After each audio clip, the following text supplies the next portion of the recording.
Ladies and gentlemen, boys and girls, it's Group Stage time! Welcome everybody to the Asia Pacific Predator League Philippine Qualifiers. Ako nga pala si Ramon, kasama ko si Mochi, and we are back para sa group stages natin. Mochi, it has been around 2 weeks since nakita natin ang isa't isa ulit. Kamusta ka naman? Okay naman. And considering na yung mga previews na napanggalingan natin, especially doon sa ating qualifiers, is parang merong mga possible na bago. Tayo ay babalik doon sa nakalakhan natin and kung saan tayo naging familiar with. Kasi balita ko, yung mga maglalaban-laban ay yung mga greatest of all time dito sa PH local scene. At saka meron din tayong clash between younger breeds dito sa ating susunod na ating bracket. But before anything else, we would like to give this opportunity para ma-thank ang Games and Amusement Board for allowing us na ma-officiate ang Predator League 2025 as an official tournament registered under the approval of the Games and Amusement Board in the Philippines. And well, Mochi, Predator League has been a very fun tournament so far. We're in the thick of it. Chapter 2 na tayo. Well, Chapter 3, mga kaibigan, to be exact. Group stages na, and we're in the thick of it. Kumbaga, para lang malaman ng ating mga viewers kung ano yung naging ganap all throughout Predator League, panoorin nyo ang video na to.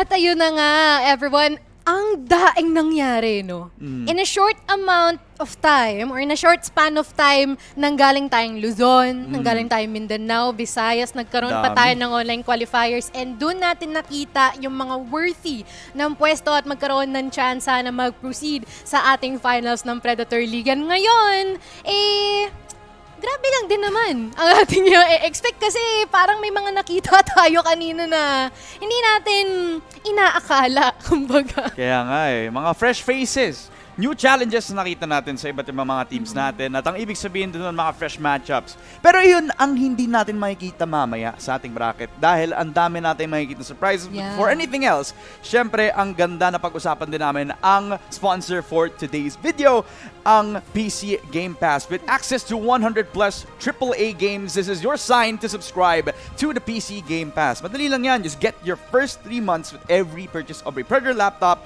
as you can check out any Acer Predator laptop right now. Get yours now doon sa ating QR code at saka sa website na pinakita namin on your screen para makuha nyo ang Acer Predator laptop nyo right now. Kung humitingin kayo ng sign na magpabudol, ito na yun, guys. Pasko na, malapit na magpasko, pre. Malapit na rin nga, eh. no, sakto-sakto, no, kung may mga pamangkin kayo, inaanak or kung ano man, no, well, check out na ang ating promo rayon na existing sa ating Acer Predator Store. Yeah. At wag nyo kakalimutan din na i-follow ang ating mga socials. We're all over social media right now. We have Facebook, Instagram, at Predator Gaming PH. We are also at X, or you can still call it Twitter kung hindi ka pa rin nakaka-move on. At Predator PH, diba? At saka sa Twitch, mapapanood nyo din kami over there kung ayaw nyo manood sa Facebook at sa YouTube. Choosy ka, diba? It's at Predator Gaming _PH para sa inyong viewing experience. Now, we're gonna have a very eventful BO3 bracket. It's double eliminations all throughout. Today we have 4 very talented teams. All of them, well, they had their own merits sa pagpasok nila dito. We have Oasis Gaming, who are one of the winners doon sa ating mga previous events ng Predator. And Naos Esports, who have just previously came up with their win 13-0 nung isang araw sa ating naging qualifiers doon sa wildcards nga pala. So it's gonna be an interesting matchup and a storyline for them, as we have Albacoa and Old Stinky Cat as well fighting for their tournament life sa upper bracket natin. habang may lower bracket din naman tayo. So, maraming nangyayari mamaya. And I am pretty sure that everyone has been able to familiarize themselves dito sa mga teams natin. Sino ba namang hindi nakakakilala sa mga ito? But the question here is, would we still remember them by and recognize them by what they are really known for? Or will there be something new na maipapakita sa atin for today? Because once again, there's been a lot of roster changes na nangyari sa mga ito. And by the way, guys, heads up lang, Balbacua is the former SR Nakage roster. Para lang sa mga hindi pa nakakaalam. Tama. Kasi bago din naman yung pangalan nila eh. So, hindi na sila SR Nakage. They still keep the same privilege of heading into the next stage dito pa rin sa ating group stages. Dahil lang doon sa privilege na nanalo sila sa isa mga Predator events natin. So, both KOPH for Oasis Gaming, tapos para naman doon sa kanilang isa mga events natin which is PSC.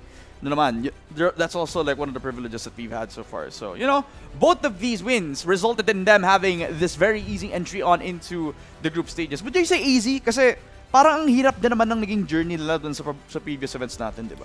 Yes, and parang ano lang yan a token of recognition na, total, meron kayong talima or naipakita nyo kung ano yung makakaya nyo previously. So why not, ilapag namin kayo dito at bigyan pa kayo ng additional chances kasi ang angas nyo, di ba? Tama. Magaling kasi kayo eh. Yun talaga yung ibig sabihin nun. As we head on into the map, Vito, ladies and gentlemen, para sa una nating BO3, it's the next chapter of Oasis Gaming versus Naos Esports. Naos Esports, of course, keeping the same roster that they have qualified with sa Ascension.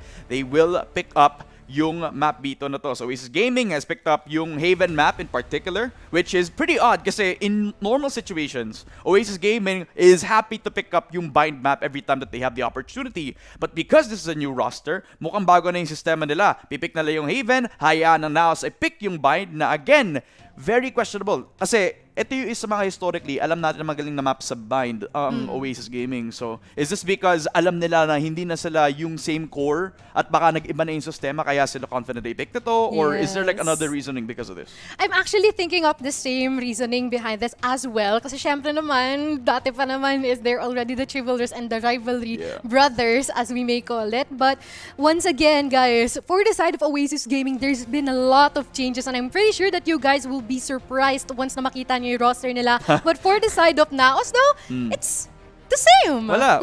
How we see them before, they are still gonna be consisting the same roster as we have right now. Sila Nexi, sila Papi Chulo, sila Eman, you know. So they're gonna be there. And it feels super nice to play with the classic maps that we have so far din. Kasi parang yung mga qualifiers natin or even nung OL, parang nakita natin, we have Lotus, we have Sunset being played. So it's good to be back home. As I may say. It's like we're back to square one, kumbaga. Back to the fundamentals nga naman eh. Kasi ito yung rotation na to, it's literally kind of like playing the Filipino map rotation. Literally. Kasi ito yung mga comparable maps ng Pinoy. We got Haven, we got Ascent. If dadating nga tayo sa Ascent, doon mga kaibigan, at napagdating dito kung ano yung magiging start ng sides ng kung sino man ang pick ng map na ito. So, Oasis is gonna start on the attack doon sa Haven map. I would say a lot of like advantage when it comes to the attack, no, kapag nasa Haven map ka. Kasi ikaw yung magsaset ng tempo, ikaw yung magpo-push, ikaw yung ikaw yung parang magsa-start ng conditioning, kumbaga. Lalo na doon sa mga A-long positions, doon sa mga garage sides. And I don't know if Oasis Gaming will stick to their normal system kasi again, this is a new roster. Same coaching staff naman, so baka nandun pa rin yung protocols. Pero hindi natin malalaman kasi baka iba na din yung caliber ng players natin ngayon. Na makikita natin sa agent selection mga kaibigan. Dito na yung roster reveals. Oasis Gaming with their new lineup has Zeus, NDG, Second Love, and Slatom. Of course, joining up with one of the namesakes ng Oasis Gaming na si Marky. Wait lang, Ramon. Tingnan mo tong lineup ng Naos. Mojer on Yoru and Ja on ISO. On Haven of all maps pa.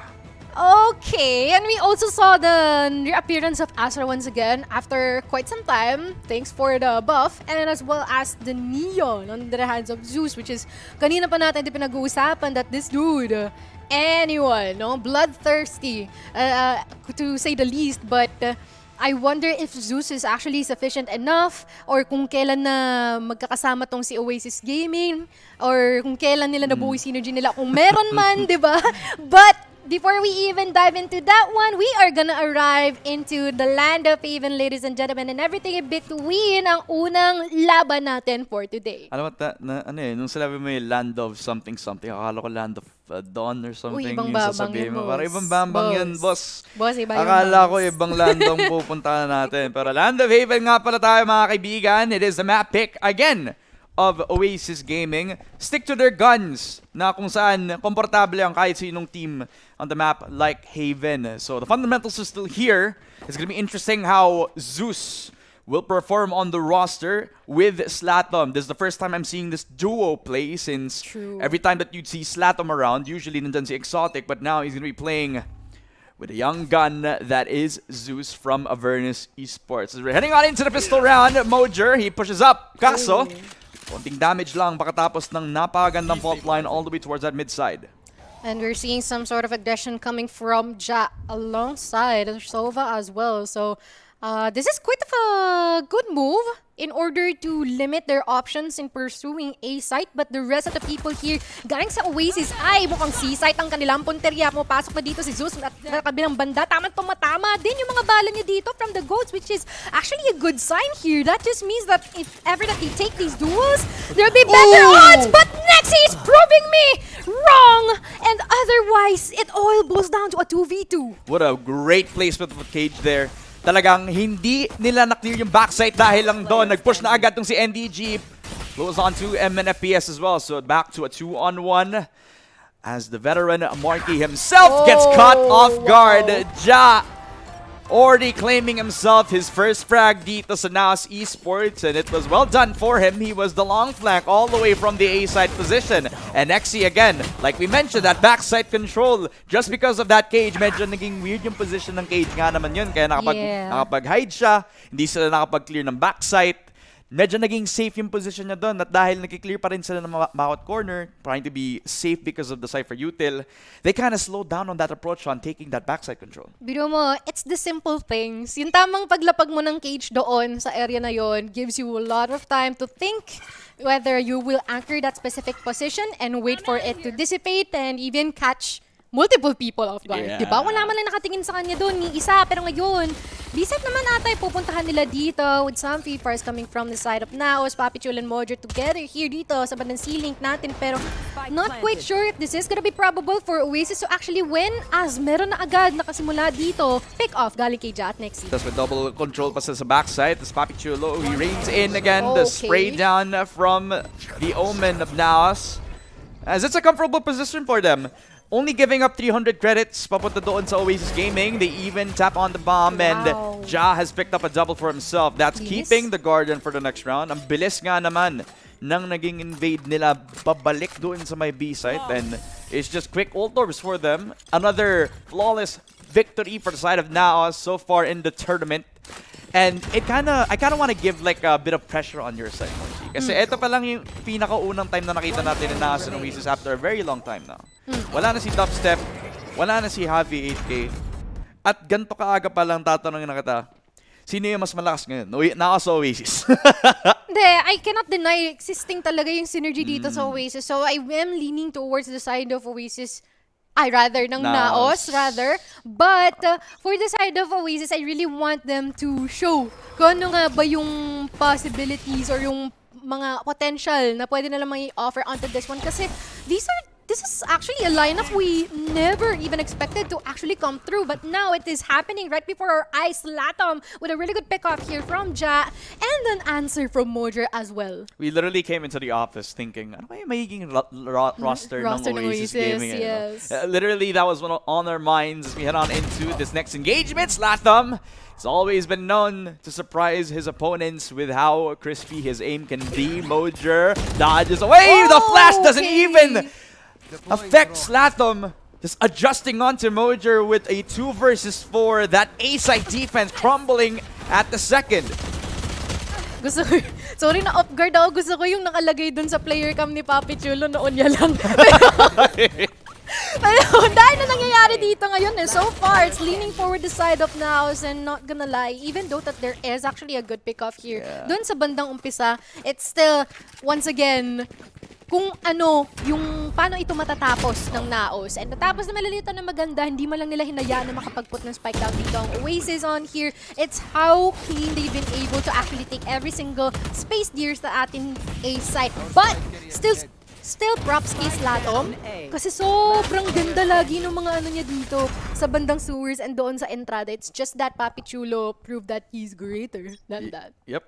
Sometimes, a flash isn't enough para ma-deter agad yung naging discipline nitong si Slatom. He already crept up over to that A-short extremity kaya gulat na agad yung mga kalaban na dito. So 3-0 so far. Marky starting off well with that shot kay Mojer, who again attempted to try an aggressive angle doon sa may A-short extremity. Push on by MNFPS, supported by itong si Ja. Pushes on in. Zeus is inside of A-short. Kaso, Eman, he gets stunned! Nowhere to run, nowhere to hide. Ja tries to at least gather some feedback. Kaso, Slatom will get a 2K force troubles. May isa pa naman bantay dito na si Nexy. Not quite sure if he's just gonna defend the A site or would try to pick up dahil mukhang gusto niya makaisa. Pero yun nga lang atras na lahat dito. Galing sa Oasis. Second love pang nag-free ng space for them. Actually, a good lurk. And really, really made them shift their positions onto A and B. Ito na ang labanan ng mga noo, mga kaibigan. Mga Panginoon. Mga Panginoon. Talagang, bawat player kami, no? Puro nasa noo ng mga players. Papi Chulo. Ang funny talaga, pre, ba't ganon? Yung mukhang hindi lang siya nag-iisang Panginoo dito. Si So, Ja din eh. magiging 2 versus 4 natin. Hindi lang si Ja, si Second Love din. Apparently also. Very comfortable with the camera on his forehead. Next siege closing in. A really nice paranoia. Blinding them all. Kaso, it's the whip on. And Papi Cholo, he will not do it this time around. Wow. A 3K for Slatom. A thrifty round for Oasis Gaming. A breakthrough that they were looking for. A nice timing for Second Love to actually gain a lot more ground. Some space doon sa garage position. Already building a bunch of that communication with the team na walang tao talaga dito sa may C-site. Talagang after nila kunin yung aggress dun sa may A, nakapag-rotate na agad yung Naos. Medyo naging ansi sila sa pag-rotate nila dun. And perhaps kay Second Love in doing so, it's also actually quite unfortunate then. I feel like Naos can continue their winning streaks in terms of rounds if they played it more passively. Kasi feeling ko medyo nag-iinit na sila dito because they've been able to get 3 consecutive rounds na. It's just the start and it is actually a good primer for them to continue onward. It's just that right now their streak is broken. They still got lots of creds, to be fair, but puro noon nakikita ko.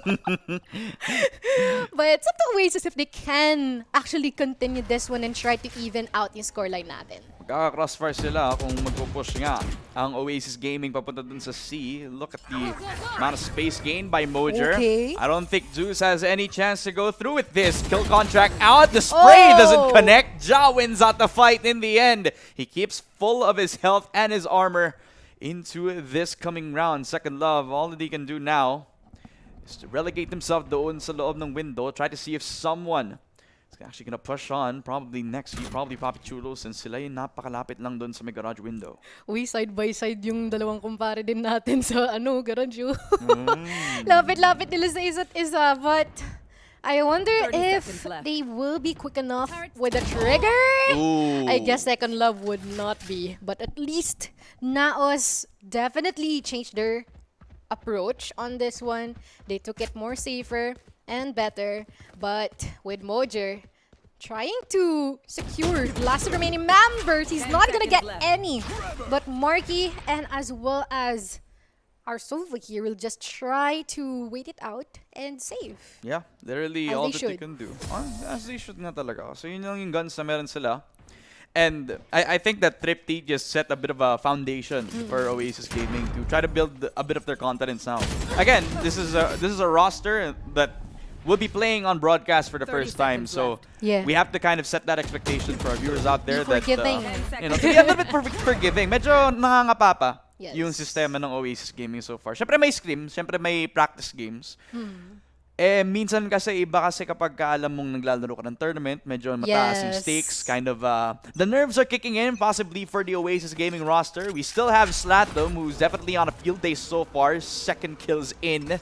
Doon sa attacking side nila, and Zeus, well, at this point, his confidence has to be built back up dahil siya na yung mag-entry this time around. Oasis Gaming, they have cleared up agad yung Cypher Util doon sa may C-Long control. At kailangan lumabas na agad ni Nexi dahil ang bilis ng Oasis Gaming. This time, it's as decisive as pushing in as a unit.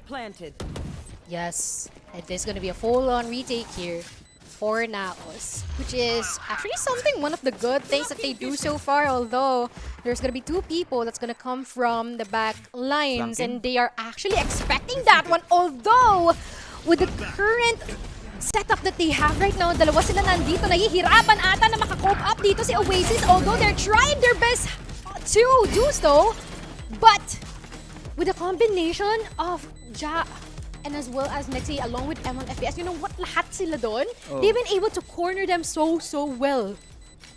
Medyo kinabahan ako kasi nilet go ni Nexi yung tap doon sa defuse, no? But yeah, it's a pretty good strat that they have been running with, right? Ja at saka yung pagpa-flank ni M1 FPS, which they kind of expected Second Love to be there since he wanted to take a little bit of control doon sa may garage kasi if he didn't attempt to do so anyway, then they would have all just been stuck doon sa may C-Long control. Nobody would have been able to gain some ground doon sa may garage. Nobody would have tried to at least find out where the flank is coming from. I think hindi nga sila na-detect ng bot Yeah, nung that's nag-flank true. din sila doon. So Malayo pa kasi sila masyado. I Yeah. actually wonder why Second Love decided to, you know what, sige, pick ko to kahit na may alarm bot ako dito. diba? Diba? Sayang din yun. Baka iniisip kasi niya, baka may timing siya na pwedeng pumunta ng garage afterwards. That's true. But meron din nasa garage. Yeah. Yeah, it's so scary to say the least. Like, it's a huge risk to take, to be honest. But I feel like they didn't expect that ganun kabilis kumilos din si Naos in terms of retake. Ang decisive din na They're magkasama very sila dun decisive, yes. Diba? MM tsaka Ja. That's the duo that you don't really normally talk about. Individually, you do kasi spearhead tong si Ja, and he has full confidence to swing that, knowing that someone's gonna try to lurk up upon his domain doon sa may B main position.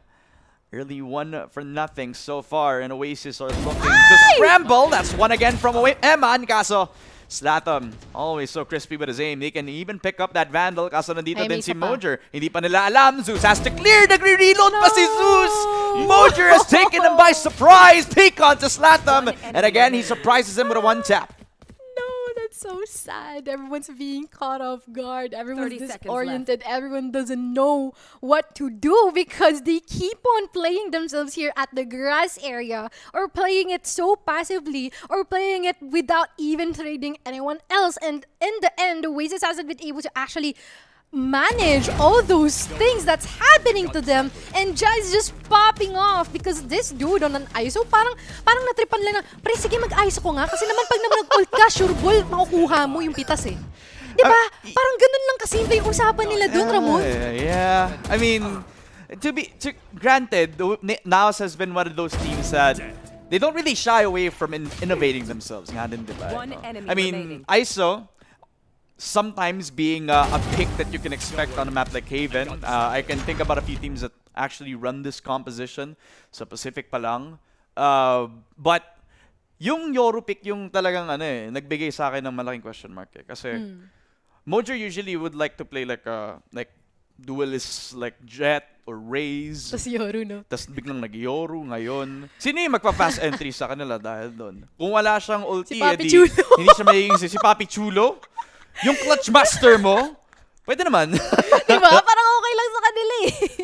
I mean, wala silang choice. And I feel like that's also a factor din that they have considered, no? Sige, kung ganito yung magiging lineup natin, as much as possible, dapat we play closely. Hindi tayo dapat ma-divide as much as possible. And so far, nagagawa naman nila yun na maganda.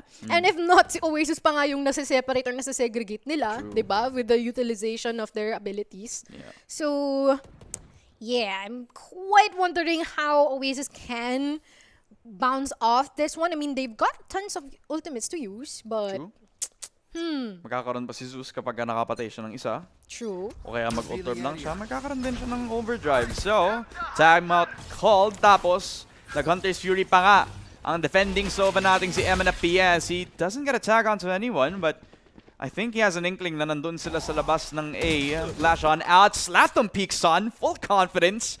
Surprises tong si Mojer. So we're back into the 5 versus 4. And Oasis are gonna be happy to take that any day of the week. Ngayon may map control sila sa may A-long. The map control indeed. Which is great. Pwede na ba yun? Yes, it's great, but would that be enough? Because a couple of people here might actually push dito sa bandang sewers natin at wala pang Mapaflank sila. nakakakita. Mapaflank Nagpa-flank sila. sila dito. They're gonna do a wraparound on this one and they'll be catching one! But there's not gonna be, or there will be another and another here from Papi Chulo. And now, it is a 2v2. Ang sabi ng dalawa dito sa Oasis, pre, ano nangyari? Dalawa na lang tayo na naiwan dito. Tapos may isa pa atang susunod, si Nexy. Kaya kailangan ma-expect nila si Nexy running around that corner. Surprises him. It's the wide peak. But Slatham will reconvene. That's a second frag for him this time around. He has to run all the way towards C knowing na wala ng Cypher. Takbo. Nothing to stop him in his tracks this time around. Kaso, biglang na-pick up ng IGL na si Eman. Na nag-run na siya all the way towards that C side. Plant agad tong si Slatham! On the open angle. 7th round for Naos. It was so close for Oasis. Kaso, by the end of it, the adjustment was enough. Parang ano no? Run, Slatham, run! Pero, nah, it didn't actually benefit them that so well. I mean, they're just dancing on the palms of Naos. You know? Like, whatever they try to do, someone's always at their back, willing to give them the demise, the revenge, the kills, the elimination, and so far it's already a 7-1. Dominating. And it's a word that I don't really like to use a lot or often. Pero We have to. in this case, we kind of have to so far. And again, this is to set our expectations, right? This is the first time, again, for Oasis to actually try this roster in a professional setting. So they have 5 ultis, and they can try to rush down ang nag-iisang anchor na si Nexy on towards A. The problem is, though, may set up agad si Lodi Gigs dito. Kill contract. Nakuha niya agad tong si Slatham. Isolated yung pick niya dito. At mapapatay kaya niya. Yes, he does. The push it again for Zeus. That triggers the entry on from the side of Oasis Gaming. They have faltered 2 players from the attack, forcing a 5v3 retake. Pero wala pa ring plant dahil alam nilang may killjoy lockdown na ang Naos Esports. But Oasis. Grabe, no? Pero alam mo, ngayon lang ako nakakita ng ISO na gumawa ng ganun sa Ryoiki Tenkay niya. Pero nako! Just as I was saying that there's already tons of people dying here. And with just one more person with an overdrive, Zeus trying to make it work out with the 1v1, but still Papi Chulo would secure that kill regardless of the mobility na meron si Zeus doon sa instant na yun. Hindi ko nakikita yung ngiti ni Papi Chulo pero kitang-kita ko You yung know? cheeks na yun. It's the eye smile for us. He just knows that he's having fun. And Oasis Gaming, they took this pretty close, right? I mean, we gotta give props. True. Definitely for Zeus, we try to like bring this all back up. Overdrive activated for him.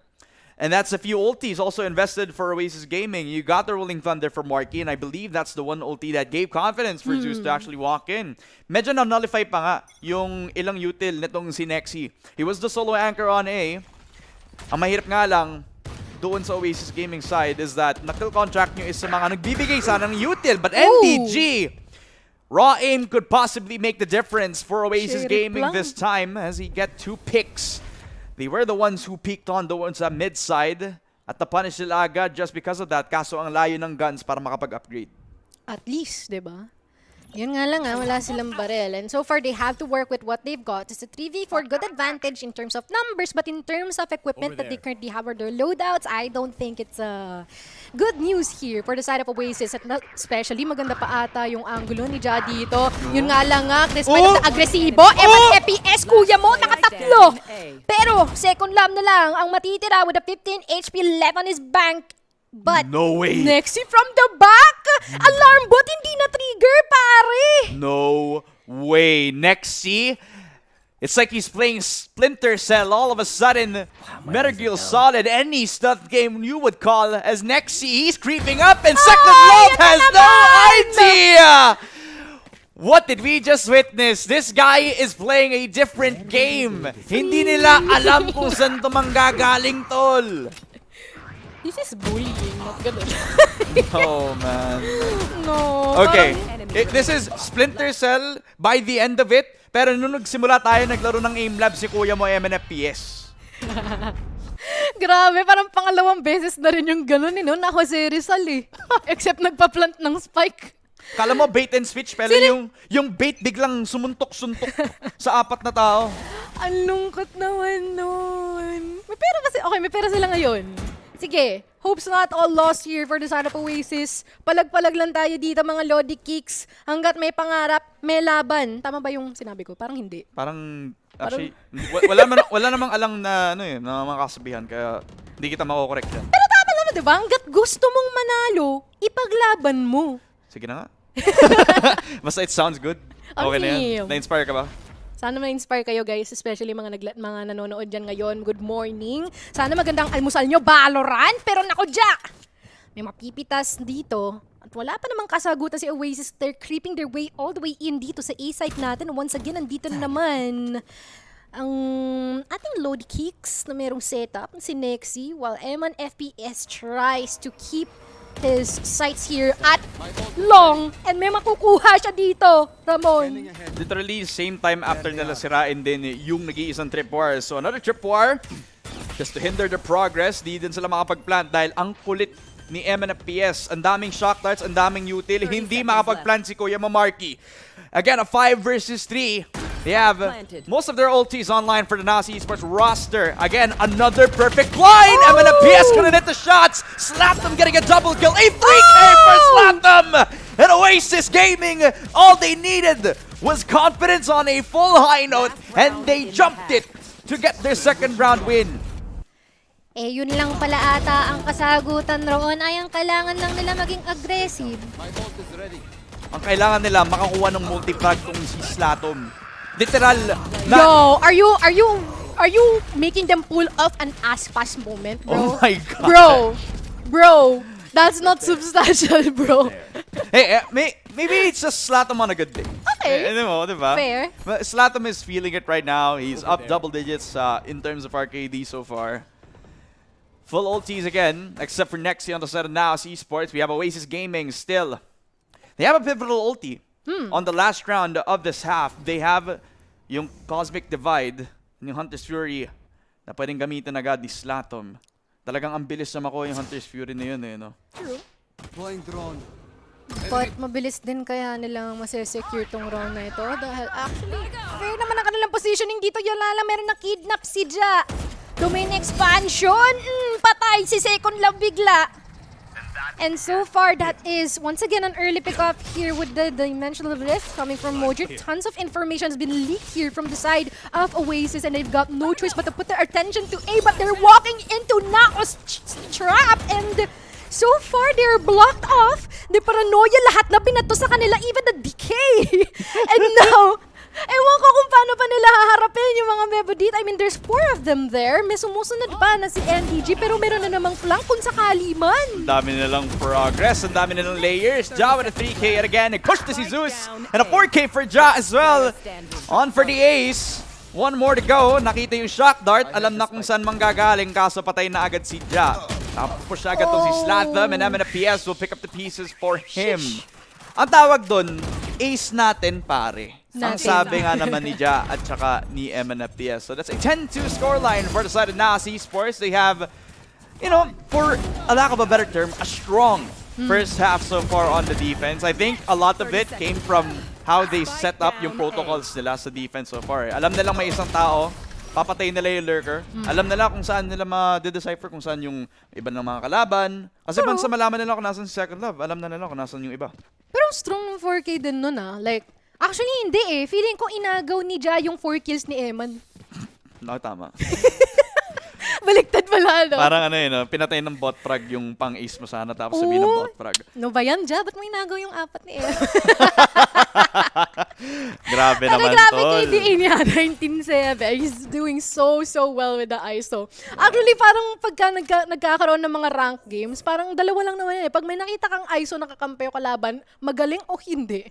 And oftentimes, pag magaling, durog talaga kayo. And similarly, Ja is doing the same thing here in the current match that we have so far. Yep.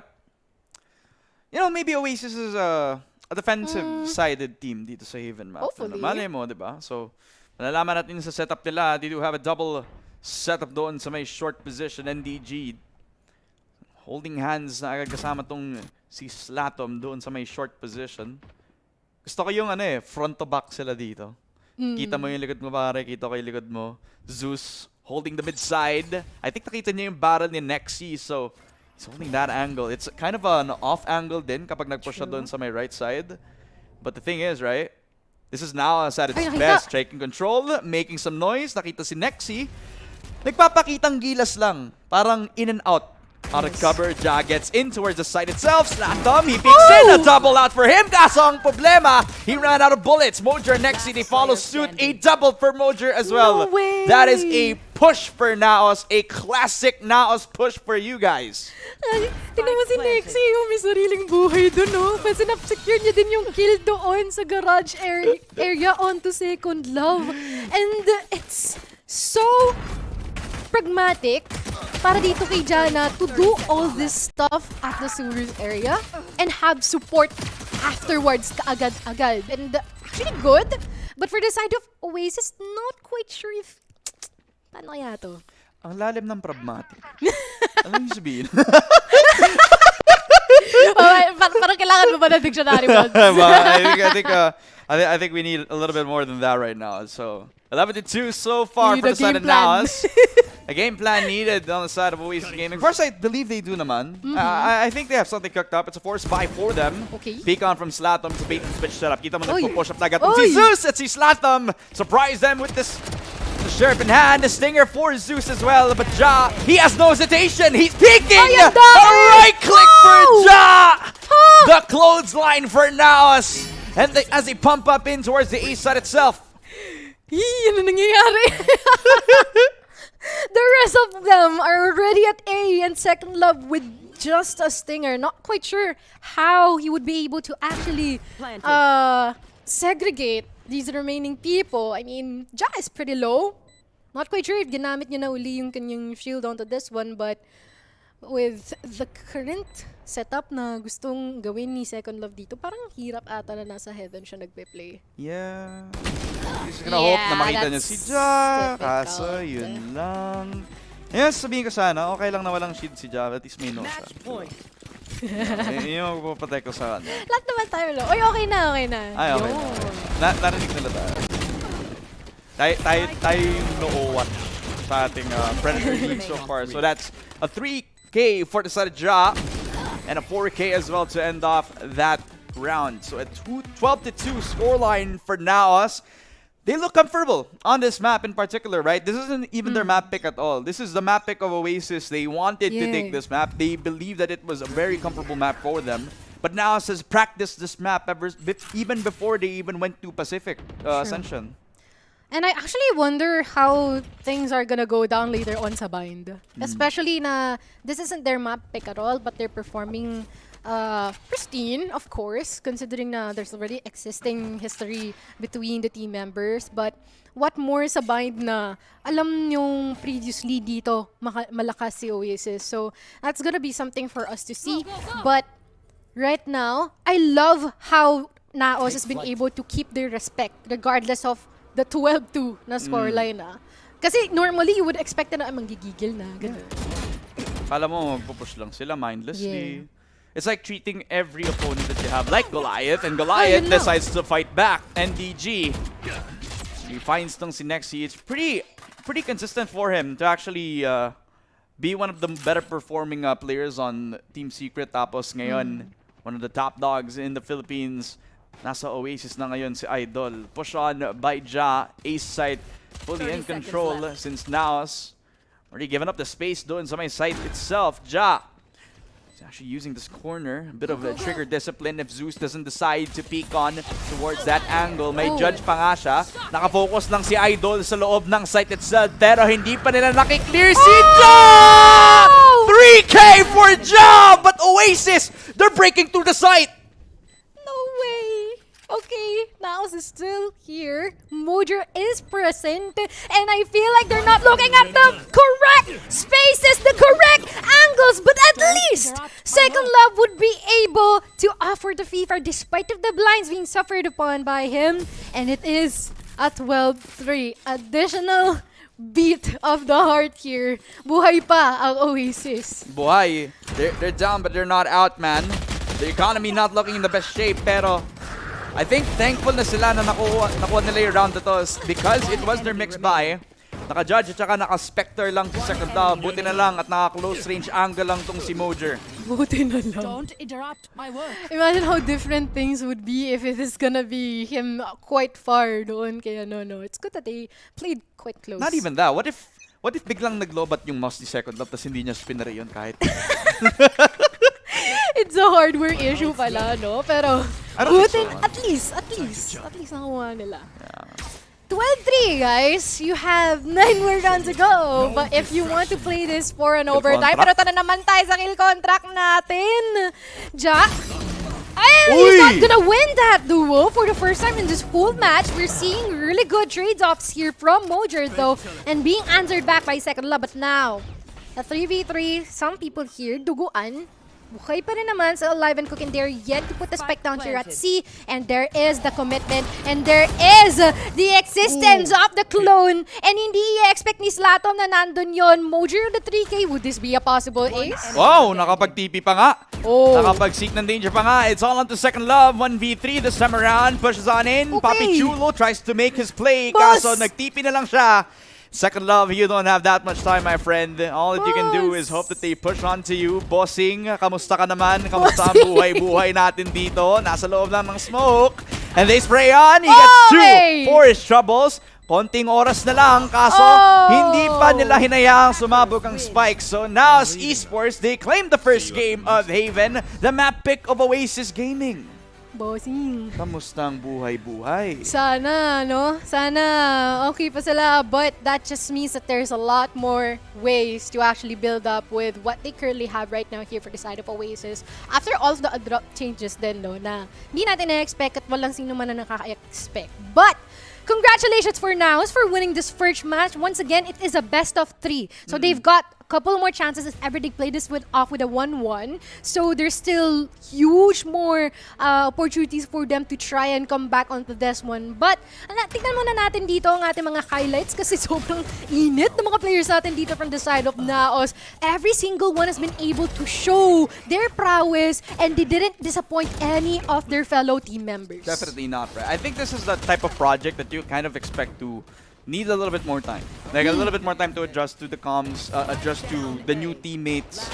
This is Oasis Gaming at its core, like literally one of the longest running Filipino teams ngayon. Yes. And this is one of the first few times na nakapagbagong roster sila na literal na halos lahat binago nila. Si Marky lang yun nandito. So parang I kind of want to give the benefit of the doubt to this team. Yes. They didn't do the best job dito sa Haven. And I think a lot of that contributes to what I just said. And Naos Esports being very, very much comfortable dito sa map na to. They're not, hindi sila natatakot na mag-risk ng gantong mga picks natin kahit hindi sila yung parang meta composition na nakikita natin on this map. Also, in a lot of the duels, you could see that they kind of rely a lot on their individualism. Yung picks ni Mojer, tapos yung pagkapanalo ni Ja sa lahat ng kill contracts niya. Yeah. So parang okay lang sa akin. Okay lang sa akin na matalo dito yung Oasis kasi by the end of it, BO3 lang din naman to eh. And they lose this first game, they have 2 more chances. And if matalo sila dito, may lower bracket din naman tayo eh. So, we kind of want to give them some space for this. Yeah, that's true. That's fair.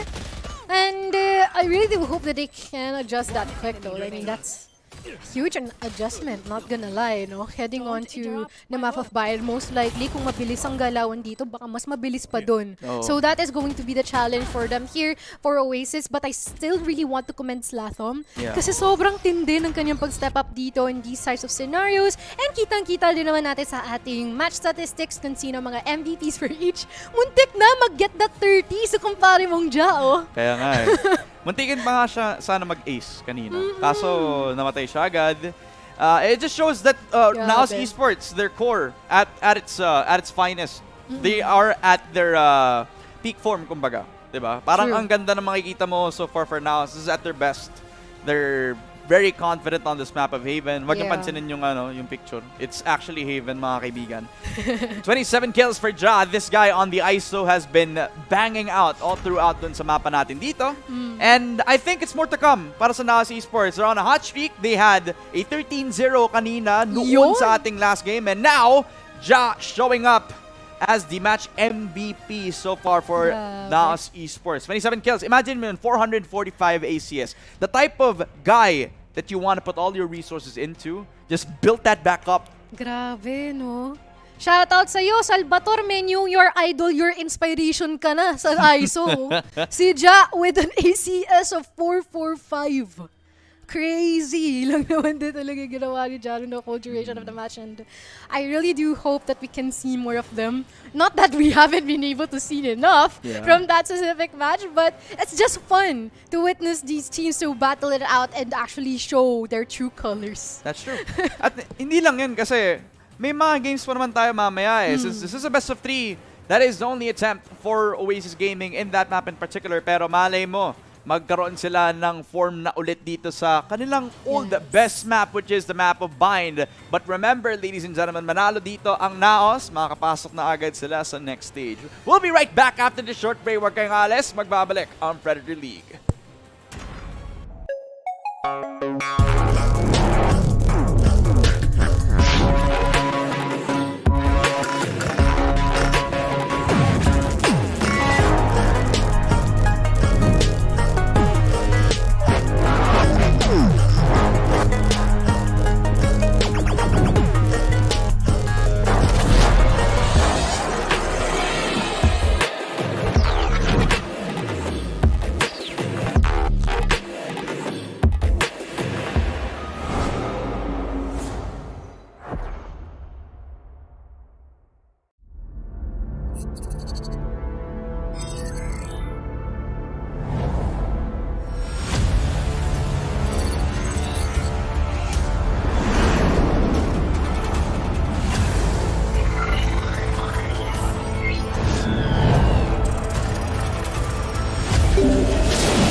The X38 is the latest high-octane curved display from Predator. This zero-frame behemoth has a 37.5-inch span and a 2300R curve in glorious 21:9, so that you can fill your peripheral vision with pure gameplay for all-out immersion. And with a very ergonomical stand, positioning this colossal display is quite easy, allowing you to tilt, pivot, swivel, and adjust the height as needed, so that comfort is maintained even through long gaming sessions. Naturally, you have all the latest ports needed, as well as 2 powerful 7-watt speakers should a headset not suffice. Though the X38 is ideal for hardcore enthusiasts and esports pros alike, what sets it apart, besides a crisp, ultra-wide QHD Plus resolution, is the Agile Splendor IPS panel it uses. This panel makes it possible to push the response time up to 0.3 milliseconds while maintaining a color gamut of DCI-P3 98% and Delta E less than 2, so that colors and details remain vivid. Add on the 175Hz refresh rate and you have a blisteringly fast monitor that keeps all the fast-paced action coming through nice and smooth with almost no ghosting, color bending, or torn frames. To make sure those frames look as pristine as possible, NVIDIA G-Sync keeps frame rate locked to the output of your GPU, while Display HDR 400 certification allows you to enjoy HDR content in or outside of gaming. So if you're looking to go all out, it's time to introduce the monumental X38 to your game setup.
Welcome back mga kaibigan!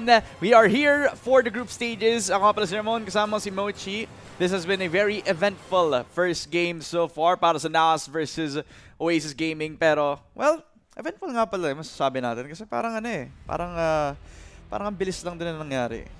Actually, ang masasabi ko lang doon, I feel like there could be some time pa for Oasis to recalibrate or it's the synergy that's not entirely enough at all pa. I mean, hindi pa. Yun yung keyword eh, pa.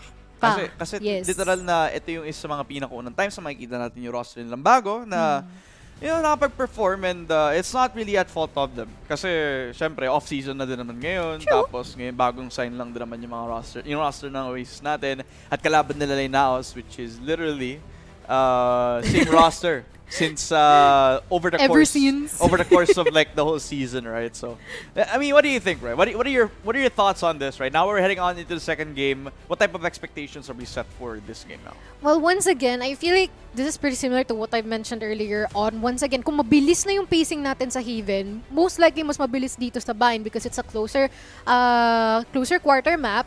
And most likely, in terms of how they would be able to take control, it would be, they have to decide faster. Ayan na ang ating map reveal, guys. It's Bind, once again, which has been seen kanina sa ating banning. And once again, dito, di ba kanina, pinili ni Oasis si Haven. Ang pumili nito si Naos.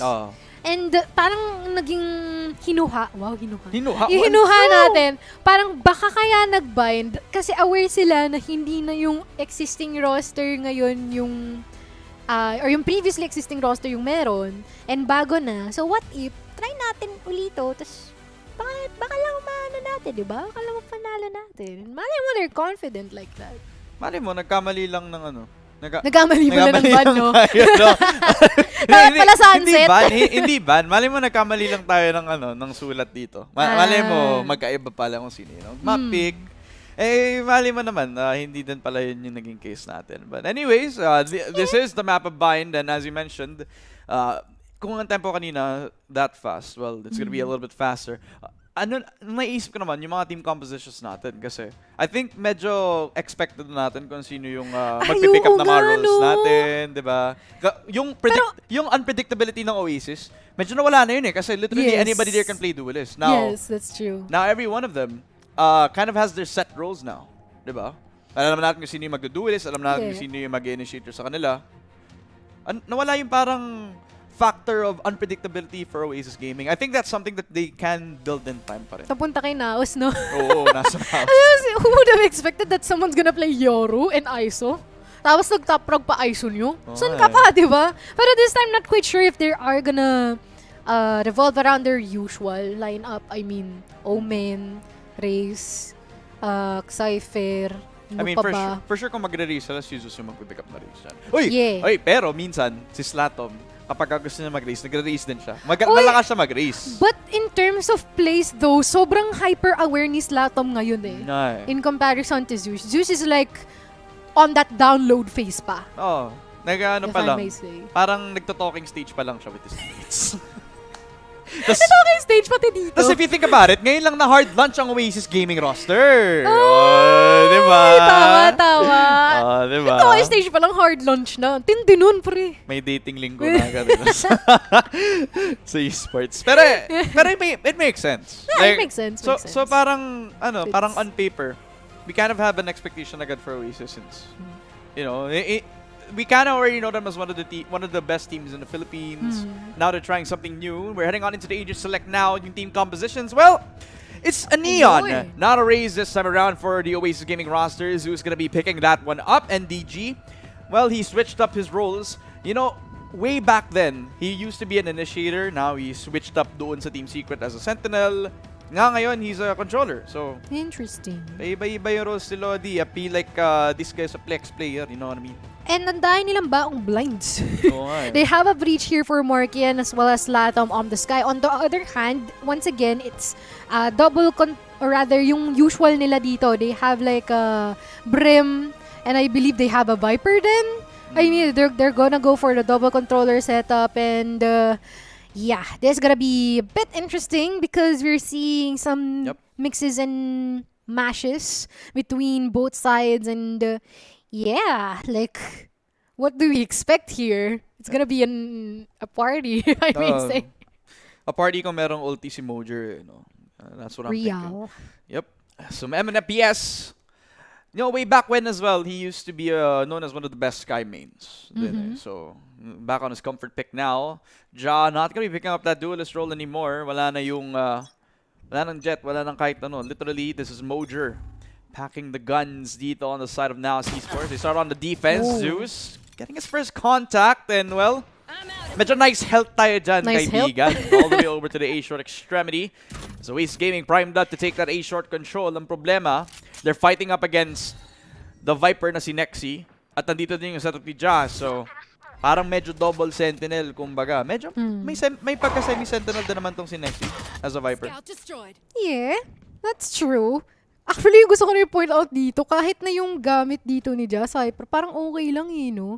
Kasi Parang duelist lang regardless, naman yung aim niya, parang kung duelist ka at heart, kahit anong ilapag na agent sa'yo, okay lang kasi makukuha mo yung kill na kailangan mo. But now that Eman as well as Mojer is both at B-side, may makukuha sila doon. Siyempre, imposibleng hindi pa man din nakakapasok yung mga kumpare natin dito from the side of Oasis, nalalagas na sila. Ay, kaso, medyo sumasagot na din on the side of Oasis Gaming. Papi Chulo, another! Oh! On the backside of things, 1v3 this time around for Marky. Has been doing so well in these pistols. Can he do it yet again? Got a white peak, double kill, and Ja picks up another on the side of Now Esports. That's a pistol round. A really strong defense on the backside for Now Esports. A really strong response as well. Remember their anchors on A. They rotated pretty quickly. Ang bilis ng pag-push na agad ni Papi Chulo after nila magkaroon ng first contact agad. Sayang, no? Actually, I feel like that's gonna be doable for Oasis if they have been able to pick up the pace quicker once na may namita sa kanila. Kasi lahat naman sila nandun Present naman sila lahat. They would have been able to remove that dude from the backside and as well as that dude at the open, which is Tong Simodrin as well as the Oasis dudes. Yeah, the Oasis dudes. But Nair, it's in favor of Daos. It's pretty similar to what we had earlier on, although on a different font, kasi iba-iba na yung mga papel na ginagampanan ng mga kumpara natin dito from the side of Oasis. Oh! Oy! Nadagdagan pa! Nakadalawa pa nga si Nexi. Mojer even gets another. I think that was a no-scope from the Outlaw as well. You don't see that every day. Judge, no? Oo. Pero pagdating sa rank, naiinis din ako sa ganyan. Judge lang sa lamps, Oo nga Pagkapasok mo ng lamps, tulog ka agad Meron pang pinatulog dito. Second love. Walang balik. Galing sa naiiwan dito na si Marky. All alone with just a classic. Not even connecting those shots onto Nexi. And Nexi is just gonna, wawalisin niya lang itong si Marky pansamantala. But now, deserve ng replay, like, judge lang katapat mo, pre. In-outlook ka din. To his credit, naka-shotgun din naman tong si Zeus So parang Judge versus Bucky, I mean, in that engagement. Judge supremacy. Judge supremacy nga naman. So that's 2-0 so far for the Now Esports roster. Bit of a mixed bag in terms of the buys kanina. Kaya next is gonna still keep yung Judge natin into this next coming round. Medyo nasa short position lang din naman siya. And I'm expecting Nas to play a little bit more aggressively this time. The spot agad, and the Outlaw again doing a lot of work, especially with Second Love isolated. This was not the pick that they were hoping for Oasis Gaming. As now they rely on them to take the aggressive position over to the A-side extremity. Ja takes another again, and thanks to his Cypher, this guy picks up two. Marky tries to reconvene, Secret NDG as well. It's all on him, the double for his troubles, and even gets to 3K NDG! Isa na lang! Isa na lang para sa kanya, at makaklatch na to, 1v4 MNFPS. Does have the spike within his vicinity. Wala yung spike sa kanya. Naka-prepare yung blind ni Lodikis, kaya lang pinakawalan niya kaagad yung ibon. NDG. Ang linis naman ng pag-secure mo sa kanya! 4K. And even a clutch here for Oasis. And not gonna lie, that's a pretty good ground, but not undeniable na medyo depleted ang economy nila doon. Yeah, pero at least, diba, may nangyaring buenas para Pang kay ano, no? Andy. Moral boost. Tama. Parang confidence booster para sa kanya, moral sa team niya. Nakapag-isolate ng picks, napatay niya Yeah. nasa backside, nakuha niya agad yung si Ja as well. So that kind of gives you a bit of energy moving forward dito sa round na to. Okay lang na wala sila masyadong pera. Ang importante, nakuha nila yung round na hinahanap nila. Yeah, that's true, that's true. Although, that's also a good thing, no? Kahit pa paano, no? Boost nila yung sarili nila after the loss that they had earlier on. And Zeus is trying to follow up with what NG just done kanina lang with a good pick-off. But still, tons of people here sa bats area natin. And they're waiting for the best time to actually strike. Not quite sure if merong tripwire. Walang nilapag doon si Ja as of the current time. So this is super, super free for them. Although with the stack dito sa A site natin, they have to be careful with this one. Good molly as well para ma-delay yung pag-push ng Oasis. This also prompts them to be a little bit more hesitant on their push out. Possibly a split up again, and Ja wants to push in. He wants to take the fight to them. He is a Cypher. He locks down two. No way! Neural step online, and he's coming for more. Ja with a 3K. Now C-Sports, they get their win back in the game. Si bro. Si bro ay no mercy. Si bro ay nagbibigay ng walang... he's giving no crumbs whatsoever. Literal na si Ja. He's literally executing them before they can even execute and onto the site. He slayed every single one of those people. Pero, ay, grabe, pre, no? Imagine, Cypher nyo, nakikipag-duel ng ganun. Cypher nyo pumapasok sarap lang ng sa buhay, di ba? Oo. Well, para saan ba yung tripwire, Charon? Siya yung tripwire. Parang yung tripwire, ano na lang yun pang nullify kay Zeus. But at the same time, kung kaya niyang mag-execute on his own, gagawin at gagawin niya. Papi Chulo daw makakaramdam dito ng bahagya sa bandang uka natin. And that is gonna be his sign to actually back out and play alongside Eman EPS at tamang saluan lang sila dito. Oh, yung ganda naman ang duo na itong dalawang to. Until na isa na lang ang natira. Second love. Anong gagawin mo, Mojer, sa harap mo? Ikaw ay burado. Literal na ang ganda ng comms ng Naos. Literal na pakatapos silang pakiramdaman ko na nangyayari doon sa may hookah. Kinol na ibaba yung wall ni Nexi. Hindi pa yun nauubos ng fuel. They wanted to take the fight to them. At nung nag-wide pick na sila, boom! Nawala yung wall. Natakot agad. They're so decisive in their calls. Ang And tawag they're doon, so jump scare. confident. Yeah, there's also a jump scare then for this animal ways like, Hupri! Parang ano, no? They've been caught with their pants down, with with the cheeks just being exposed. Like, pre, wait lang, di pa kami prepared para ma-take yung mga fights na yon. They didn't expect that! But another one is not expected here with some chance here. Coming in between both sides. But Papi Chulo, nako, ingat ka, pre. Baka ma-pre-fire ka. Hindi naman. Safe naman siya. Isa pa tong si Papi Chulo. Dae! Smoke on in. Nagpasok na agad tong si Zeus. And well, may tao naman sa backside kaya meron siyang cover. It's Zeus! Ja! The duo!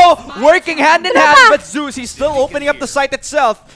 It's 2 versus 2. At remember, ginamit din ni NDG yung ult niya kaya hinahayaan na lang i-plant na lang yung bomb. As Zuzi tries to reconvene the fight, tries to fight up tong si Nexi 1v1. And it's against the great one, Papi Chulo, the highest rated player para sa Naos Esports roster. He's trying to find himself a winning spot. Di pa niya alam kung saan magagaling tong si Zeus. Pero since nag 1v1 siya doon sa may city, he kind of has an inkling, has an opportunity, and he wins! Papi Chulo does it again! A 3K for Naos Esports! Si bro ay no sweat.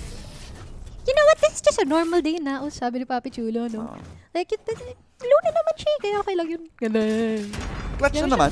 Oo, clutch lang naman. Sabay, ano no? Pagpag ng balikat. Ayun lang. Grabe, Pero ito, no? to his credit, yung Oasis Gaming, they actually did a really good job this time. Kasi ngayon, si Zeus wala nang takot. Actually, nag-push na agad dun sa backside. Yung trading medyo wonky pa rin eh. Pero parang sign na yun na nagkakaroon ng confidence. May nangyayari na. May nangyayari na. Diba? Which is nice. Like, kahit pa paano, you can see some improvements here for the side of Oasis, which is something that we should always give emphasis on, regardless of the situation, kahit na it's too late or something, because that just means na at least nagawa nila. Yeah. That's what's important. But right now, 5-1 is pretty similar to what we had kanina, no? Yeah. But there's also an active showstopper here in the hands of Mojer. I mean, tons of ultimates are active, but mapapanguna ng isang bala sa ulo itong si Second Love while the rest of the squad here from Oasis will be proceeding their way onto Bilong. And once again, malapit-lapit sa isa't isa yung mga manabra natin dito for the side of Naos because they're willing to take any fights possible na manggagaling dito kay Oasis. Jump peek na agad tong si Zeus. He has the movement. Kaya kailangan lang na Ayun, maging careful may sa pag-push. May info na agad. Alam nila nandun sa may Bilong itself. Zeus puts up the wall, but he actually doesn't decide to commit onto it kasi alam niyang may tao. Uy! NDG actually gives himself an opening. Alam na nila agad na may tao dun sa may A-short this time around. They don't have the guns, so they have to be careful about their next move. But NDG could not hit the shot in time. Nexi, a little bit too close for comfort. 3 versus 5. Hold up on Showers. May util pa ang Cypher kaya hindi sila makapasok ng ganon-ganon lamang. 20 seconds. The anchor is strong here from Nexty and even the delay preventing them to push forward dito sa bats area natin and even securing NDG out. But now they're still gonna try to push it out. Quite questionable if I may say, but they've got no choice after all with just 5 more seconds remaining here. They're only holding the pistols at hand and all they have to do is to offer themselves as sacrifices here para sa side ng Naos. Well, low buy round, and again, they were also hold up in a position where Ja actually put a bunch of util in towards their, towards their side. Ang ganda din ng naging timing ng incendiary ni Papi Chulo. And if you look at the kill cam as well, it was a bit of a crossfire setup. A bucket in hand in the close angle. Tapos, nandun pa rin si Nexi just to make some noise. You know? Parang kumbaga, tingnan nyo ako, guys. It's the presence. The nilabag aura. ni Nexi. Yeah, the aura. Plus aura here for Nexi. Diba? Grabe, no? Ito na naman tayo sa mga Gen Alpha terms natin. Kaya nga eh. Hindi na nawala yun sa atin. No. Nagiging Ohio na yung sitwasyon natin. Now it's pare. so skivvy right now, bro. Right? And Oasis is looking pretty Ohio so far as we head on into the 6-1. No. 3 ultis up online for both teams.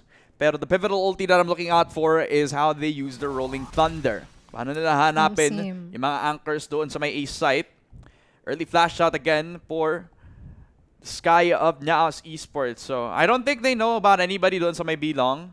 I don't think they were never expecting anybody to go back to where they kind of got overwhelmed doon sa may B side anyway. So Oasis Gaming made some presence onto the east short extremity and decide to actually bottle up and see if they can contest ng si M and PS. The IGL of the team together with Papi Chulo who's holding up that piece at extremity. Not sure, no? Pero maganda ang panimula dito with a combination of the guiding light and as well as the seekers. Yun nga lang masya-shutdown pansamantala ng pagbagsak ng langit dito galing sa Brimstone with the orbital strike. But ayun na naman, may follow-up tayo dito with Rolling Thunder. Lahat ng utilities binagsak na. Zeus going in though. Merong marastaan pero siya pa rin ang mapipitas doon. Ano nangyayari ngayon with 2 more people remaining for a waste but they managed to play it all out after all of the stuff na binaton nila dito. That is still gonna be their round. Yep, at least a bit of an adjustment para kay Second Love now, who took control of Bilong. Neural Theft also gave them a lot of information, gave them a lot of confidence to actually keep themselves going. A 3K for Second Love. Another chance for NDG to shine in that regard as well. And at least they're coming through sa kanilang mga promises into the attacking round. They actually got through towards the B side itself. Napatayin nila na nasa Bilong, napatayin nila yung nasa loob ng True, kahit medyo labored na din yung ating naging effort dun. Kaya yan te, Lavarn lang. 6-2 scoreline, Oasis Gaming. Alam na nandyan din si Ja. So, how do they approach this? Stunned na agad because of MNPS.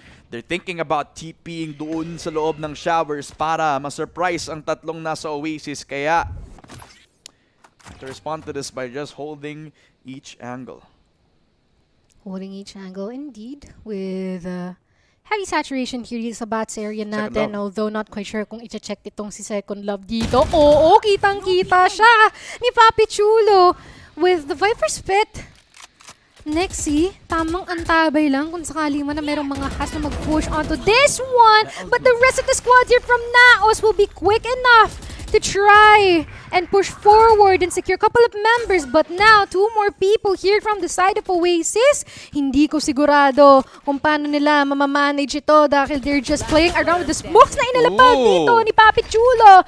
And they're gonna take couple. Oh, nice. Although with just marking remaining, hindi niya makukuha kahit isa from those coming from CT. Sayang yun. The reaction as well after ma-flash nila. Tiningnan ko sino yung na-flash doon. At pareho silang na-dodge yung flash na yun. Literal na ready sila kay Marky. He would have went for the wide peak. See if he can get the 2K doon sa CT players natin. Pero since he knew that they dodged away from the flash, he couldn't commit to it at all. So he decided to turtle up doon sa ating triple position at nakuha na lang siya agad ni Ja. Again, now si Esports, one step ahead sa kanilang naging engagement all the way towards the Showers position. It's a 7-2 scoreline. And a short extremity in the mids again for Oasis. This is their low buy-in check. At wala din silang overdrive. So Ja gets the easy pick. Zeus pushes in without any sort of coverage.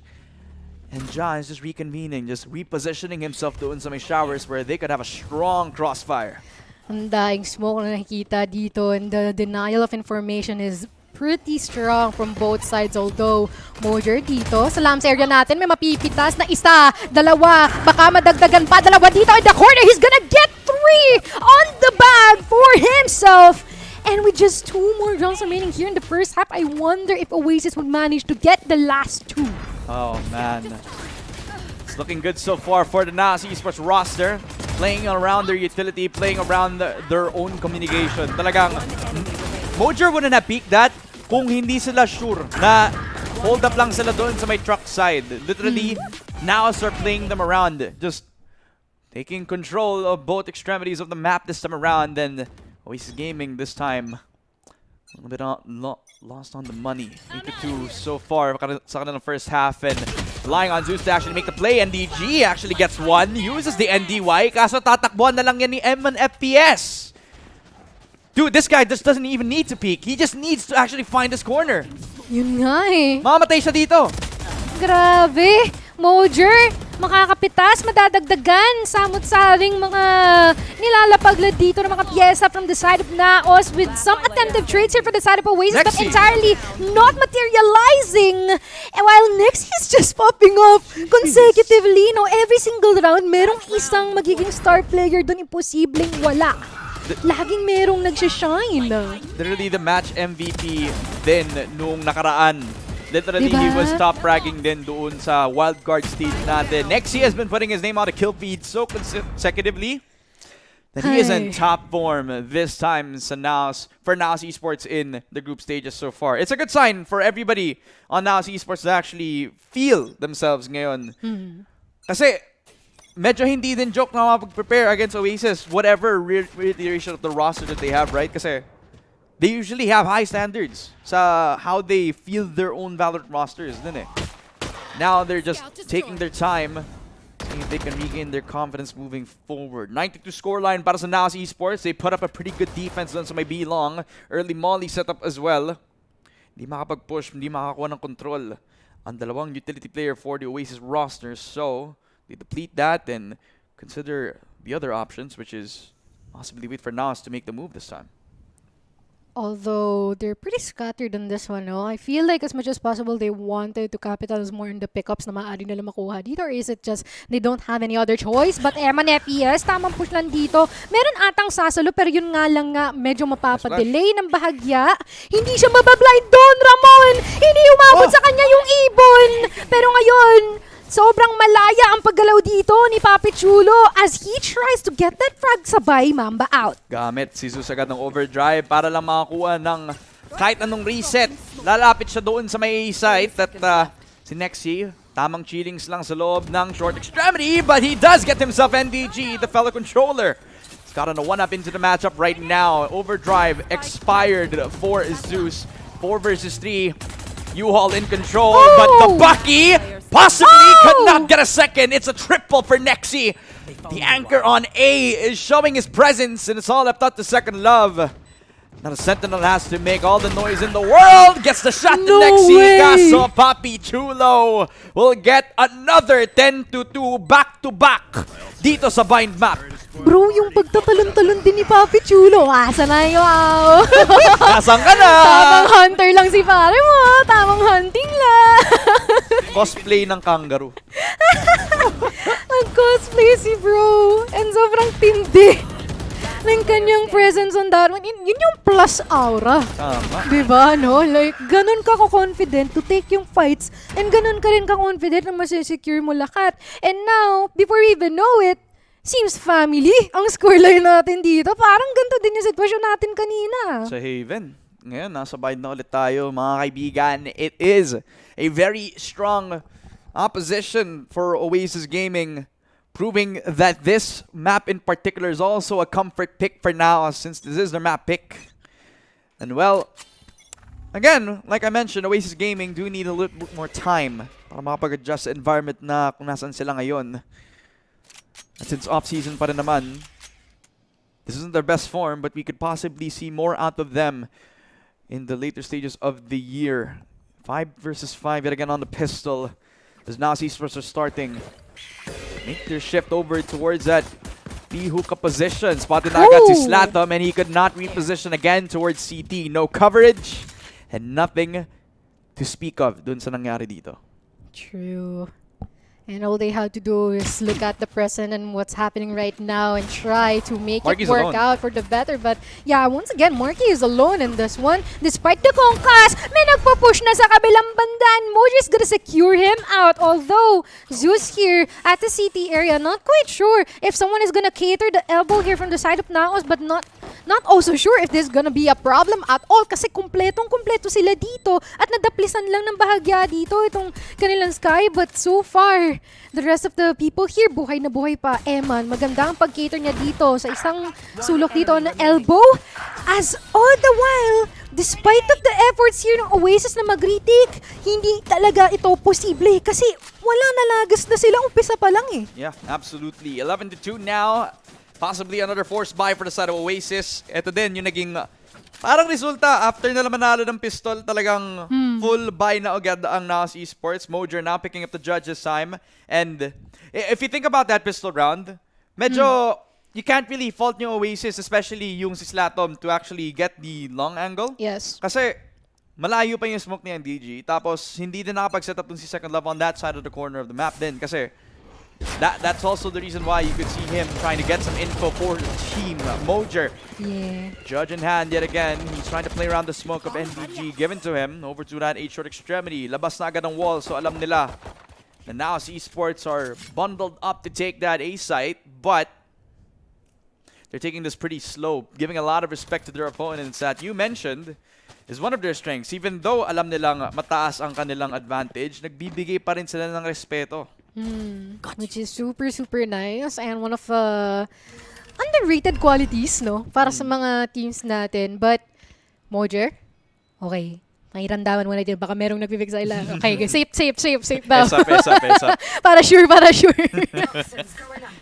Pero, I feel like they really wanted to put their eyes here onto A site. Nandun sila lahat. Yun nga lang nga, though. Rest of the Oasis here. Quad stuck. Quad nga eh, no? Apat sila nandito. They have to be careful if they want to really commit onto A. Yep. Okay. Bawasan na. Trade bigla. Mojer, sinusubukan niya pa rin na lumaban dito. Trying to free some space as much as possible. Yun nga lang, mapo-force sila magtiti bigla. While the rest of the people here would try to put their attention here at B. Although may iwan dito. May trips pa rin. Maybe Second Love will play off of that. Nakapasok na pa rin sila. A few dinks, a bit of gush. Zeus still taking another. A triple for Zeus on the other side of the map as 10 well. seconds. So this possibly could be Judge a ang kaharap double ko. round. Kasi Judge ang kalaban nga niya dito. Naka-classic yung kalaban niya.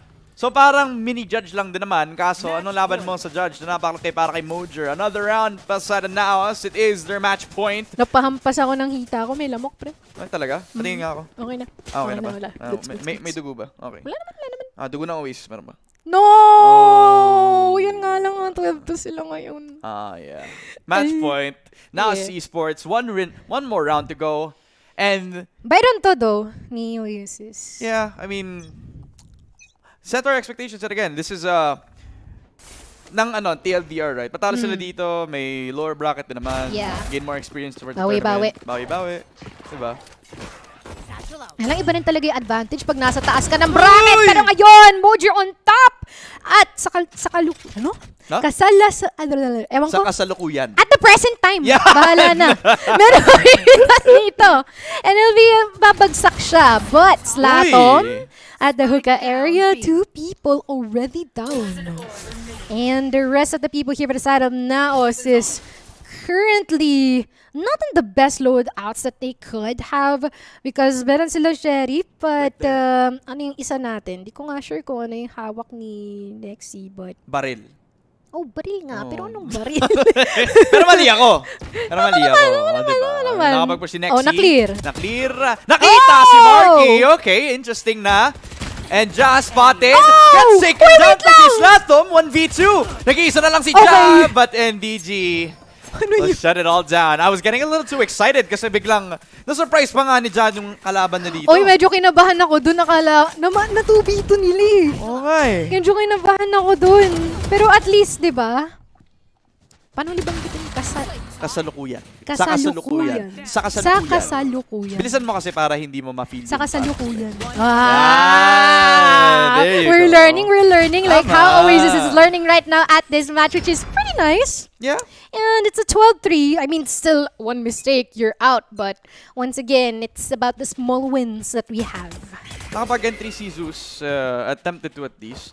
Now he's gaining a little bit more confidence to do that in the next coming round. Maaaring gamitin nila to pang VOD review ng malala. Sim. Yeah, they have to. No, they kind of have to. Yeah, yeah, since yeah. now din yung kalaban nila dito. So Showstopper out for Mojer. The spot out. Oh! Ang dalawa! Second love and slash them roasted to the ground. A 4v3 with Zeus catching up to the team. A very surprising pick papunta kay Ja all the way to the other side of the map. Kaya ang Oasis Gaming mukhang may progress ng onte. Spotted si Nexi. Hinahabol ni Zeus. Kaso napatay pa nga ang Neon ng Oasis Gaming. Marky as well as NDG, the last 2 remaining. But Mojer picks up the 4K.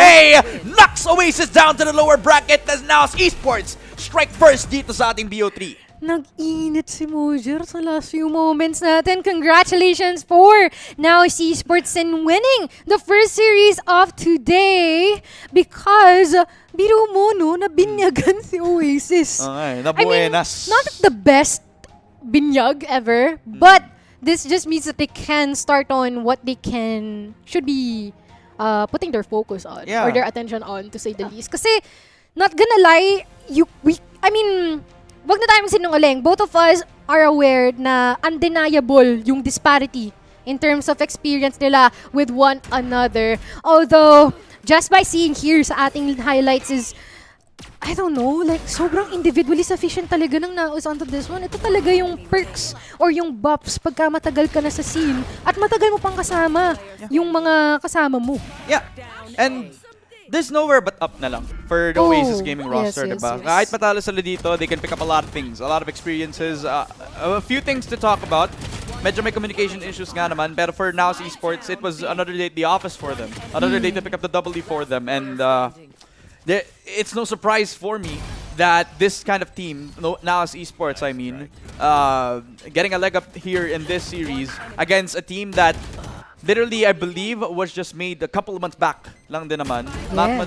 Not much tournament experience, not much experience playing with each other. Literally, new duos na nakikita natin. Slatom with Zeus for the first time in a while. I believe ever para dito sa kanilang history.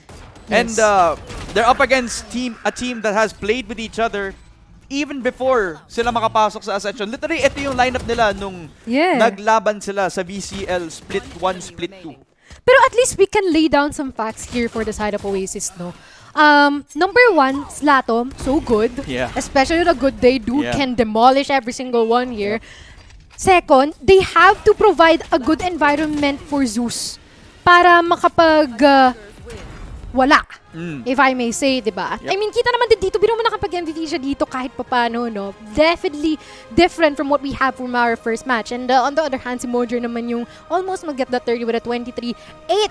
or single-digit deaths dito, lahat mga members natin dito for the side of Naos. And it's just really, really, what do you call this? Recognizable that, yes, this is Naos. Yeah. Although for Oasis, they will be spending some time finding their identity, especially na merong mga times din itong si MDG, not gonna lie. I feel like there's a good potential for this guy to be their clutch player talaga.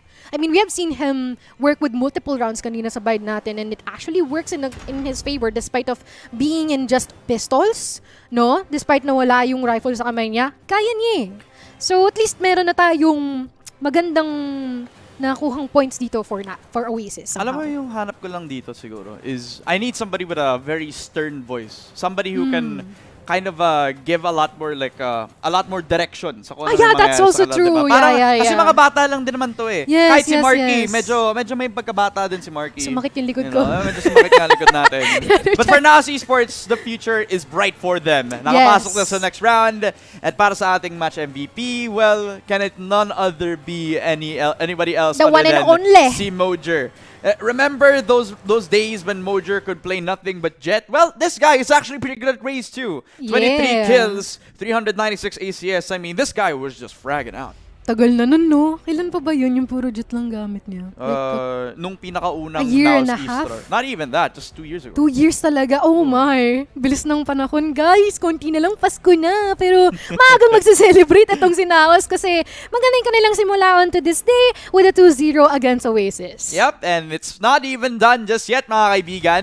It is only our first BO3 of the day kasi meron pa tayong bracket na makikita at Yeah. malalaman nyo kung ano pa ang mga expect nyo dito. So nakapasok na ng upper bracket semifinals ang Naos Esports. Hinihintay na lang nila kung sino ang mananalo between Balbakua and Old Sneaky Cat. At kung naging sad kayo na natalo ang Oasis, okay lang yan kasi May lower bracket. may lower bracket pa tayo. Yes. So, abangan nyo yan because later on, susunod series natin ay ang Balbakua versus Old Stinky Cats. Yep, and a little bit of info about Old Stinky Cat since wala ka nung isang araw. Uy, ano yan? Parang same lang din naman yung roster nila. Okay. Well, not really same. Actually, nandun si Dignified, nandun si Owen Cutie, yung kaibigan natin si Dignified nandun pa rin. Tapos, medyo may bago-bago eh. Nandun si Disrupt, si Ner, yung Ner na hindi mo kilala, yung ibang Ner na kilala natin. You know, so, medyo interesting. Okay. Medyo may history. Ang ating Wow. Old Stinky Cat while Balbakua are looking to strike first. We'll be right back after a short break. Huwag kayo mag-alis. Magbabalik ang Predator League. Peace.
The X38 is the latest high-octane curved display from Predator. This zero-frame behemoth has a 37.5-inch span and a 2300R curve in glorious 21:9, so that you can fill your peripheral vision with pure gameplay for all-out immersion. And with a very ergonomical stand, positioning this colossal display is quite easy, allowing you to tilt, pivot, swivel, and adjust the height as needed, so that comfort is maintained even through long gaming sessions. Naturally, you have all the latest ports needed, as well as two powerful 7-watt speakers should a headset not suffice. Though the X38 is ideal for hardcore enthusiasts and esports pros alike, what sets it apart, besides a crisp, ultra-wide QHD Plus resolution, is the Agile Splendor IPS panel it uses. This panel makes it possible to push the response time up to 0.3 milliseconds while maintaining a color gamut of DCI-P3 98% and Delta E less than 2, so that colors and details remain vivid. Add on the 175Hz refresh rate and you have a blisteringly fast monitor that keeps all the fast-paced action coming through nice and smooth with almost no ghosting, color bending, or torn frames. To make sure those frames look as pristine as possible, NVIDIA G-Sync keeps frame rate locked to the output of your GPU, while Display HDR 400 certification allows you to enjoy HDR content in or outside of gaming. So if you're looking to go all out, it's time to introduce the monumental X38 to your game setup.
The X38 is the latest high-octane curved display from Predator.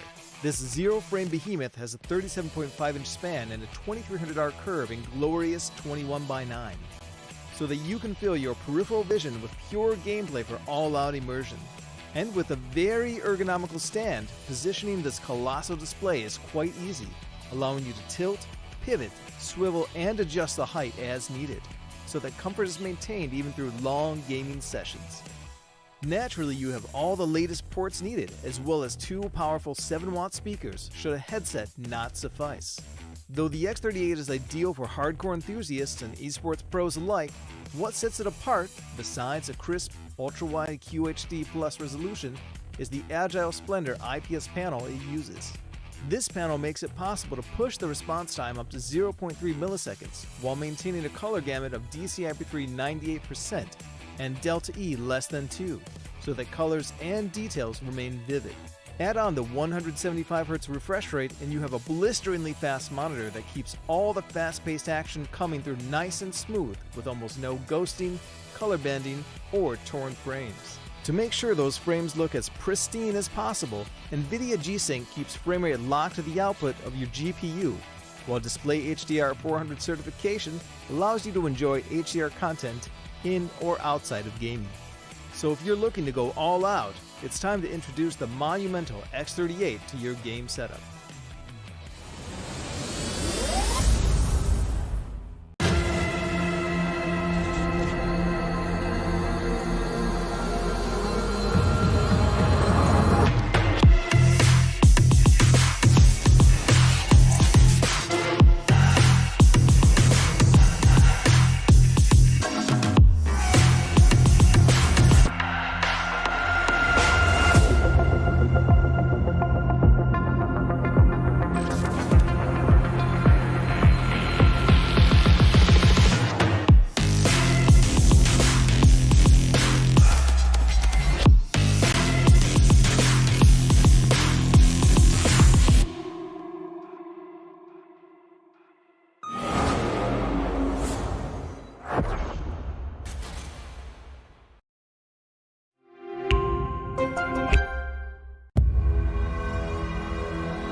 The X38 is the latest high-octane curved display from Predator. This zero-frame behemoth has a 37.5-inch span and a 2300R curve in glorious 21:9, so that you can fill your peripheral vision with pure gameplay for all-out immersion. And with a very ergonomical stand, positioning this colossal display is quite easy. It is the battle of the younger teams as it is going to be Balbacua versus OSC. Welcome back mga kaibigan. Nandito tayo sa group stages ng Predator League Philippine Qualifiers. So nga pala si Mo, kasama ko si Mochi and we're back. Mochi, yung nasa Oasis game, kalimutan na natin yun. Literal na speed lang ang nangyari dito mga kaibigan. Now, we are at the turning point kung saan malalaman kung sino sa ating younger teams ang papasok dito sa ating upper semifinals. And again, this is a team that has a bit of history. Oasis Gaming, hindi. Oasis Gaming, tapos na yun. Akala ko ba, kalimutan na yun. Wala na, hindi ka makalimutan na binabalikan. Tama. Sorry. Akin yan. Pero ang sabi ko, this is a team where medyo may old friends tayong maglalabanan dito. Yes. Si Boogie na nasa Balbacua, lalabanan niya ang brothers niyang Signified at saka si Owen Cutie. Yes. And they are gonna meet each other here in different teams. Yep. Balbacua versus OS. ang ating Meow or si Old Stinky Cats. And this is gonna be quite of a tough match, no? Ano ba tough match to predict kung sino mananalo? Yes. Lalo na since hindi natin alam kung i-field ng roster nila. Yung same na roster na panalo nila yung championship, diba? So, Balbacua, bit of a tall task ahead of them since medyo fresh ang panalo ng OSC. Pero before anything else, I think magandang pag-usapan ang sponsor for today's stream, ang PC Game Pass. Get a ton of games, AAA games in fact, para makalaro ka. Talagang kailangan mo mag-subscribe para makuha ang PC Game Pass. Get your first 3 months off with every purchase of a Predator laptop. All you have to do is to check out the Acer Predator laptop right here. Siyempre, pwede mo i-check out yung website na I believe it was acer.predator.com. Yeah. Kaya niyan. Basta siguraduhin yung hindi hindi fake website yan Hindi ko naman hindi. Yung official, okay? Doon tayo sa aming label, tsaka official. Yeah, check the label. Lagi, check every the single label. time, guys. Kasi minsan di mo alam, baka mali na yung pinapasukan mo. Nako, delikado tayo dyan, low. Kaya nga Shoutout nga pala sa ating mga kaibigan na nanonood ng stream ngayon. Nakita ko yung social media team ng Naos Esports kanina. Also, want to give a big shoutout as well to Raya Kim, nanonood. Yung kanyang bebe, si MNFPS actually fragging out as a fragging RGL. Si Honey Glaze. Buff, no? Kaya nga si Honey Glaze nanonood din. Si Miss Angelica Cortez, thank you so much for supporting the stream. At isuporta ang local scene natin. Talaga napaka-active nga ni Ate Honey Glaze sa pagsuporta lagi. Laging present yan kahit saan pa man niya mapunta. And of course, I'm pretty sure na yung ibang mga nanonood natin dyan is prepping na rin. Malay mo nagluluto sila ng lunch ngayon. Habang nanonood, yung iba breakfast nila. Kakagising lang, no? Puyat pa more. Kayo, kaka-Valorant nyo yun Pero, it seems like our players are just preparing para ma-ensure na itong mga setup natin dito is pristine, mindful, demure, correctly set up. And they are gonna play at the best of their abilities with the equipment na meron tayo. So, tama. Sure lang tayo dito. Kaya nga, chill lang. While we shimmy our way to the match. Medyo chill lang. Okay, kamustahin kita ngayon? I mean, I think it's been like, sometime before tayo nagkita ulit. I think medyo naging cool lang tayo with Daydom. Parang si Daydom yung naging partner natin. Tapos tayo medyo matagal na tayo hindi nagkita. Kamusta kayo si Daydom, no? Parang on the way lang siya dito ngayon. Asan ka na, ate ko? Sana buhay ka pa, V. medyo na-delay. Sana ma-traffic Wag! yung games natin. Sana mag-traffic yung games natin. Hindi si Daydom. Grabe, pinahirapan mo pa yung tao all the way from Laguna na nga. Biro mo kung saan tayo napupunta, no? Last week, nasa Visayas tayo. Mas ngayon, kung saan ng kalat-kalat kasi online. Iba-ibang parte ng Iba-iba na Diba? Solid. Para malaman kung sino yung pinakamalakas sa Valorant ngayon. I mean, that's the thing about Predator League right now. I think I love that you also pointed out na parang iba't ibang parte ng Pilipinas yung tinitingnan natin. Kasi, this is a time for us to actually expand our horizons para makita natin kung sino ang malakas ngayon sa 2024 natin. Kasi times are evolving. Ngayon, hindi na team secret yung parang the cream of the crop. The cream of the crop na. Medyo busy sila sa Korea ngayon. Ngayon, naghahanap na tayo ng superstar team at roster natin dito. So we're heading on into the map vetoes. And it is gonna be Balbacoa's map pick of Haven. Yet again, first map Haven na naman tayo dito, mga kaibigan. A lot of teams like to play this map. Very comfortable, very mindful, very demure nga naman sila. While Old Stinky Cat, they play on the Ascent map where, they play a lot of Ascent. And if you remember yung Old Stinky Cat roster before, they like to play yung Clove Pick na may medyo aggressiveness with the breach stuns, with a few flashes to support the team. Hindi na kailangan mag-jet, pero since bago na yung roster nila, nilagay na agad nila si Skyler Vaughn on the Sentinel. Kasama na din nila, yung bagong duelist na din nila. I don't think he's gonna be playing that same lineup anymore. So, Buying gonna be the decider map. That's also gonna be very interesting. There's gonna be some new stuff from here and there for the side of Balbacoa. I'm not quite sure if there's gonna be some changes from them. And once again, ito yung mga previews from SR Nakage, no? Yeah. Not quite sure kung meron bang mga namahinga muna or would be returning or something else gonna be changing into their positions. Kung nahinga pa ba si Mid Matters? Uy! Pero yeah, we're gonna check it out. And this is pretty similar to what we have kanina lang. Pinagpalit lang yung Bind at yung Ascent. It's gonna be played as the second map. Actually, this is really interesting, no? I usually expect that yung unang map natin lagi is gonna be Ascent, but now times are evolving, the teams are evolving, the players are also evolving, and seems like Haven is more of a meta on this time around, lalong-lalo na meron na tayong rotations in terms of the map picks whenever that there are some competitive scenes like this one. Medyo bumabago na din yung mga parang mga picks ng agents, hindi lang jet only nakikita natin dito. Which is nice. It's just nice. I like a change of pace. May ilang mga naglalaro ng Raze, yung ilang naglalaro ng Neon. Yung iba naman mga special people natin naglalaro din ng mga Yoru. Wala grabe, no? Kanina nga ISO eh. Hindi ni Jadon. So parang medyo masasabi ko lang na nagiging unique na ang kahit sino na pwedeng mag-pick ng Haven map. Nagiging iba na din yung nagiging parang meta-team composition. Parang back then, na-innovate ng Zol Esports yung double controller comp, Omen at saka Viper para lang masuportahan ang both sides of the map. So, a lot of things to consider dito sa ating magiging agent compositions. And magugulat ka ba kapag may nakita tayong Harbor dito? Piling ko hindi naman ata. Hindi. Iba naman eh. Actually, kung may Astra nga eh. Ay, feeling ko Astra, mas common pa nga yun. Diba? Mas common pa yung Astra, and especially na meron tayong recent buff. I feel like ginamit siya nung second qualifs. Oo, ginamit. Sa Cavite, no? Pero, hindi siya nag-work. Yep.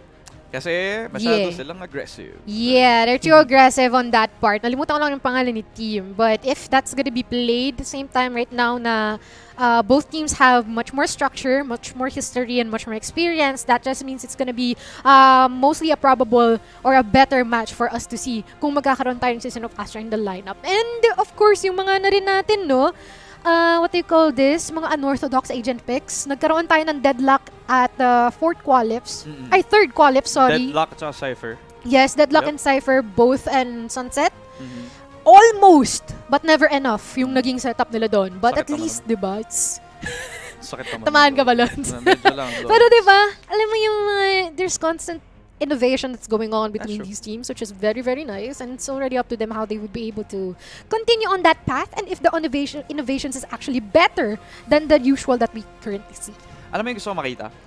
Vice pick. I want to see a Vice pick. Oh yeah, now that you mentioned that, I don't see any teams that figured out how Vice can be integrated in a full-on lineup yet. Well, think about it, right? Kasi medyo bago-bago din naman si Vice. And just for the clarification for everybody watching out there, Vice can actually be picked. Any team can actually pick Vice right now. Right after the 2 weeks no release. Yeah, tapos na yung 2 weeks. Yeah, tapos Literal na. tapos na. It's been 2 months since Ang 1 tagal month. na, yeah. Since na-release na din si Vice. So, pwede niya i-pick yung Vice. Talagang feeling ko, teams are still trying to figure out how to integrate them into the roster, right? Yeah. So, possibly like a Deadlock replacement sa mga double sentinel comp natin. But then again, double sentinel is also like a risk in itself kasi hindi naman mag-work in double sentinel comp mo kung hindi kayo nag-anchor lang lagi ng sites. Yeah. If nag-retake kayo with that lineup, medyo mahihirapan kayo lalo, di ba? Actually, kung magda-double sentinel ka, most likely, one of the major maps that you can use that one on is Abyss. Yep. Kasi so far, it's actually very beneficial to have 2 sentinels on both sides kasi sobrang lawak din kasi ng Lotus. pwede mong paglaruan sa mid-area. Lotus pwede rin, kaya lang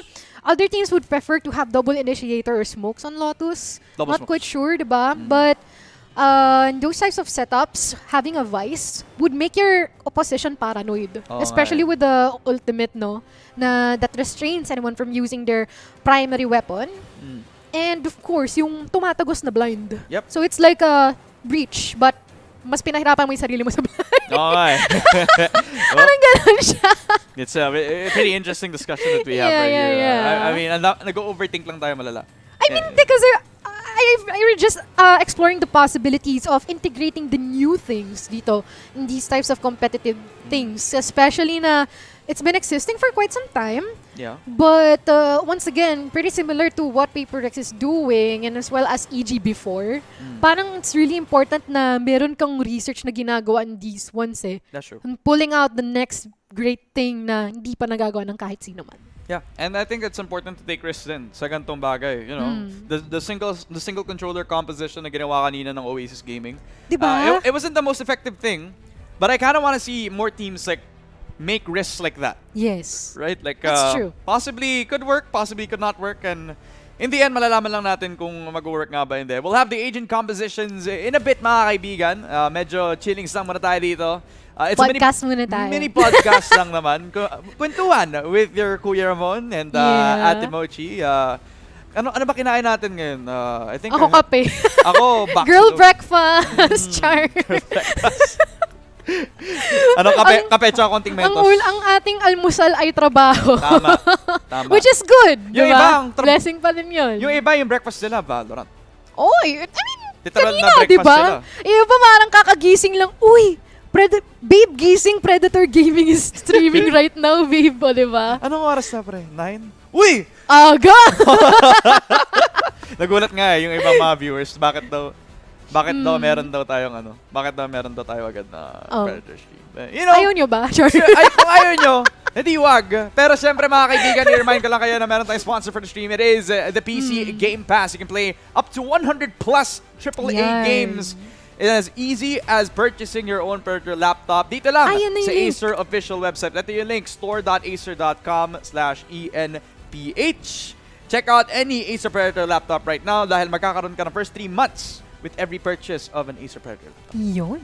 First 3 months, any games you want, okay lang. Okay, Yun. imagine. Secure mo na yan. May laptop ka pero wala kang games. Ayan, PC Game Pass. Meron na. Sold na. Kaya magsawa ka kasi ang dami. Ang dami ko mga Totoo. nilarong games so far sa PC Game Pass. I think I played like a lot of Fallout. I played a lot of like New Vegas. I really like New Vegas. So alam mo yung ayoko sa New Vegas. Ang daming mga scorpions. Takot ako sa scorpions, takot ako sa spiders. Sorry batang kasi ako eh. Batang kabilang dako ako eh. Okay. Alam mo na yun. Pero, for PC Game Pass kasi, nilibre, shoutout sa'yo, Jerome with the JH. Kung Uy. nandyan ka man, nilibre niya ang Minecraft, pre. Uy, Oo. bait naman. Sobrang tas bait, isa pa yun solid sa niya. mga laro Yung doon. pro-dead namin ngayon sa sa school org. Sa school org, I see. Solid mo, pre. Yep. Hindi yung makagawa ng heart kasi may hawak akong kanina. Ganyan. Yan, ito. O yun tayong ways to make a heart. That's true. Pwede ding ikutan yung mismong knuckle. Yeah, this one and then. Oh my Yeah. gosh, that's so True. K-pop. That's okay. That's so K-pop. Magsikahan nga tayo tungkol sa mga rosters natin, di ba? So, alam mo ba kung ano yung roster ngayon ng OSC? Ayun, nabanggit na natin kanina, di ba? Oo. But may bago, kamo. Ang Yung daming dalawa. bago. Ang daming bago. Gusto mo malaman kung sino? O sino? Okay, so, unahin ko muna dun sa mga old players natin. Digni Owen. So, this is OSC, right? Nandun si Dignified, Controller IGL, si Dignified pala yung kanilang flex player. So, Okay. siya yung flasher, mahilig siya maglaro ng minsan nag-initiator. Naglaro siya ng Sova nung Kung anong naglaro siya dun sa may pangangailangan. Abyss. Kung anong pangangailangan, tama. Oo. Si Owen Cutie, Controller IGL Controller. for the team. Yung mga bago, malaman, Dreach, Duelist. Okay. Which is usually, historically, yun yung parang support initiator sa mga teams minsan no? So nagugulat ako. Ang galing niya May glow up ata. Duelist. Tapos kasama nila si Disrupt. At yun naman, ang support initiator yung for the tagal ko na squad. hindi naririnig yan si Disrupt and I'm really looking forward kasi nandun. Uy, wait lang, may nakita na naman akong ISO dito sa kamay ni Gabby Diz. Pero, once again, Dritch and Skyler Von is gonna be on the Cypher. So, ayan na, that is the role reveal. Tama naman ang sinabi dito ni Ramon, and now that we are on a really aggressive lineup, you're not gonna lie, like an ISO, a Neon, and a Breach, and a Neon on both sides. Yo. Man, this is gonna be poppin'. So, you guys better prepare and hold on to your seats and unclench your butt cheeks. Kumalma muna kayo. Wow. Kasi yung lineup natin ngayon, this is pretty much a really, really sharp one, if I may say. Absolutely. The aim will be high. The confidence will be required as the young guns are looking to make their name dito sa ating second BO3 of the day. Old Stinky Cat versus Balbakua. And remember, Wow. ito ang old SR Nakagi roster with a few newcomers to the side, sa attacking side natin. Daddy David is gonna be joining up with the team as well as si Remuru, na bago-bago pa lang dito sa team, pero same pa rin naman yung core. Uy. Doon pa rin naman si Boogie. Tsaka Namiss ko din si Yanagi. si Yanagi. I mean, Gabby, this on an ISO is pretty new to me kasi parang previously lang nakita ko. Ay. Parang gamit niya Cypher, pero... Bagong panalo lang din yan sa isang LAN tournament din. Wardell. Wag ka. Hindi, si Yan, Sino? si Gabby Dis. Ano, Gabby Papasok Dis? na agad. Gets. Blinded in, pushes out, and Oh! takes down Owen. That's the anchor for the squad. Skyler Vaughn gets the 1-for-1. I believe nakuha na agad through the smoke as well. So we're back to an even footing, a 4v4. At hindi na niya tinuloy ang rotate niya all the way to garage, pero may konting indecisiveness. Counting indecisiveness, although Cat Enjoyer might possibly be the one to actually try and do something about that as he tries to push forward. Buti na lang Yanagi is there for the support and garnering 3K in a row. Although nasa likod niya lang naman si Disrupt. With just 2 more bullets meron dito sa pistol niya. Tama, switch out lang with tons of utilities to actually work with. So it's already up to him. He can actually use that in its fullest potential. Yun nga lang nga. Gabby, this will be quick enough on this trigger. Will be taking this round for themselves. I mean, Balbakua making a lot of moves on the map. Gabby this on the ISO, and I believe he's also one of the IGLs of the squad. A lot more of the vocal talents that we have dito, which is truthfully showing up in towards the game itself. Yanagi with 3 kills, also being the one to trade off yung kung sino man yung namamatay dun sa may garage position natin.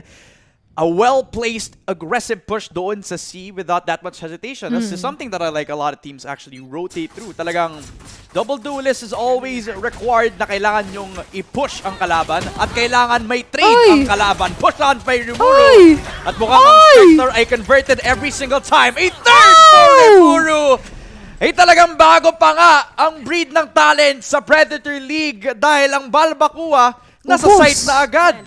Ubus agad dito. Yun, Ramon, baka makapag-ace pa to si kumpare mo. Yun nga lang, na-shutdown siya ni Skyler Von at si Gabby Dis ang tatapos. Malapit na. Sobrang low na ni Skyler Von doon. Pero alam mo, yun yung na-miss ko din, no, kanina kay Yanagi. Yung trading capacity niya. Yeah. Sobrang taas.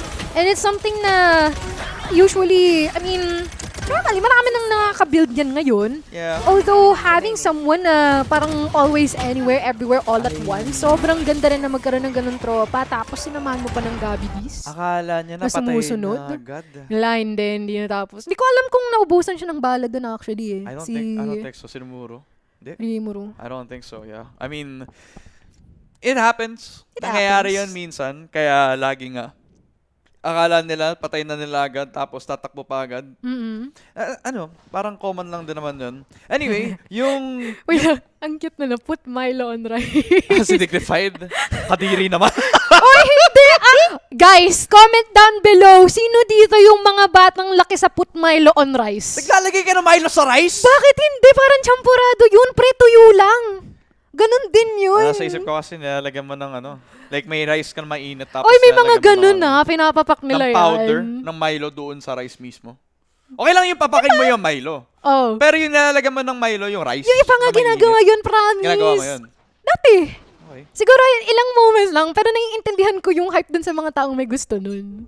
Parang, it's pretty similar to having pineapple on pizza. Although, mukhang magiging masarap at ang pag-pick up dito ni Wardell Curry. But, immediate trade-off dito ni Yanag. Ang bilis na agad ng trade na agad. Tamang spacing lang again for Balbakua. They get 1-for-1. Talagang trade-off agad ang Sova para sa Neon natin. Nandito pa din si Boogie. Let's see if he can get himself a lurk towards that B-side extremity habang naghihintay lamang ang Sova sa loob ng A-site. And decides na, sige, bigyan natin yung site. Sama-sama na lang tayo as a team. Skylar Von gets picked off by Boogie. That's a huge pick for the squad. That's a breakthrough for BC. Yanagi! Surprised by Dignified. Adjustment check. Disrupt, getting a second as well. That is prompting si Boogie na samahan agad tong si Gabby Dis. Nag-iisa lamang pero mukhang hindi kinailangan. 1v1 Disrupt against Boogie. And again, this is the young versus old. As Disrupt tries to reload his gun, sees if he can peek on habang naghihintay lamang ng top. At si Boogie nag-swing papunta kay Disrupt! That is a 3-0 for Balbacoa! Ganda ng timing for the swing ni Boogie doon. And it all boiled down to like the last few moments of that round at A site, no? I mean, there's good trade-offs from here and there and some pick-offs, but I could really attest na sobrang tindi ng impact na inilapag ni Boogie doon. Kasi despite of the delay in terms of rotating onto A site na nawala pa si Gabby Dis dito, he tried to compensate and he did. Yep. Which is actually 3-0 already here in favor for the side of Balbacua. Yep, and the thing about that though is na hindi din sila nag-over-aggressive. So, putting all the resources on that corner just meant that Balbacoa had a little lucky pagdating doon sa tail end of round na yun since napakalayo pa lamang ni Boogie. Didn't have a lot of value from the lurk as well. So, back into a situation where BC have to fall by. Rimuru spots out tong si Owen Cutie. He can reposition himself since he is the Omen. Rimuru decides that he doesn't want to take any sort of contact doon sa loob ng C. So, a reset comes in for Balbacoa. And they're not even gonna push on to any sort of trip wars kasi walang pambili si Skylar Von para ma-hold yung C. Isa lang. Isa lang. Tapos ang lalim ng lagay niya dito. Not quite sure if that is Pang early a info good... lang. Yeah, pang early info. Though, she knocked dart. Wala rin. Wala rin. Parang, uy, narinig ko pa rin naglagay ng tripar. Sige, I got you bro, ako nang bahala. Galing siya dun sa kabilang side ng map. Ano lang siya, mag-pick up lang siya dun sa silong, tapos iniwan lang nila. Ganun sila ka-decisive. Sige, checkmate lang natin para wala na tayong problema mamaya. But, okay. D-side ata ang kinalang pupuntahan dito. Libre pa naman, pero yun nga lang nga, dalawa makikita na dito on a crossfire situation. He's gonna be stuck with tons of people still in favor for the side of Balbacua as they manage to narrow them down with 13 seconds left here to put the spike onto the side. Owen! Hindi nila in-expect but si Boogie na naman ang makakaharap nila sa huling saglit ng kanilang buhay. 4-0 ang scoreline and hindi pa nakakasagot si OSC dito hanggang ngayon. Grabe, ang dating katropa lamang ni Owen Cutie. Nakuha pa nga sa 1v2 scenario. Muntikan pa ngang maklatch. Nakuha yung one tap kay Daddy David pero ang bilis ng reflexes ni Boogie. Parang nung nakaraan lamang na magka-team lang ang dalawang to, no? Actually, yun nga din yung maganda dito sa mga gantong rivalry sa mga tournaments. Yung tropa mo nakaraan, tropa mo pa rin pero nasa kabilang team na. So may info kung paano maglaro, paano gumalaw. Alam mo kung ano yung magiging behavior nila. Pero the kill contract ko konekta. Abang-abang tayo, Lodi. Kung meron siyang mapipitas dito while lahat sila nandun sa C-site na. Gabby Dis, makukuha niya si Owen Cutie. Nako, burado na siya and we're just gonna wait for the spike to actually detonate while the rest of the people here for the side of Old Sticky Cat tries to offer a retake. Open plant, may garage position pa. Pinupush pa nga nito na si Rimuru. And Skylar Von overwhelmed kaya kailangan niyang ibigay yung garage position itself. A 4v4. And Mortal Curry slides into battle. Gets himself a shot papunta kay Daddy David. And eventually, OSC, they have the numbers advantage. Neural Theft online at nakapag-defuse pa nga ng half itong si Disrupt with a triple from Mortal Curry. A 1v2 now. Gabby Diz mukhang na-stun pa nga! At walang panahon ng BC binigay para sa OSC. A good breakthrough for Old Stinky Cat as they finally break the winning streak here from the side of Balbacua. Pero, alam mo, sayang din yun, no?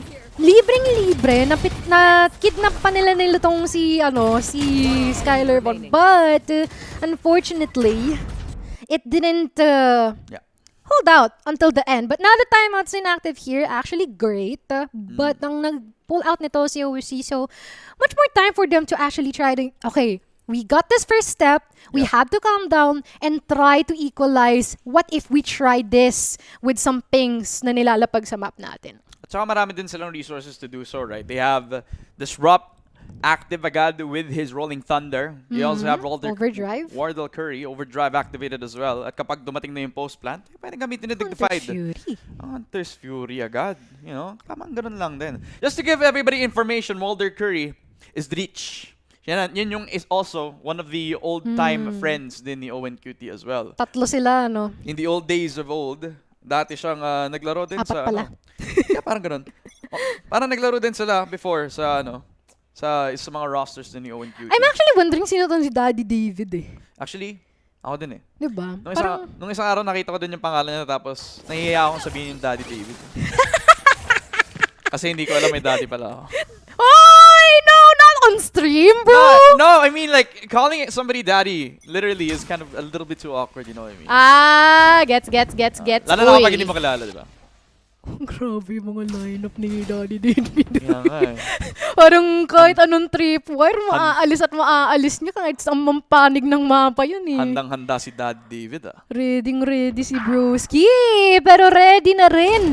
Na umano dito tong si Boogie pero sinundan pa ni Rimuru as they try to free the site here dito sa B site natin. Some people here at A-Link. Ang lapit nila sa isa't isa. Put Milo on tries and he's gonna get these two alongside tong si Wardell Curry. Pero 2v2. Maganda sitwasyon or yung lokasyon dito ni Yanagi. And maaari pa nilang saluhin ang isa't isa dito. With just 2 more people. Wardell Curry, makakatatlo. Yanagi na lang ang naiwan at mukhang sakto sa ulo.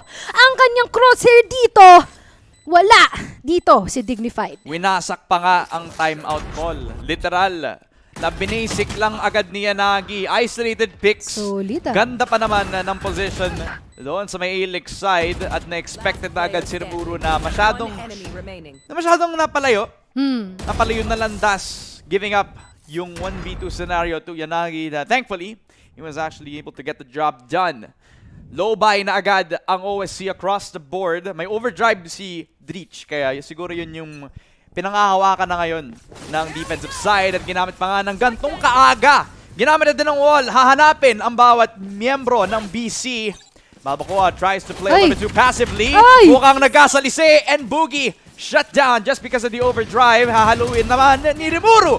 Ang aggression doon sa may CT. Sinamahan pa nga ni Gabby Dis. It's a 3v4. And it's Neon versus Neon sa loob ng A-Link. Kaso naman ay mga si Wardell Curry. And Rimuru is up on a roll. Mukhang mamapatay pa nga si Owen QT. And a 4K for Rimuru. Balbacoa will get the 6th round. The streak continues.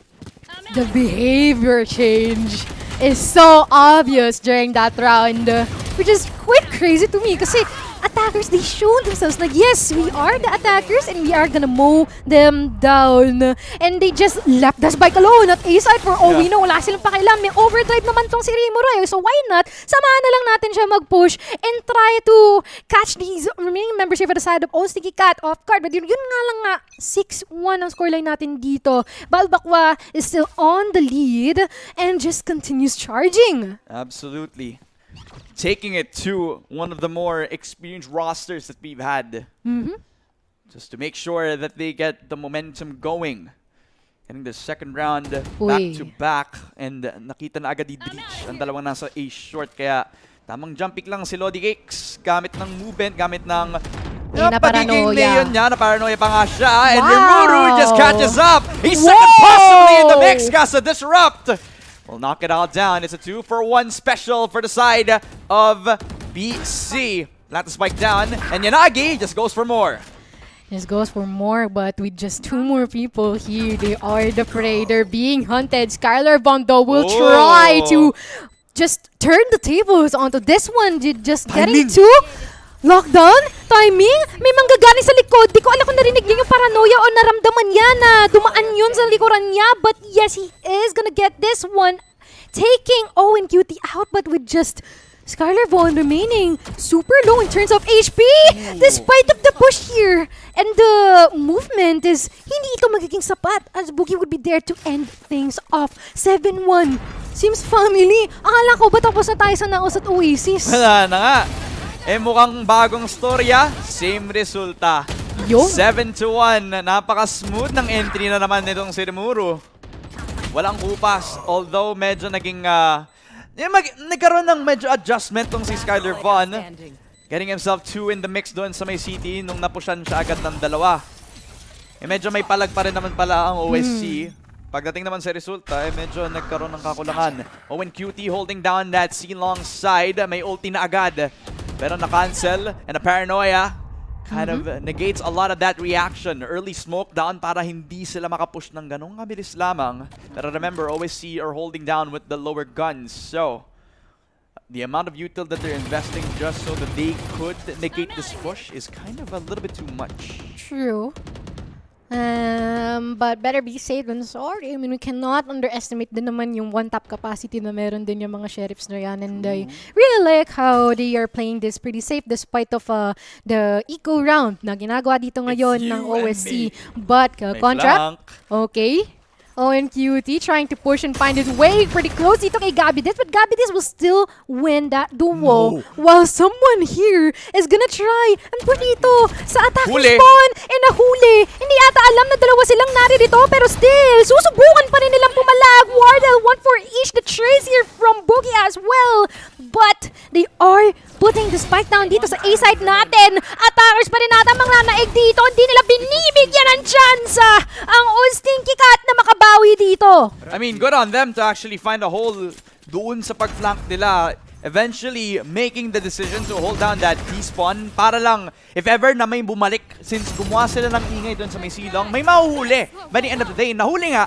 Pero ang problema, may numbers advantage pa rin sila by the end of it. Right? I mean, they got the upgrade.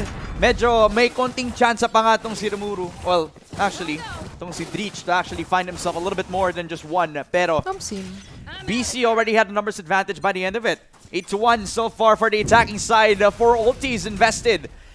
And Dreech taking a chance and finally will get a breakthrough papunta kay Boogie. That is the lurker down for the count. They can look towards a double flank now since open pa rin sa kanila. And Scar Devon will finally get some damage done. And C looking wide open for them. But remember, Owen Cutie will get knocked down. Gabby Dis adjusting towards Owen Cutie. 4 versus 3. A doable round for OSC. Doable kung doable. 3 pang natira dito. Until isa na lang. Ano pang gagawin mo dyan? Kumpare nating Omen na si Yanagi. Skylar Vaughn lang naman ang tatapos sa'yo. But with just 2 more rounds remaining here, dapat makuha ni Old Stinky Cat to. Kasi, tignan mo nag-andaing minaldas na ultimates dito ng Balbakwa kanina kahit na eco nila. They can view that as an advantage, although they really have to pick themselves up, put it up onto another notch, if I may say. Kasi para sa Old Stinky Cat, parang sayang yung mga nagiging winning nila dito conditions kung hindi nila ito mamamaterialize kasi they're continuously being pressured netong side ng Balbakwa kasi sobrang aggressive nila in terms of their pushes. Tas ayan tingnan mo yung mga trade drops natin ang bibilis lagi. Pero nagpupush si Skylar Vaughn. Skylar Vaughn. Skylar Vaughn. Ingat ka, boss. Boss. Sinasalikan mo, boss. Hindi niya nakita. Hindi niya nakita. Napatay na yung Killjoy kaya hindi makikita ang turret. Makikita na ka. Nantis Fury. Activated. Makikita. Yagi. Sinasayawan lang niya. Hindi makikita ng kahit sino doon sa flank. Skylar Vaughn expected. Kinilig na. Daddy David. Pinaasa. Nakaramdam pa nga. 4v3 in hand. And Dreech already inside of the C site. It's a 4 versus 3. C long being the post plant. Post plant. 3 tao naiiwan dito. Ganda angulo ni Wilded Curry. Nasa platform lamang si kuya mo. Pero yun na nga with the contrast. Mukhang maganda yung push nila dito. Yun nga lang may shield to si Gabidis. Ay, naku, they're still gonna push and continue securing all the remaining members of OSC. Sayang, ang ganda na sana ng mga util throw nila doon. Kaya nga ang dami nilang in-invest doon sa previous rounds na by this round, wala na silang pampalag. Hindi na nila magamit yung breach stuns nila. At hindi din sila makakuha ng opportunity para magamit agad yung ma-utilize yung Rolling Thunder. Kasi yun nga, nagamit na nga din ulit, di ba? So, ang ganda ng fundamentals na nakikita ko for the side of BC. Alam nilang may flank, so even though wala doon yung trip war na sinet-up na sana ng kanilang Cypher, well, ng Killjoy, they're still holding it down. They're still trying to hold this through. Nakidnap na naman ulit. Dreech gonna have his 1v1 moment. Naka-double tap pa rin si Gabby Dis! And it looks like he never needed it. Pushed down by Rimuru and Skyler Vaughn holds his own. Dalawa ang kailangan niyang i-hold na angle. What? At na-overwhelm pa nga sila. Bro, nakita mo yun? Naglagay siya ng trip war sa gong. Tapos na-predict niya na ipupush siya dun. Tapos namatay si bro na Neon dito from the side of Balbakwa. Tapos ngayon meron pang mga trade-offs na nilalapag dito. Si Ostinky ka. Tapos 3v3 na. Oh, tamang antabay lang oh. Habang sinusubukan nila mag-retake dito. Pero yun nga lang ang daing util na pwedeng ibato dito ng side ng Balbakwa. Oh, may plank pa sila. Pre, ingat ka. Nasa link ka. Pabor naman sa'yo. Walang nakatingin sa'yo. Maganda yung timing mo. All you have to do is to spray and try to secure the last remaining member here. Oh, with you, di makakaisa. Pero, pansamantala lang yung binigay na chance dito ng Balbakwa. 10-2 for the third game in a row. This time, it's in a different BO3, mga kaibigan. And it's on the side that we never expected it to happen. I mean, Balbakwa, we always expected them to be a very strong team. But remember, this is a new roster. This is a roster that they have built up because they realize nag-retire na si Shintaro, kailangan na mag-aral. Yung iba pa mga membro, may iba pa mga responsibility. Shoutout nga pala sa inyo. Pero, Boogie is still here. Yanagi is still in the core.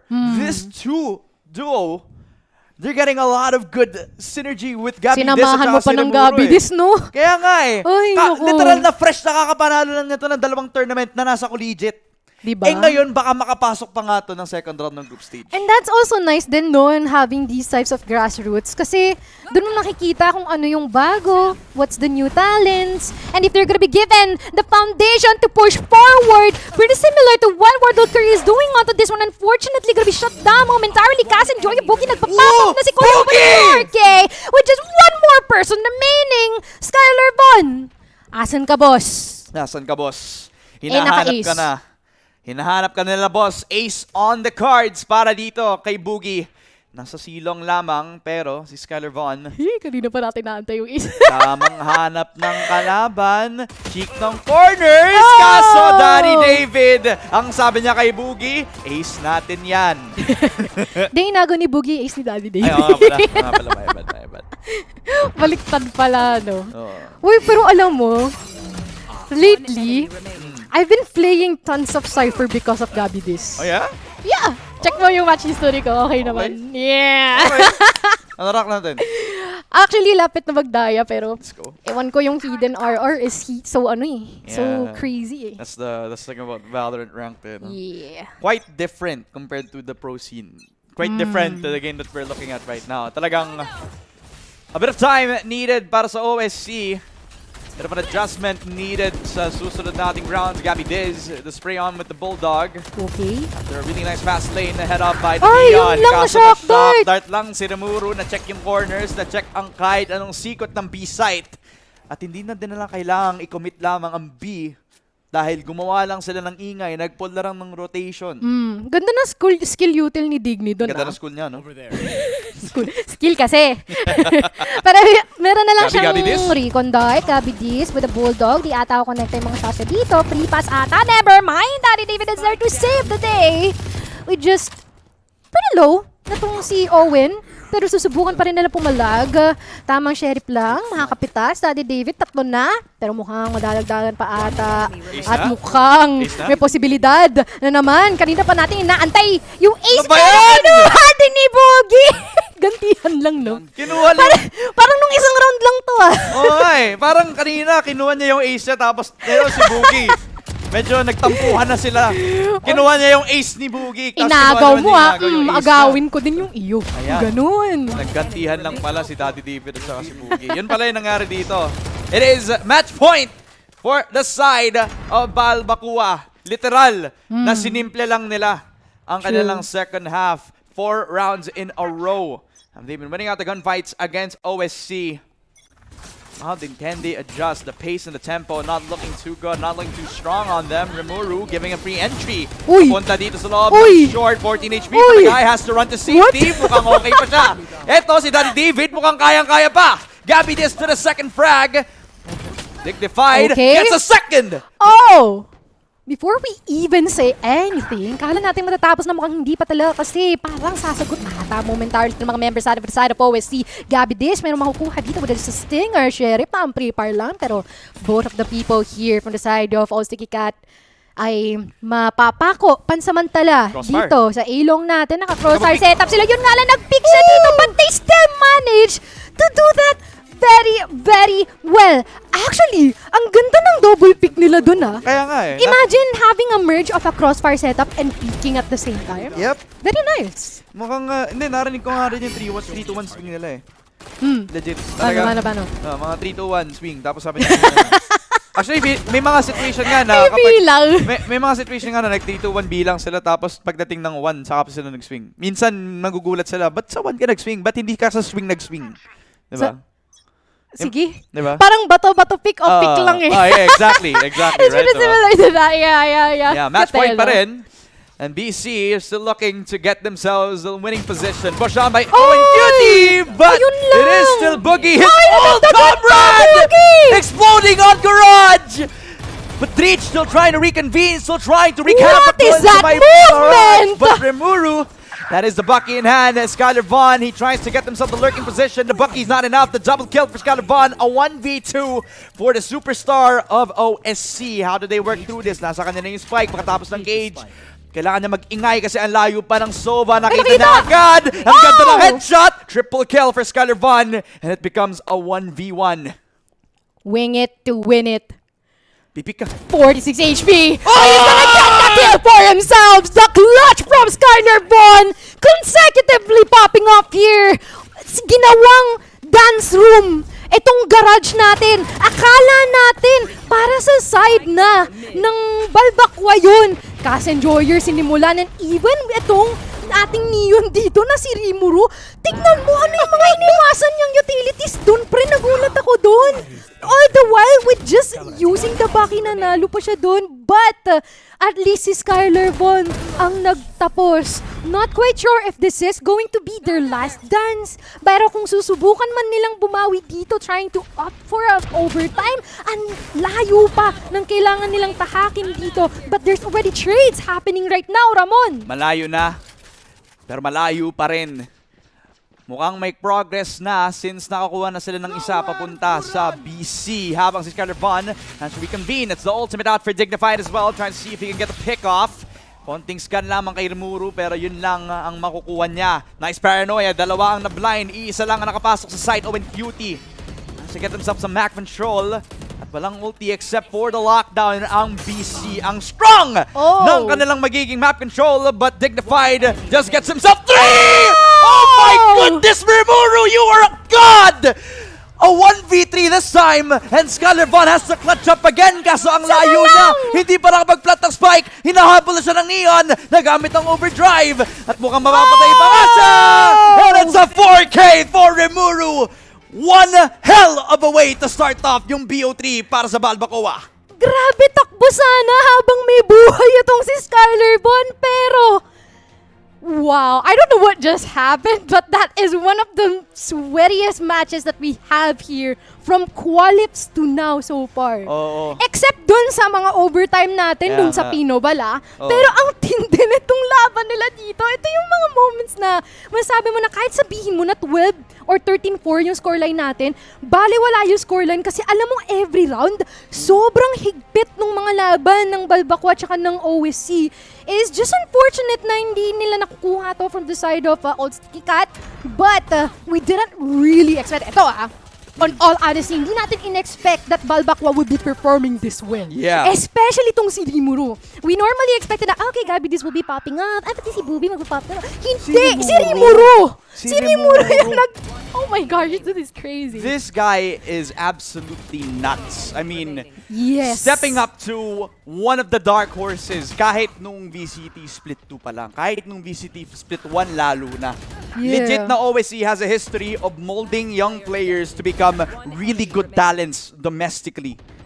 Especially under the leadership of Owen Cutie, right? Pero my God, these young guns from Balbacoa are doing so much damage. I mean, Rimuru, napakalakas ng entry. Gabi, his leadership has been on point so far. And this guy has been grinding so many tournaments in Tier 2 that True. it's just unbelievable kung bakit wala pang nakaka-pick up sa kanya for BCL Split 2 pa lang. That's also a good point that you raised, no? Why don't you guys get this, dude?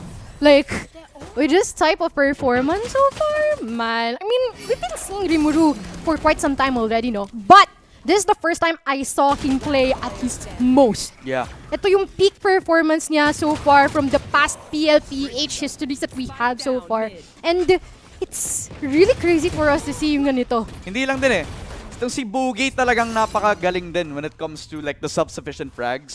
This guy, I've always known Parang him. given na yan eh. Okay, Dati pa eh. parang yung history niya, parang nung una ko siya nakilala, lagi siyang duelist main. Laging Tas Reyna ngayon, lang lalaro niya, Jet uy, na lalaro niya. Uy. Yes. Pero ngayon, bigla siya na gano'n, bigla siya ng Killjoy.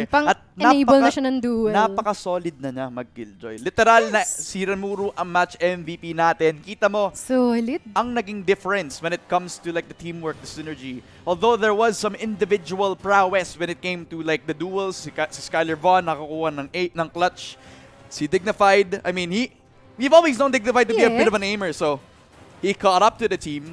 But by the end of it, OSC, we're losing out on a few of the executes. Natatalo agad tong si Owen Cutie when it came to him anchoring onto the side kasi natatalo siya agad ni Rimuru. May mga times na because of those retakes, because natatalo sila sa numbers advantage, hindi sila makahold, hindi sila makakuha ng kahit anong utility kasi they dump it pretty early on to the point na wala na silang panglabag pagdating doon sa retake scenario.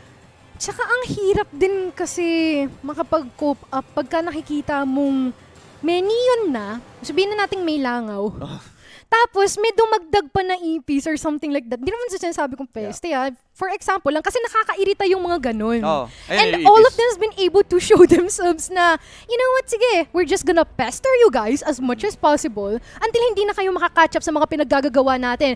Rimuru is gonna be our match MVP onto this one with the Neon Agent with an ACS of 337, which has been obvious kanina pa. Yeah. Saktong-sakto yung Neon sa kanya, pre. Kaya nga talagang walang takot makakuha ng mga first duels. Wala ring takot na ilapag ang sarili niyang lakas pagdating sa mga man count disadvantage. Kanina nung nakita mo na sa Heaven siya, kanina that was like an early 3 versus 5. Ano nangyari? Tatlo. Yeah. In a blink of an eye ang nakuha ni Rimuru, ending the matchup in a 13-4. Haven down for the count. Pero mga kaibigan, napakaganda na magiging map natin mamaya. It will be the ascent map. Pero bago tayo umalis, i-remind ko lang kayo na meron kaming sponsor for the stream. It is the PC Game Pass. You can play up to 100 plus AAA games.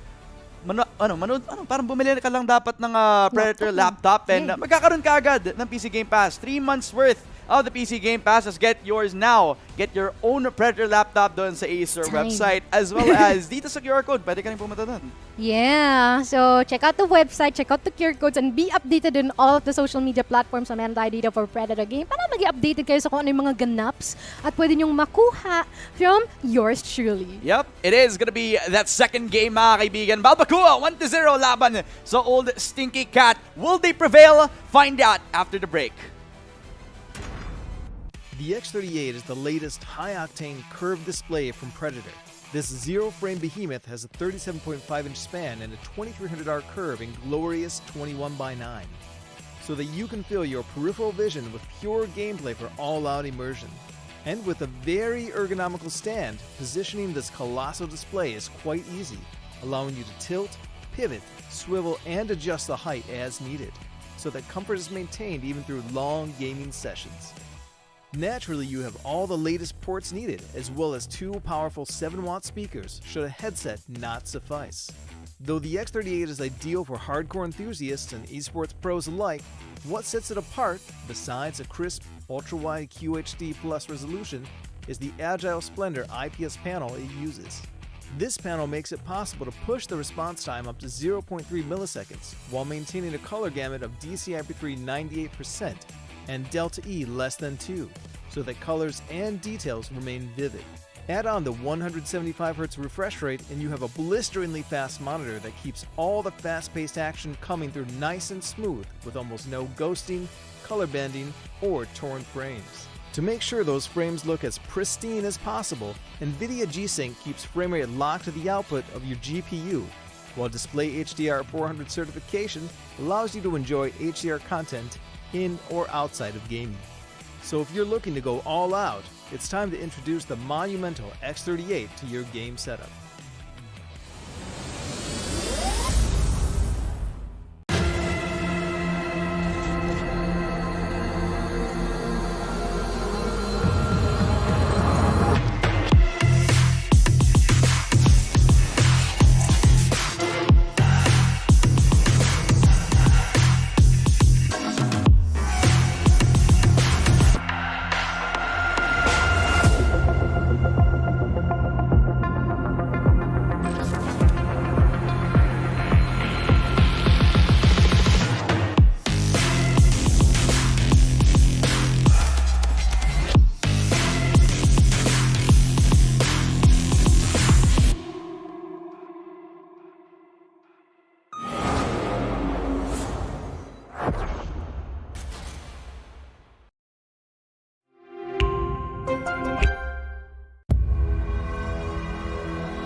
What's up, Madlang Minasan? We are currently here para sa continuation ng ating series. Right now, it is going to be Balbakwa versus Old Stinky Cats at kami ay nagbabalik. Mochi and Ramon at your service at kami ang maglalayag sa inyo para sa ating ikalawang laban. You know, gusto ko lang malaman, ano yung sabihin ng balbakwa? Sabi ng direct natin na pagkain daw siya sa Batangas.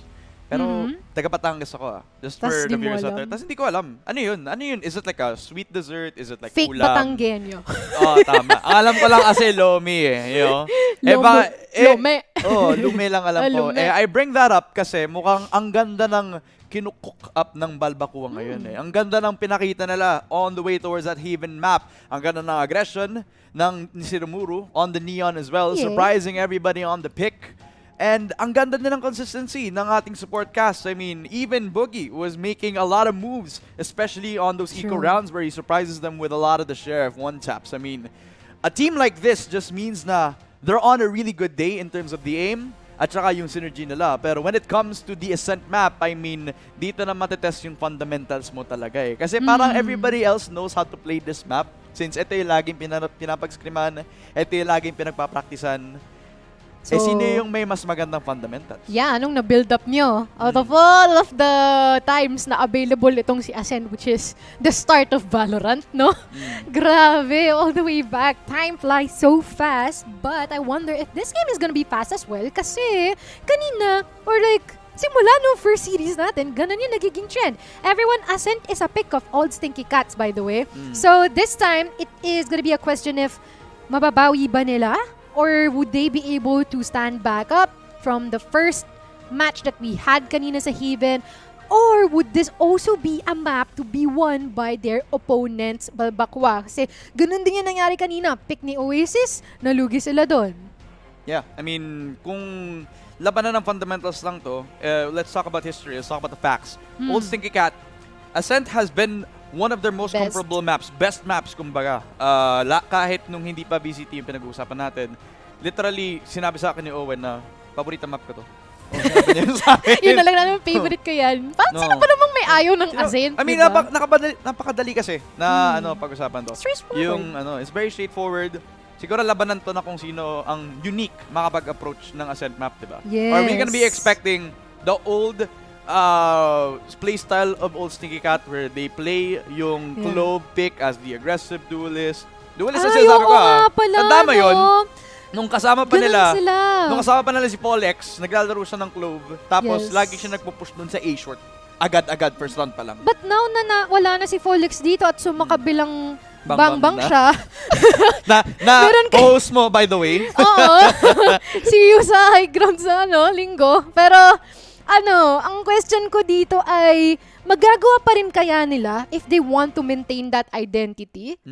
Or would it be the latter part of, no, we have to find something new that would work in our current play style? And sometimes yung mas magandang news sa kanila is they can stick with the old and try to play the old Ascent comp para lang mabuild yung fundamentals nila. As we are on into the agent selection and mukhang babalik tayo sa days of old. Old Stinky Cat are looking to play their favorite lineup with the new composition. Dreech now playing the Fall X cosplay. Siya naman ang maglalaro ng Clove, mga kaibigan.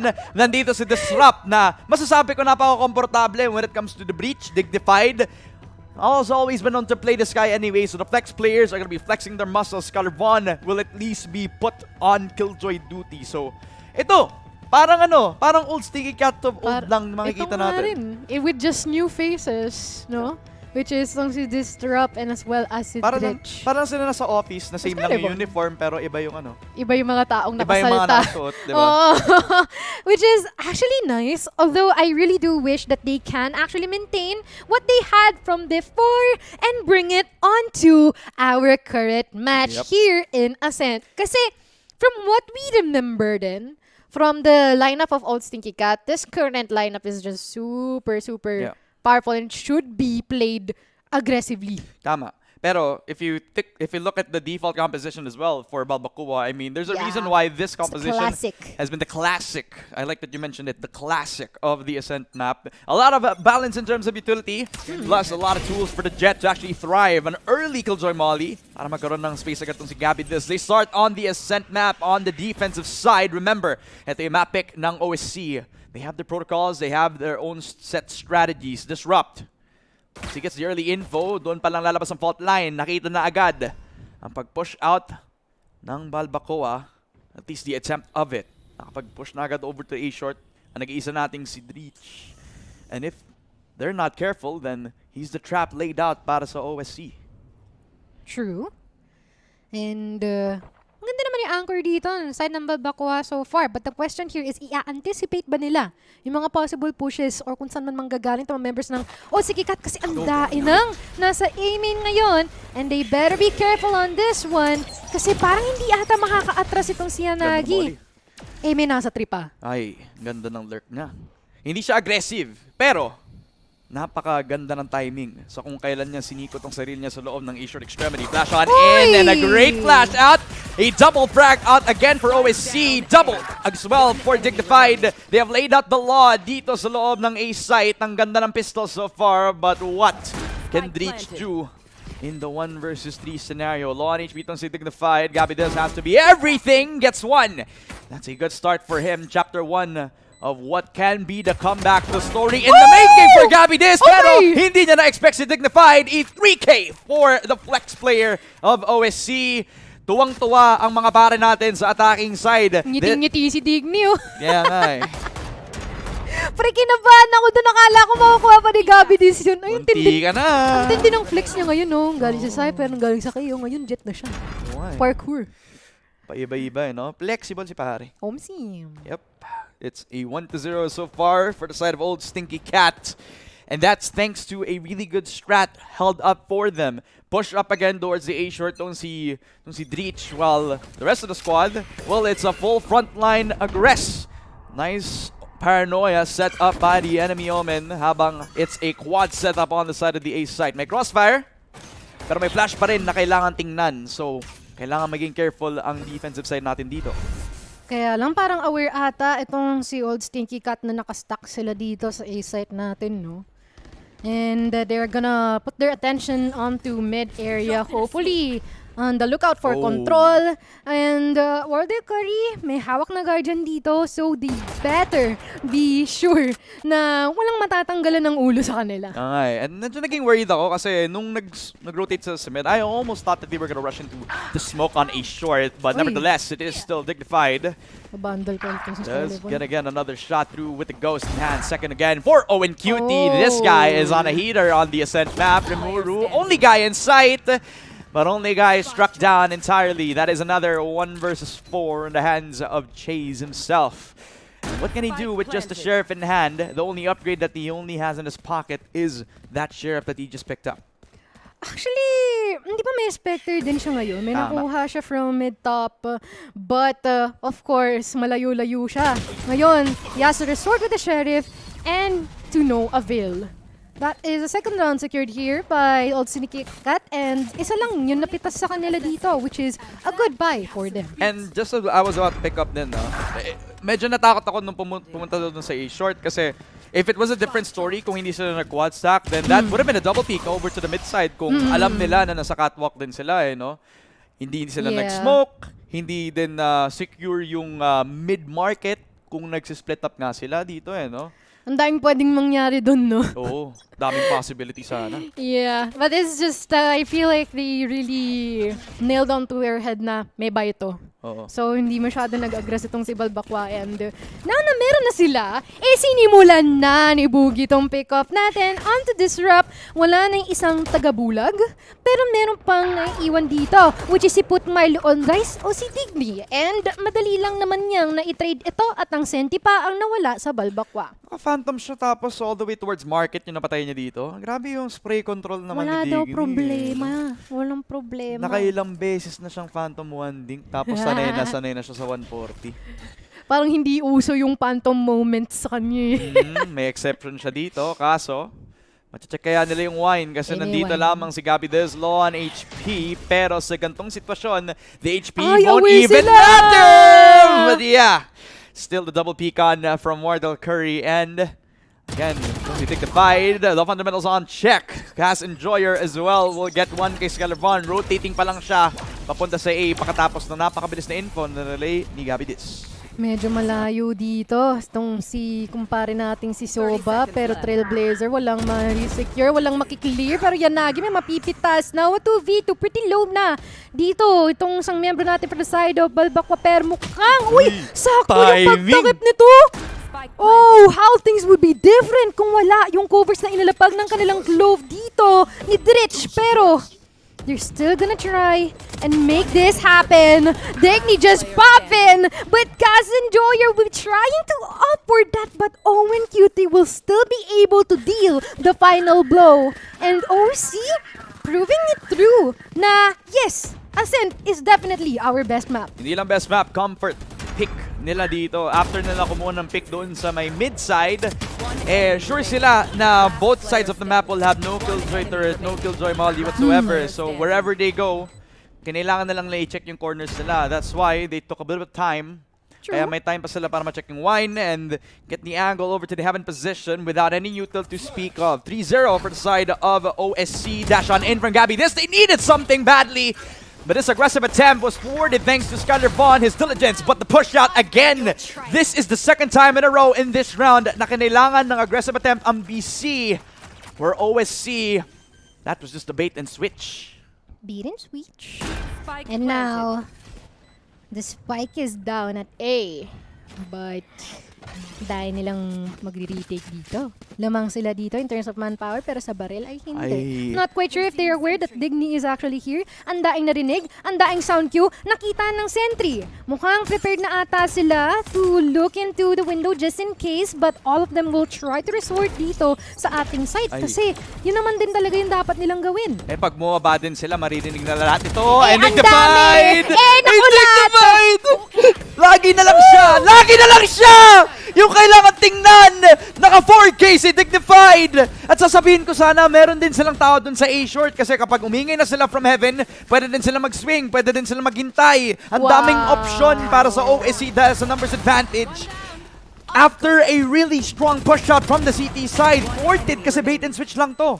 Ang tinding Digny, no? Parang wala pa akong nakikitang isang round na 1 kill lang siya. Laging multiple. Laging mainit, 11-1. 11-1, oh. The change maker here for the side of OSC so far. And this is really, really different from what happened doon sa Haven natin. Parang hindi sila yun. Kung ganito sila maglaro, well, that just means that they haven't been able to fully introduce themselves yet with the current roster that they currently have. But Rimuru, though, on the Killjoy, as well as Gabby Diz, will already welcome them with open arms, which is the guns. Gabby Diz with the 3K, with just 2 more people from OSC. Ayan na nga, hindi pa rin siya patay. Pero, mahanap ba siya? Mapapatay ba siya? Makukuha! And it's now a 2v2. And makakapag-reposition pa nga ang dalawa natin from OSC. Spotted because of the recon dart. Yanagi cannot adjust. Ang ganda na sana para kay Boogie. Pero in the end, Skylar Vaughn was still alive. Skylar Vaughn was still here. And Skylar Vaughn is here to play. 5-0 so far for OSC. And it was as close as it could get. Rimuru had a really strong position dun sa may backside. After siya mapatay, Gabby Diz was at the right place at the right time. Triple kill for the Jet. Sayang na sayang lamang. If he was able to hide himself doon sa may corner, edi sana nakapag-buy ng time. Sana mapatay niya siguro yung NDY. Si Wardell Curry, but in the end, it did not matter at all. It is still OSC by the end of the day, getting 5 rounds in a row as an aggressive attempt over to the B site is impeccable. I'm not gonna lie, sayang yun. If that is going to be a bit more synchronicity present at that moment, that is already gonna be a round for Balbakwa. Pero now, -1, wala ang entra dito ng Balbakwa. May nag-push dito, Yanagi, saan ka pupunta? Ay, napaatras si Lodi Kicks mo at eventually natumba. Just 2 more people here for the side of Balbakwa and they are still trying to fend them off. But unfortunately, the odds are not in their favor. they're just gonna go and push forward. And look at the buddy system present there. Like, you know what? Sige, tol, tate na to. So we're not just push together kahit na 4 lang yung bullets ko. How much trust they have on each other? I mean, wala din silang pakialam kung mapapatay nila o hindi. Ang importante sa kanya is makuha niya yung initial info. So he jumps in, 4 bullets in hand, doesn't even care if he kills him or not. Ang importante, nandun yung teammate niya kasama niya. Ay, nagop na. Tama, nagop pa nga tong si Gabby Dissen. You watch Gabby this more than I do. And I think to speak for myself, I haven't seen this guy up a lot. What do I have to expect for this? Actually, hindi. Bihira siya talaga mag-off. But in these types of scenarios, as much as possible, you want the pickoffs actually happening here for their side. And that would actually be beneficial for them. Pero yun nga lang, they have to be careful kasi ngayon lang sila pumupunta sa mid-top. And I don't think this is actually gonna be a good scenario for him, which eventually happened. And that just gives them more advantage than they already have. Yeah, literally. A chance for him to make his move, pero importante ay nakakuha na sila agad the numbers advantage. OSC for control over the B site. This Viper smoke just to make sure that they have a little bit more of a coverage, a little bit more consistency. Medyo nahihilo nga ako sa movement ng Skydog na din yun no? Pero importante, medyo may konti silang control over the site itself. They also use yung ulti ni Sky, they push on. Ang ganda ng scan, ang ganda ng blind! Grabe naman, bumawi with the util, bumawi with the aim itself. Another trade out again, and Owen Cutie shines on with a double kill. Yanagi holds down the site itself, but Owen Cutie! It's always been Owen, time and time again. OSC get the 7th round. Bakit daw? Kasi favorite map yun. Kaya nga Diba? Sabi nga niya, diba? Ang simple lang ng sagot niya. Favorite ko to Bakit hindi, diba? Literally crossfire setup, may market player, tapos meron pa doon sa may backside. I mean, what more can you ask for? Never even needing to move a muscle. Gabi, put my lawn rice 15-3 to din, no? Tindi, Tindi talaga. Makapaglagay nga ng miles sa rice ko. Diba? Yeah, it's the IGN, that's the buff chart. I know, right? Pero, parang iba ata yung magiging behavior natin ngayon for the side of Aussie Cat kasi yung mga trade-offs natin dito just gonna be pushing here. Itong si Balbakwa, unfortunately, not entirely giving them the round. Not quite sure why they're not resorting to timeout as of the moment considering na 7-0 na yung scoreline natin. But oh well, we're gonna focus on what's happening right now. Gabi, this may na-secure na barrel dito. Although, with 3 people here sa B-main natin, meron siyang mapipitas na isa doon. So, bawas na kaagad-agad and all equalizes the numbers on this one. Medyo nadidemonyo si Gabby dito pumasok. Hindi niya kailangan pumasok at yun lang. Nagsalita sa kanya yung May bumulong. May bumulong sa kanya. Mag-push ka pa, dali. Kaya mo pa yan. May vandal ka naman Nagalaw yung kamay ko. Kaya nga. 1v2. Sheriff in hand. At may util pa. Hindi na spot si Daddy David, so Chase has a bit of time to work with. Pwede pa sila pumasok dun sa A-site, no? Narinig? Parang narinig ata yung footstep. Di ko sure, Pero kasi binaling nila yung attention nila dito sa A-site natin para lang ma-sure. May sure na, parang sure pa. Para may sure na sigurado.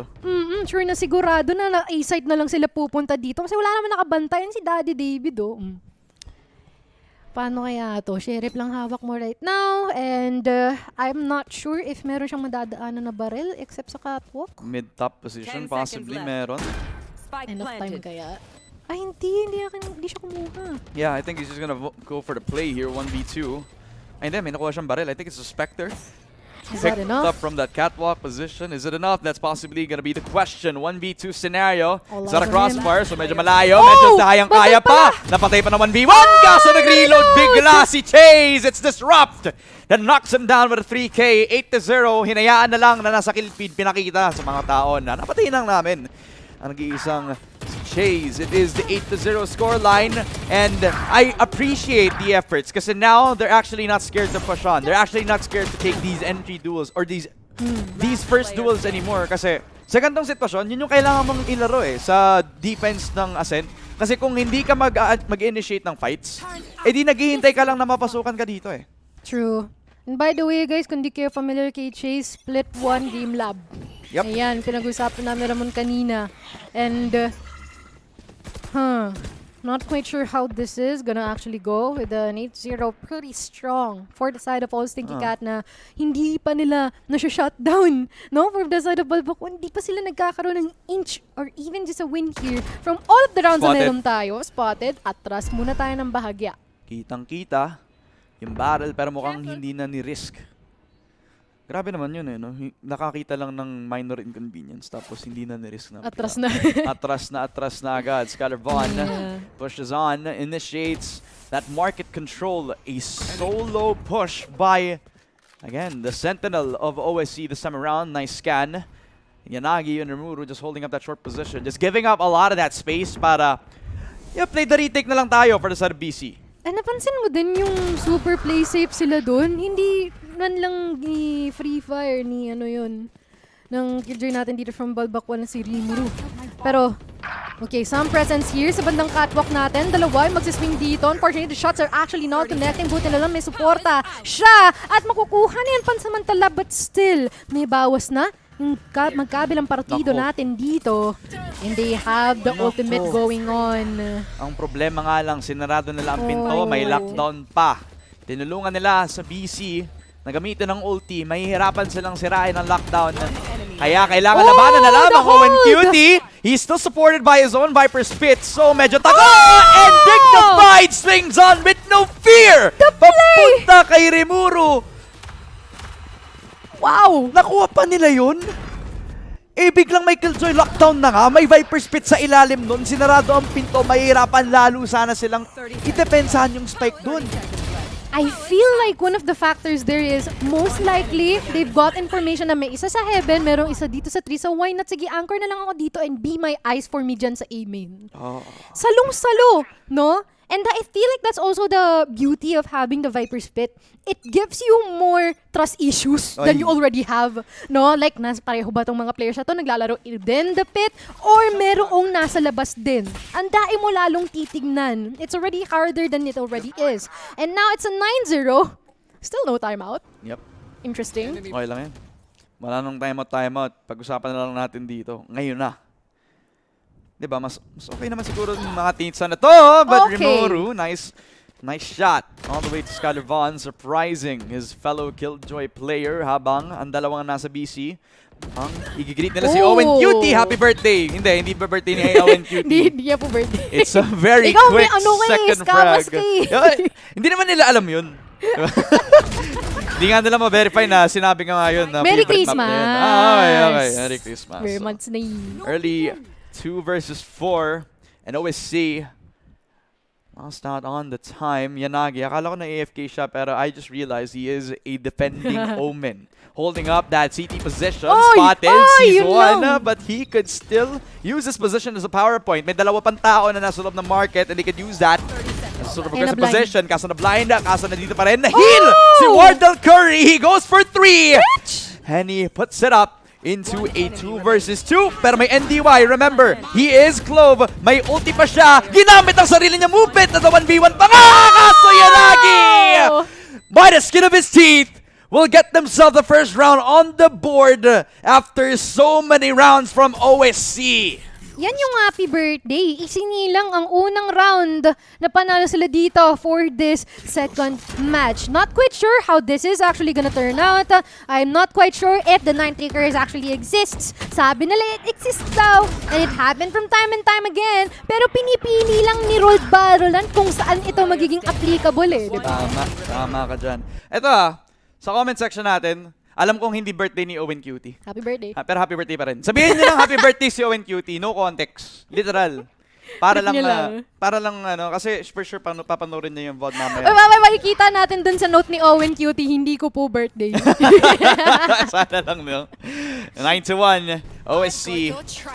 Slowly creeping up over towards A. Actually, hindi nga slowly. Napakabilis, napaka-aggressive. Ulti on at Rolling Thunder onto Yanagi. TP on to Generator. Kaso walang bisa, walang kwenta. Ang ulti ng OSC. Scarlet Vaughn, the only man. Pakatapos patayin ng tatlo. Chase! A 3K para sa side ng Balbacoa. One more para makakuha ng 9-3. Magiging curse ba to o magiging blessing ba para sa side ng attack? Guard, pahuli si Daddy David kasi kanina pa siya pumipitas dito sa A site natin. Not quite sure if this is already the best time to say nagising na sila. Wow. Good morning. Good morning. Di tangali ni. Oo nga pala. No? Pero, Sorry, ako yun eh. 9-2. Scoreline kahit pa paano nakakabawi naman tong si Balbakwa, but they still have a long way to go. But better late than never. And we have like a couple of ultimates available on their end that they can actually utilize this one. Gabby Des with the Blade Storm. Nakaisa, mukhang madalagang pa. Never mind. Disrupt lang naman na makakatapat niya dito. Rimuru Domain sumasagot. Wardell Curry. Okay, they're gonna make their way here on to B side. Wait lang, regroup muna tayo, sabi nila, while the rest of the people here at the side, the Balbakwa is trying to put themselves here at B side kasi marami-rami na silang naririto. And that is actually the right call to rotate with the no command active under the hands of Daddy David. Pero makikita nila yun, maiisip na baka nagro-rotate na rin tayo, kaya kailangan labanan nila, maging ready. Pagkatapos makita ni Yanagi, nakakapag-rotate pa nga onto the eastward extremity. It is all on Dreech. How will he work out this 1-3 versus 3? Is this a fake out? Kaso fake out nga It's ito. a fake out? Mukhang nag-fake lang sila. Nakita na nag-rotate, naisip na agad ni Owen Cutie. Kinol nila lahat ng OSC na bumalik doon sa may market. Kaso may bago ng challenge. It is Rimuru. He will be gone after a really strong alarm bot. Napatay pa nga ni Chase, ni Dreech nga pala. Ang ating si Rimuru. It's a 3v2 just point in time. And now that the Killjoy is destroyed, kailangan nilang isipin na may flank tayo dito. And actually, I don't think it would matter at all because all of them are trying to resort dito sa stairs and sa site natin. Never mind, they're gonna push it out. They are well aware that they can segregate these people and there's nowhere left to look but at the B main area. And this is a 10-2 to our score line. And it's crazy. It's the fourth 10-2 that we've had for this stream. We've had 4 games streamed so far, mga kaibigan. ganun? Actually, 4 ba? 1, 2, 3, 4. Tama. Pang-lima na to. Oh, pang-lima. Pang-lima na to. So, pang-apat na 2-10 to, no? If I'm not mistaken. Yeah, I guess so. Mamaya, i-verify kita. I think may 3-9 kanina. For this day? For this day, no? Third? Oh, yeah, it's a third. Port pala. Port. Okay, Lahat ng series, 2-10, no? Basta maraming 2-10. Crazy. Yeah, maraming 2-10 today. Nice. You know? Yeah, it's a pretty good day for a lot of the teams who are feeling good today. You know? Yeah. We're on our tuloy-tuloy, no? Kaya nga eh. We're on our way towards possibly game number 3 thanks to a really strong first half for the side of OSC. And you think about mga kaibigan, this has been their map pick. This has been one of the strongest maps historically. So, triple stack over to the mid side as well. Okay lang na hindi nila ma-meet ang kahit sino kasi pagdating dun sa retake, mas malakas sila. Ang problema, BC already have control over main. And medyo konting step na lang, nasa A-short na sila. Oo nga. Eh, yun nga lang dito, mama, yung mga bala ni Gabby Dizzy. Pero okay lang. May space na sila. They've got space and that's what matters. But naiba yung aking accent, not quite sure. I don't know, man. But everyone's already at A side and they've been putting the spike down. And, oh no. Ooh. Oh, don't tell me. Don't There's gonna be 3 people coming from mid here for Old Stinky Cat. And they know Ascent than whoever is in here. And so far, never mind, they're gonna play it safe. Oh, this is gonna be a hefty one. Dami nilang narinig na footsteps, ang dami ding flash, ang Eh, daming nabulag! binabato, nabulag, nakonkas, na right click, napatay pa nga ni Disrupt. It is another triple kill for Boogie! A breakthrough for BC. Balbacoa, they fight back with everything that they have. Those are the moments na akala mo, uy, ganda ng setup, may guiding light, may kungkas, kumonekta lahat ng util na binato ng OEC. Pero guess what? It all boils down in the gun duels na meron dito si Balbakwa and they want this one. And ito in theory, given na they've been able to like try to maneuver our rounds a little bit, no? Kahit yung konti lang, di ba? Do you think there's better odds for Balbakwa now? You know what? The fact that they have a buy round now and Gabby this is saying a couple of good shots, I think I can give them a chance. A little bit of a benefit of the doubt, diba? Walang guns ang OSC, pistols in hand for Owen Cutie. Oh, affected na agad yung info. Na-flash niya yung sarili niyang teammate. So, something that they have to think about. 5 versus 5, push on in. Gabby Des clears the corner. Does not check Owen Cutie. It's okay. Kasi nandun pa rin yung trade. Pero kailangan nilang i-deny yung Guardian na yan. 4v4. Okay. Tamang secure lang muna tayo ng mga kailangan nating atupagin gawin ng mga responsibilidad dito para sa Balbakwa. At ang responsibilidad ngayon ng overseas subukan na makapag-make ng dent on the counterpart. But unfortunately, I feel that's gonna be possible. Nag-kiss yung dalawa! Daddy David with the 3K pero sinusubukan nila mag-trade onto this one with just 2 more people here on the side of Balbakwa. Maganda ang kanilang posisyon dito at hindi ko lang kung sinong uunahin dito na pikan ni Skyler Bon, pero susubukan niya na abutin ang kanyang pangarap na ma-clutch itong round na ito, pero sa kabilang banda, Yanagi's gonna be there to secure him out. Mukhang lumalim ang talim ng Balbakwa na ngayon habang tumatagal ang laban. Medyo bumabalik na ang init. Para sa attacking side natin. Nurse! Parang may gumigising, Nurse. Nurse, mukhang may gumigising. Kailangan ng gamot. Ngayon, naka-triple kill na agad. Si Chase ng BC. Balbakwa looking like their own former self this time around. Mukhang kailangan ng change in form na ulit kasi may buy round na ang OSC. The defensive side looking to make a little bit of an adjustment. Si Owen Cutie naman na magpupush, gagawa ng space, gagawa ng konting hamon. Pero, kaya pa ba yun? Kasi si Gabby This, mukhang hindi na siya natatakot. Mukhang kayang-kaya na niyang i-push. Kumuha ng space doon sa may mid-side. Konting galaw lang doon sa alarm bot. Alis na siya agad. Ay, kaya lang maganda ata ito kung sakali man, no? Na i-commit nila ito. Never mind.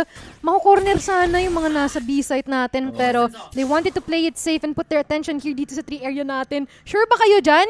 Kasi ang daing tao ata oh. Nung makakatok sa pinto, may magpipik, may sasalubong. Pero sila ang makakakuha nun. Wardell Curry onto the trade here pero hindi pa rin ito sasapan with just 4 more people here for Balbakwa. All the advantages on their side. Skyler Bon, napaka-ahas mo! Sayang. Would have gotten 2 there. Yeah. He was able to adjust over to the KO, but Chase is still alive and kicking as we're down to the 2 versus 3. Owen Cutie checking each corner! Mukhang kayang-kaya niya tong si Boogie. Now, naging 2 versus 2 pa nga. Napaka-low pa nung KO ng BC. Balbakwa looking to strike back. Mukhang may second life pa nga itong si Chase using the ulti up in hand. And all command might not be enough. It is Gabby Diz. The peaks on a 1v2 now for Disrupt. Welcome back to the Philippines. Kayang-kaya niya ba itong 1v2? Peaks on to 1. Good enough transfer to the second. It is another round for the side of Balbakwa after a really nice clutch round from Chase. That is such a tight scenario to have. But they managed to make it work out with just 12 HP. Kumpletong-kumpleto tong si Gabby Diz. At ang ganda ng kanilang switch-ups from time to time. Saktong-sakto yung blind sa mukha nung kumpare natin dito si Owen Cutie sa main. Sobrang sayang kasi napaka-low pa naman ni KO. Ang kinailangan niyang gawin ay mag-in and out of the fight. Di niya kailangan mag-commit. Siya na sana yung bait. Pero ang in the end, siya pa naman yung naging hero para sa team. Yun nga, nang ganda rin ang call niya na gumamit ng no command. Oh. Those are some of the moments na parang medyo mapapaisip ka, tama ba na gamitin ko tong ulti na to sa ganitong senaryo? Pero saktong-sakto. And it actually worked out super well on them. But while I was yapping, may napitas na dito sa Old Stinky Cat. And this is quite unfortunate on them, especially they're on the defense. Market open. Wala nang gamit itong util natin. Sinaraduhan ng pinto. Pero merong nakasalisi. And that is going to be their free pass to enter dito sa B-site natin. Nakita pa nga yung paranoia kaya alam na ni Disrupt na medyo ang dami ng tao dito sa side na to no? So naging 2 versus 5. May konting adjustment para kay Gabby Diz at mukhang only a matter of time before they find itong si Dreech. Pero still has the sheriff in hand. Mukhang imposible. Mukhang kayang-kaya pa ba? Gina-jump pick na lamang. Niramuro ang kalaban niya. Flawless victory na nakuha na agad ang side ng Balbakwa. Is the comeback real para sa Balbakwa? Kasi nung dumating tayo sa second round, or sa second half nga pala, mukhang nag-iba yung hangin. The energy shift is real, no? Pero ayaw nating batiin, no? Kaya sinasabihan, sure na kaya to? Dito na ba? Nurse, gising na ba siya? Hindi natin sure, no? Ayaw nating malapagan ng caster curse, no? Kung whatever happens, and we don't want any part on it. Wag nyo kaming i-mention. Except of giving the highlights on the players who deserve it. Pero, tons of people here at E-main, and they're just gonna go back. Bro, nakastack sila bro, kalma muna tayo. Dami na narinig na spam, dami na narinig na footsteps. Early clove smoke also put down after another early attempt at using the poison orb. So gonna try to go for the reset, give Boogie a bit more space to work with, see if he can manage something on the other side of the map. And it was a very risky stack for OSC to actually go there, since True. there was a 50-50 chance na pwede sila mag-B by that point in time, but nevertheless, Balbacoa decide Ayun. na sige, mag-ingay tayo ulit, pero sa A-short tayo magsimula. Mid-side also open, the only point of contact will be that turret. Pag nasira yon, they will have no information at all. Mukhang wala silang makukuha from anything other than yung nasa CT position na kino-hold up na agad ni Owen Cutie. So ang dami nilang pwedeng gawin dito. Sirain yung turret, play for the reset, or possibly just kill the guy doon sa may short na si Skylar Von. 30 seconds na lang ang iwan dito, pero at least that's already a good pass for them to actually try and Narinig execute niyo si Disrupt. dito sa 3 area natin. Narinig niyo si Disrupt, Gabi. This sobrang lalim niya na dito. Not quite sure if aware sila na meron pa naiwan sa B-side, pero habang nangyayari yun, meron na agad mga napipitas dito. The trades are going on and on. But, Balbacqua, 2 more people, kumpleto ang takbo. HP, 10 seconds left, Nasa and B. they have to May put time ba this siya? spike down May time ba dito siya? sa B-side natin. Mukhang aabot naman siya. Abot siya dito, Ramon! And they are trying to rotate and make their way on to B-side. Ayun nga lang nga, Gabides has been caught off guard. Now it's all up to Daddy David to end this round. Will Chase win out the 1v2 this time as he's fighting Disrupt and Wardell Curry? Are they gonna be 50 HP. enough? 15 HP nga naman para sa kanya. Napaka-low on HP na dito. Disrupt will already join up with the squad. Oy. And Chase, he's gonna have to be careful. And Yee. Dreech is gonna peek on. He sees one. He sees Ay, two! hindi Pero na! hindi niya napatay si Disrupt! Ang trading nila, napakaganda! Pristine in their response! An 11th round for the side of OSC. At buti na lang, hindi sila naging over-aggressive, hindi sila naging impatient, buti nagsama sila para mapatay ang nag-iisang nasa loob ng backside. They're 1 round away from the match point at the current time, pero alam mo, if there was just enough time, no, for Gabides to timing. actually rotate, sayang yun. Timing. Sayang talaga yun. Oh man. Sayang na sayang talaga. That would have been a really good time para bumalik tong si Gabides. He already had a good position then. Pwede niyang i-hold yung CT, pwede siyang nasa Tapos barrels. kompleto pa yung info, no? Oh, nagro-rotate na sila, pre. Tama. Medyo Sayang. na-timingan agad si Idol. 6-11 score per side of OSC. Only needing 2 more to knock this towards the next coming game. Mga kaibigan, wala pa tayong game number 3 sa group stages. Hindi nga tayo na game number 3 pagdating ng wildcards. Ngayon tayo bumawi. Ngayon tayo maghanap ng opportunity. A nice flash front side. Doon kay Dignified. And Wardell Curry will even get one sa other side of the map. Not much of a loss here for the side of Balbacqua, not gonna lie, because nawala naman sa kanila dito si Rimuru on the KJ. And as much as possible, they want their duelist alive, and hopefully it can be retained. Yun nga lang nga, Owen QT, maaaring meron siyang makita dito. Pero play safe lang ito si Gabides, trying to peek a little by little. But the Ooh. shift here is not gonna be it. Medyo mahirap ang kanyang crosshair adjustment on that moment, but it is now numbers equalized, and they're gonna be playing with full util. You have to rely on the Clove to actually make the entry this time. Reach all his resources, rely on him to get the ulti ongoing. Skylar napitas Vaughn, na. he gets one. That's a good response. narinig. Yanagi, nice TP! And that's a really good stronghold doon sa may heaven position. At nagpupush pa si Gavides, yung likod nila, napaplank na! At nakapush na din si Yanagi. That's si 3K for Gavides. That's Balbacqua getting the 7th round, and they're back to their winning ways. Parang walang nangyari sa first half, no? Oo nga eh, parang nakalimutan na nila na natalo sila sa 1v2 doon ah. Bumalik na agad yung comms, Ang bilis ng bounce back nila in terms of mentality. Kaya nga eh, That's cool. That's very so cool. very nice. Nice bounce back. Sim. Kaya lang, sobrang layo ng agwat natin eh. Ngayon, 4 na round na lang. Diyan na lang. Eh, OSC, still pretty close towards match point. Hoy, Ang problema nga lang, wala silang iko pa. pera. Naki-ego sila ngayon. Boss. Bossing, Bossy. kamusta ang buhay-buhay? Kamusta kaya yung mid-area natin? Mayroong makaramdaman at pansamantala silang mag-hold ng kanilang ground dito. Mabagal ang ating ano ngayon ha. Pacing ha, medyo maingat sila ngayon. Ang ingat kung kailan alam nilang may konting info na nandun yung B main. Medyo nagbibigay ulit ng respeto. Naging trend na yun eh. Kasi medyo nakakatakot pa rin yung mga Sherry. Pag Radiant yung may hawak, it's a 1-for-1. Owen Cutie, that's the classic in hand. I don't know if it was a right click, if it was a long-range tap. But nevertheless, it's a second frag for Owen Cutie. Oh, they're picking up the guns. They're picking up every single gunfight in the hands. As these, they got themselves the bomb plant doon sa may B. Unexpected. 3v3. At expected na agad yung B main. Baka ma-flank pa nga yung Killjoy. Ay, nako, super low na si Skylar pa na mukhang masya-shock. Dart pa siya ni Boogie dito at mangyayari nga. Dalawa dito sa city area natin. At mukhang medyo limitado ang kanilang galaw Low flank dito Sinira itong door para lang batuhan ng util. But both of them will try to keep each other close, no? Para naman kahit papano, pinagsanib puwersang lakas, may palag pa rin. Although, di ko sigurado kung meron silang mga baril onto this one, pero all they have to do is to try and fight and fend them off. Unfortunately, that's not gonna happen as Yanagi eliminates them shortly. Nako, round per round talaga nakapag-comeback pa nga. I will ignore na namatay itong si Chase. Okay lang yan. Because of this. Okay lang yan kasi ang importante, nagbe-build up na yung bank, nagbe-build Musta up kaya na yung ego pera. nila?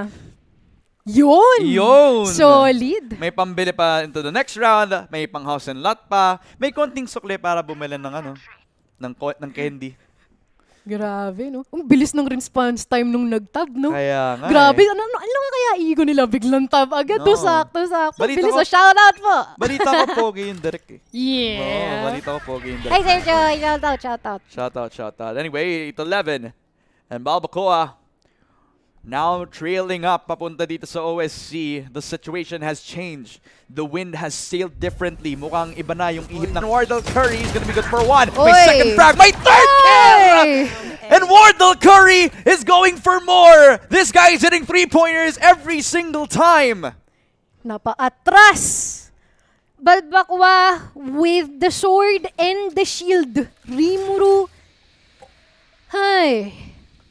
Paano natin ma-manage to Lodi kicks? Blocked ang B-main natin. And I'm not quite sure if there is gonna be a good thing here that's about to happen. I guess not. As it's all up to Gabby. This, how he can actually manage this. A 1v3. And bawas na yung HP niya dito. Wala siyang kailangang isipin pa kundi ang Killjoy lockdown. Mamaya, 30 seconds. may Never mind. fault line na meron na agad on this, si Disrupt. So, how will he isolate the angles? Ang pinakamalapit niyang engagement is all the way onto the CT side. So, ang nais sa isip ko, hayaan nila siyang mag-plant.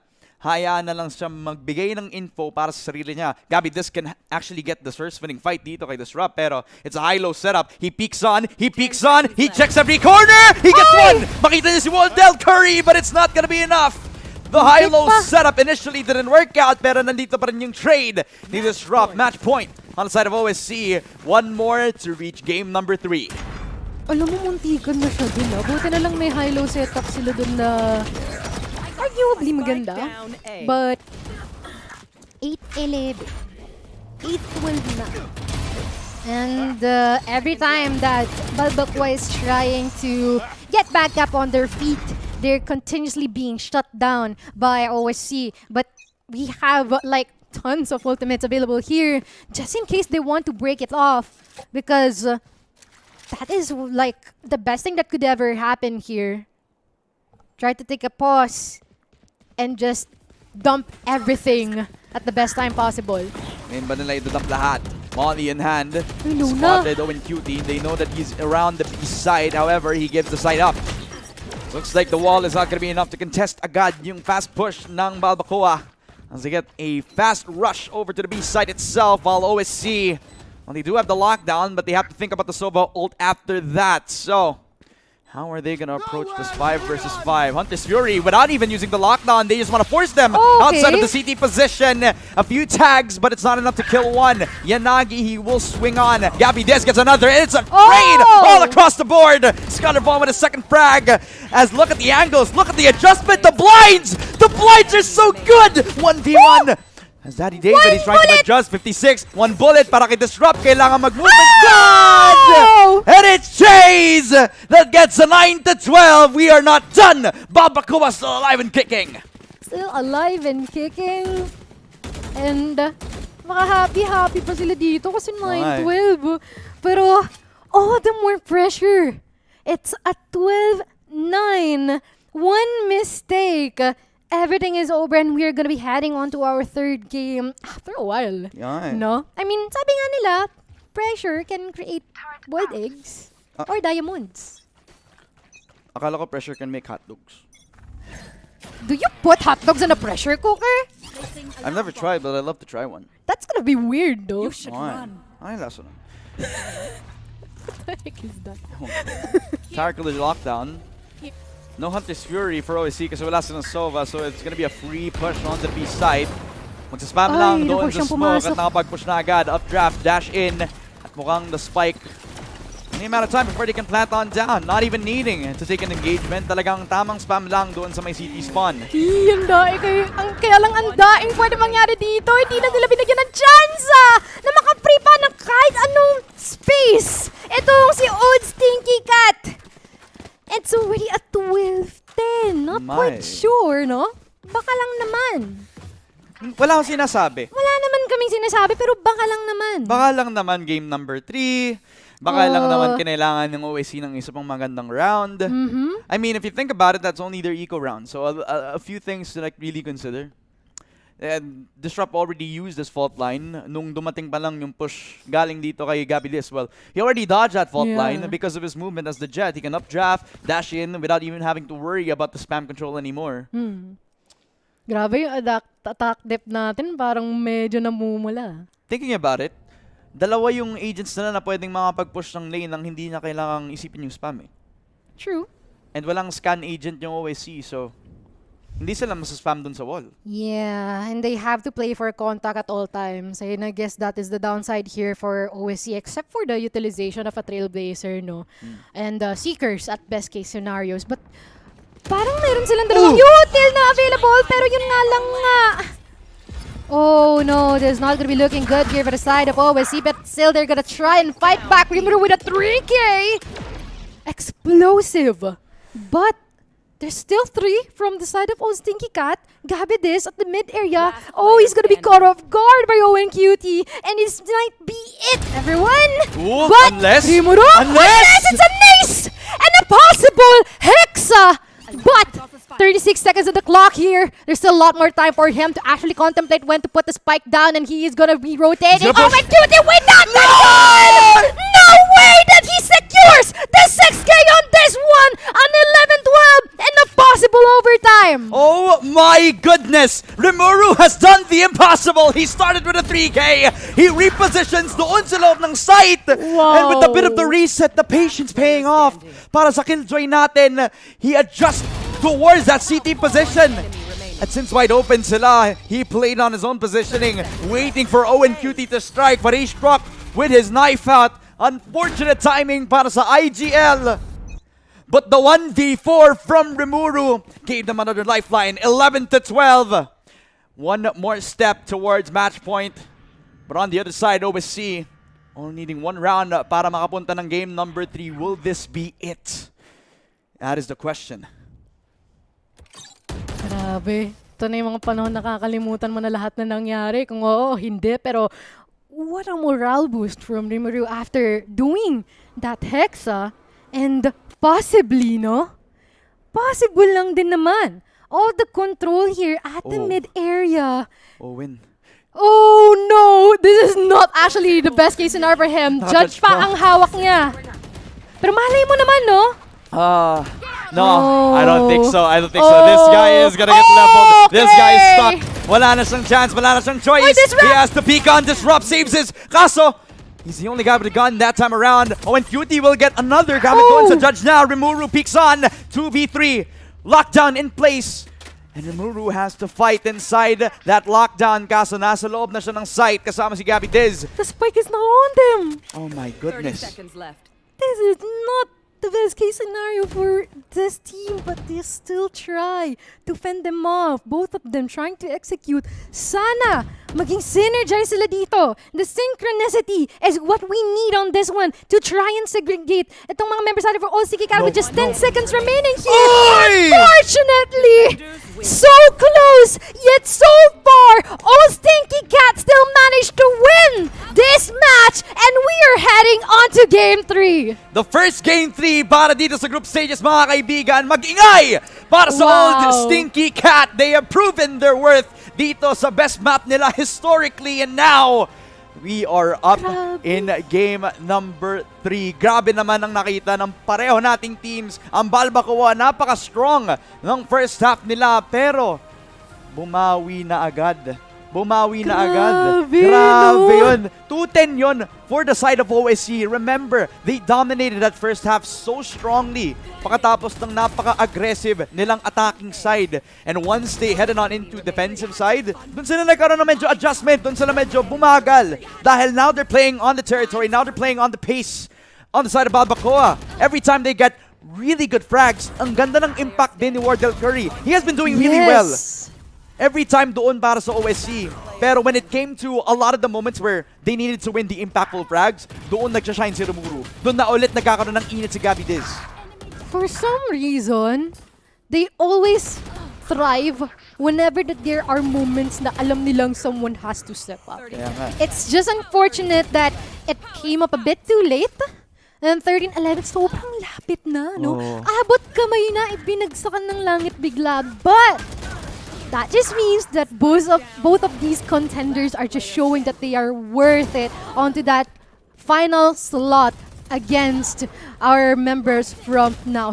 Biro mo, no? Ang tindi ng kanilang performance on this one. And biro mo, sobrang bilis ng pacing.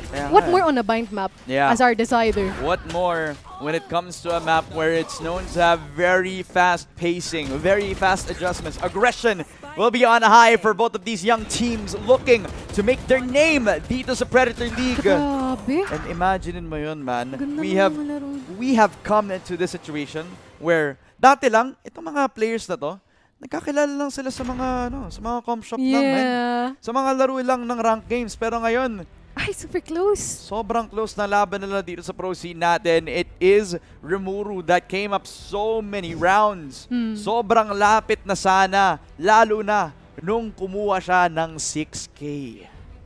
Man, add that to your TikTok, bro. Grabe naman You gotta make the most out of those highlights. But that's super, wow, satisfying. Pero equalizing that performance onto Dignified, na simula umpisa, super consistent until the end. He tries to get all the frags and hopefully support the rest of the team nung nasa later stages na tayo nung match na yon in order to get the bag. And yes, the match MVP, it's gonna be Dignified with an ACS of 275, and dude is acting like a secondary duelist for all we know. I mean, literally, Dignified had so many impact multi-frags that it wasn't even funny anymore. I mean, by the tail end of Rimuru's 6 Parang may sama hindi ko ng sinasabi may hinanakit ako kay Dignified Pero it's not funny anymore. Ang sinasabi ko kasi, yung OSC, nung dumating na yung panahon na nagkaroon ng 6K itong si Rimuru, before that, naka 3K itong si Dignified. And it wasn't the first time that he got multiple multi-frags.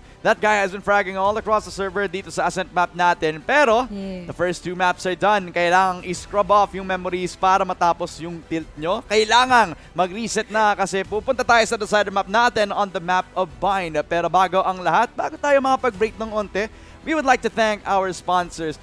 Kapag nakakuha kayo ng Predator laptop, makakuha kayo ng 3 months worth of the PC Game Pass. So you can play 100 plus AAA games for free, Manalo na, or bumili lang kayo ng Acer Predator laptop. Kuhanin nyo ang inyong sariling Acer Predator laptop dito sa website na to. Pwede nyo din i-scan mismo para makuha mo din yung para makapunta ka din agad sa Acer official website natin. It's gonna be your sign for that budol, and it's your sign. Kung di ka pa nakakain, kumain ka muna. Tayo ay magbabalik mamaya para sa ating ikatlong laro, para sa ating ikalawang serye. We'll be right back. Serye?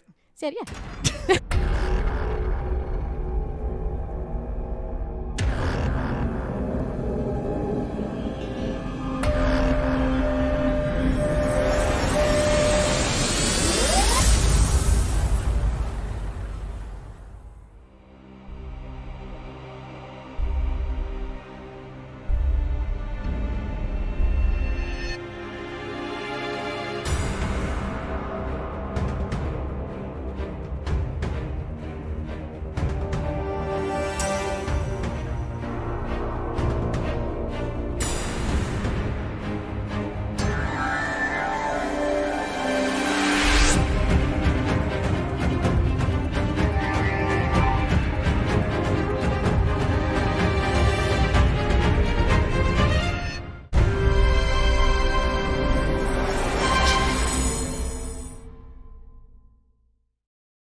The X38 is the latest high-octane curved display from Predator.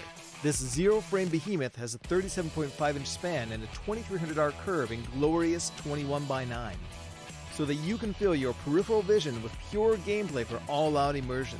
And with a very ergonomical stand, positioning this colossal display is quite easy, allowing you to tilt, pivot, swivel, and adjust the height as needed, so that comfort is maintained even through long gaming sessions.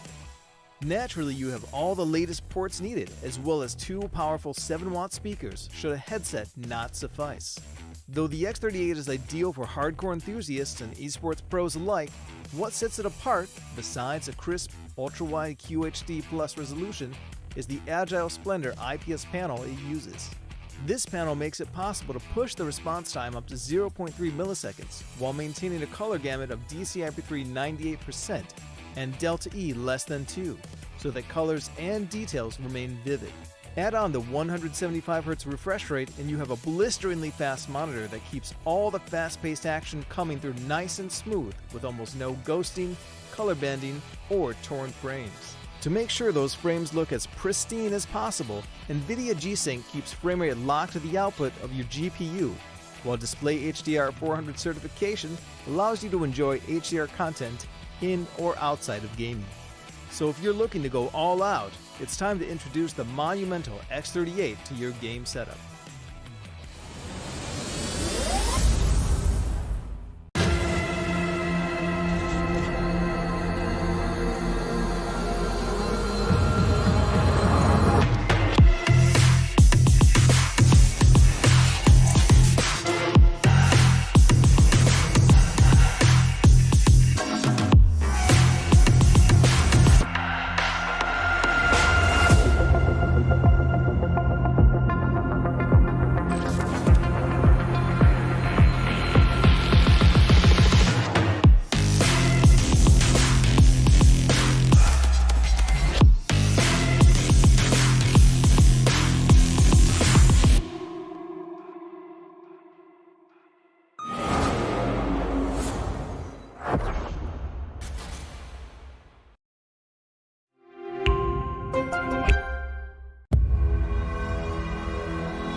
Welcome back mga kaibigan! Nandito na tayo. Game number 3 sa group stages ng Predator League Philippine Qualifier. Ako nga pala si Ramon, kasama ko si Mochi.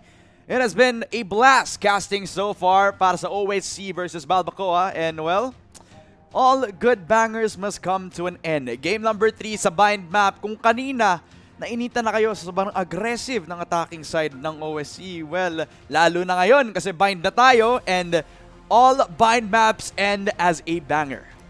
Ito na, ang simula ng pagtatapos dito sa mapa ng bind and ewan ko, Ramon, sobrang tindi ng mga nakita natin kanina, no? Hindi ko, it's like, ano bang opposite ng trauma? Peace? Hindi, like, parang Tahimik? sa nakita mo, parang na-warshock ka, pero natuwa ka dun sa nakita mo. Diba? Ano bang tawag doon? Pa-comment nga, para naman madagdagan yung word bank natin kasi medyo Tama. nangangatal kami ngayon. Pero, grabe, sobrang tindi itong si Rimuru. It's just, I don't know, hindi ko sure kung safe bang sabihin na nakihinder siya sa KJ pick. Yeah, possibly. Parang may factor yun. Kasi napansin natin parang later nung match na yun pa siya nag-pop off. But at least he managed to. Pero sayang din kasi kung kanina pang umpisan niya nagawa yun. I mean, if you think about it, I mean... Nag-swap sila ni Gabi this. Medyo nagkaroon din ng parang confidence rise din tong si Dignified. I mean, he picked up multiple multi-frags, really good utility usage, and he's always been known to be a very reliable supportive initiator. Ngayon, wala na, tinroon na niya yung support. Siya na lang daw yung throw? Paano matikerry. yung throw? Ganun. Ganun. Medyo may mini-bad mga doon Pero anyways, Natawanan kami ni Daydom. Shoutout Kaya kay nga. Daydom. Kakarating lang Hey! from Laguna dito sa studio. nanonood siya ngayon. Nasa lagot Mamaya siya. kasama natin yan. Mamaya makikita niya dyan mga kaibigan si Dito. But anyways, game number 3. Bind is the map. 6 pala yan. Na ang dami nating magiging expectations dito. So, medyo na throw out the window na yung naging Haven pick. Tapos na yun. Tapos na din ang ating Ascent game. Medyo naging close. Malapit nang mag-overtime. Now, tatanungin kita mo, Chip, dahil malapit na sana mag-overtime, enough na kaya yun para matilt at ma-affect yung performance ng Balbacoa ngayon? Hindi eh. I mean, kita na natin yung kanina first half. Kitang-kita mo sobrang green. Sobrang berde ng history natin. All in favor for the side of Old Stinky Cat. Green-minded sila. Hindi. Green match history. Yeah, the green match history. Pero, hindi ko malaman kung paano nila na-manage yung 13-11 onto the second half after all of the things na dinanas nila from that. I mean, it's all because they were always ready to take a fight anyway. Diba? Masala na nung So, parang- defensive side na yung yung Yeah. Old Stinky Cat I think it's safe to say that they're tilt-proof. Although I'm wondering if there is going to be some changes in terms of their roles as well. Kasi they saw na, okay, we did well last match, but it could have ended earlier and it could have ended in our favor. So what if, ibalik natin si Nimuro sa duel, si Gabi Diz sa Senti kasi ang angas niya rin mag-lurk. Kaya nga Diba? What if? Nakailang What flank din si Gabi Diz nung nasa ISO siya. Diba? Parang ang dami din niyang naging fights na nanalo isa pa yun. he always wins the kill contract, he always wins out in the flank. Yeah. So possibly, you could amplify the strength of both of these sort of frontline players by playing frontline roles. Actually, ito di ko alam kung this is a good thing or not. Is it an advantage na sobrang flexible ng players mo sa team? Hindi mo alam kung saang role mo sila ilalapag o pipili ka ng role tas confident kang they will do well. Parang it's like the old Oasis roster. Di ba? Yeah.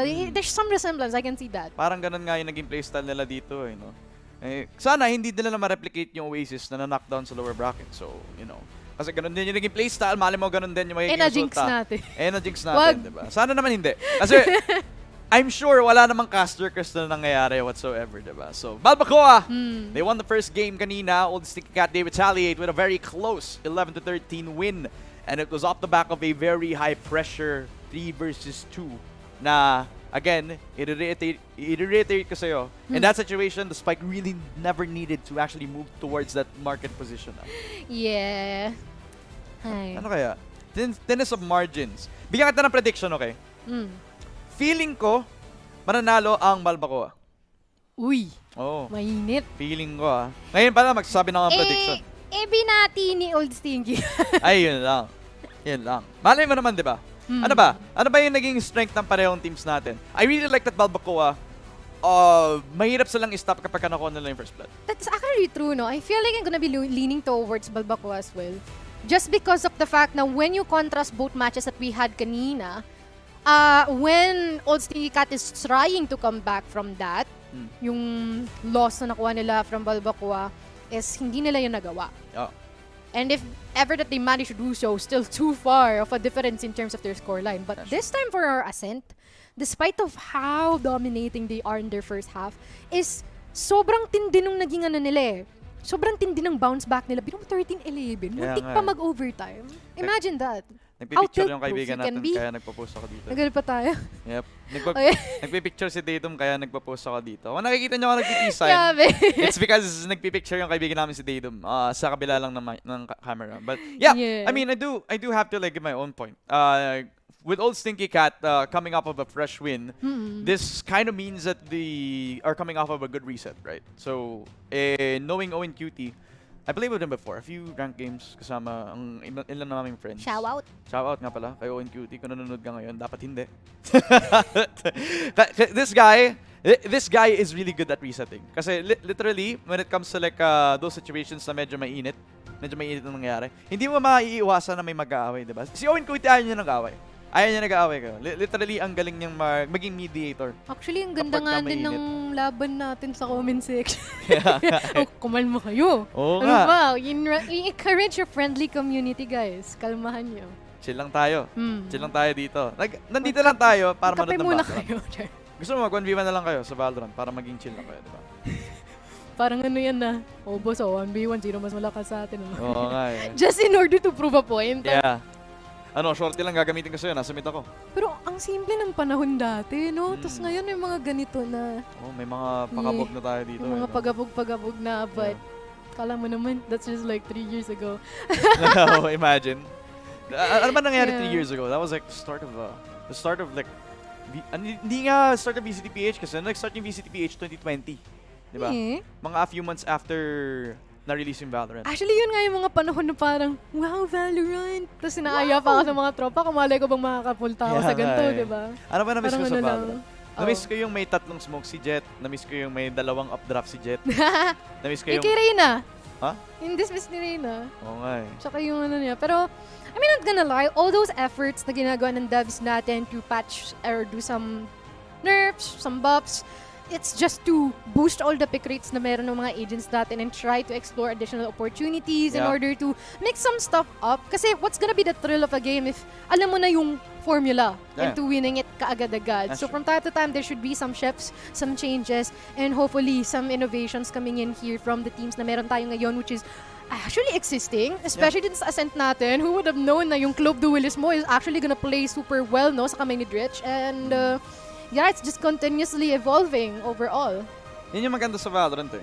I mean, a lot of like esports titles, nakatulad ng Valorant, parang ang tagal nang nilabas. It's been 4 years since nilabas ang Valorant, tapos ang dami ding tao na nag-i-innovate pa rin na meta. Ang dami ding tao na pwedeng, you know, at one point, we didn't even know that the double duelist comp was possible. Yeah. But we're done with the yapping, mga kaibigan. Tapos na ang reminiscing kasi nandito na tayo sa game number 3. And a bit of a mix-up para sa Old Stinky Cat. Dignified now on the Cypher. Disrupt on towards the Gecko this time around. Skylar Von. Now he decides that he wants to take matters into his own hands. A double duelist comp on Old Stinky Cat. Parang may reference yun ah. Pero we have Rimuru and as well as Daddy David as their double initiator here for Balbacoa, and on the other hand, the double duelist for Old Stinky Cats. Naka-Gecko si Rimuru. It is something new, no? I mean, overall, they've been switching up their roles from time to time, but not gonna lie, Gecko, it might sound odd coming from me, pero there's huge aggression potential din kasi using a Gecko eh. That's true. May mga ilang mga pro Geckos din tayo nakikita nagpipick ng up. Forsaken. Aggressive, Forsaken. Hindi lang si Forsaken, si Something from Paper X. Something din. Diba? Pero hindi kasi ito Paper X eh. This is literally Balbacoa. And Old Stinky Cat also picks up their own Gecko. I mean, Disrupt also has a lot of like, a lot of experience playing the duelist role as well. Although he is playing a lot of the supportive role this time for Old Stinky Cat, he will have the potential to be a little bit more aggressive. So will Meow bounce back after a losing first game? Or will this be the shining moment for our young players on Balbacoa? formerly known as SR Nakage. Game number 3 na tayo mga kaibigan. Nakaka-excite. Nakaka-excite nga naman kasi patapos na ang kabanata para sa dalawa nating Young Guns over at Balbacoa versus OSC. Imagine mo yun no? I'm saying Young Guns very loosely. Kasi mga, at the end of the day, new generation to ng BCTPH eh.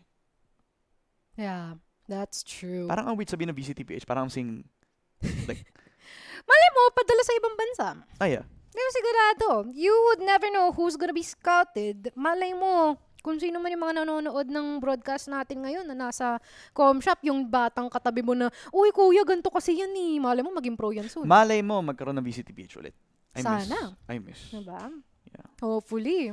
Pero, that's gonna be quite of a long while before for us to see if it is actually gonna unfold. But, so far, ano pala masasabi mo sa ano natin ngayon, sa Game Changers winners? Ay, alam mo? Sheesh. I mean, no surprise. No surprise at all. Literally, demolished everyone. demolished everybody.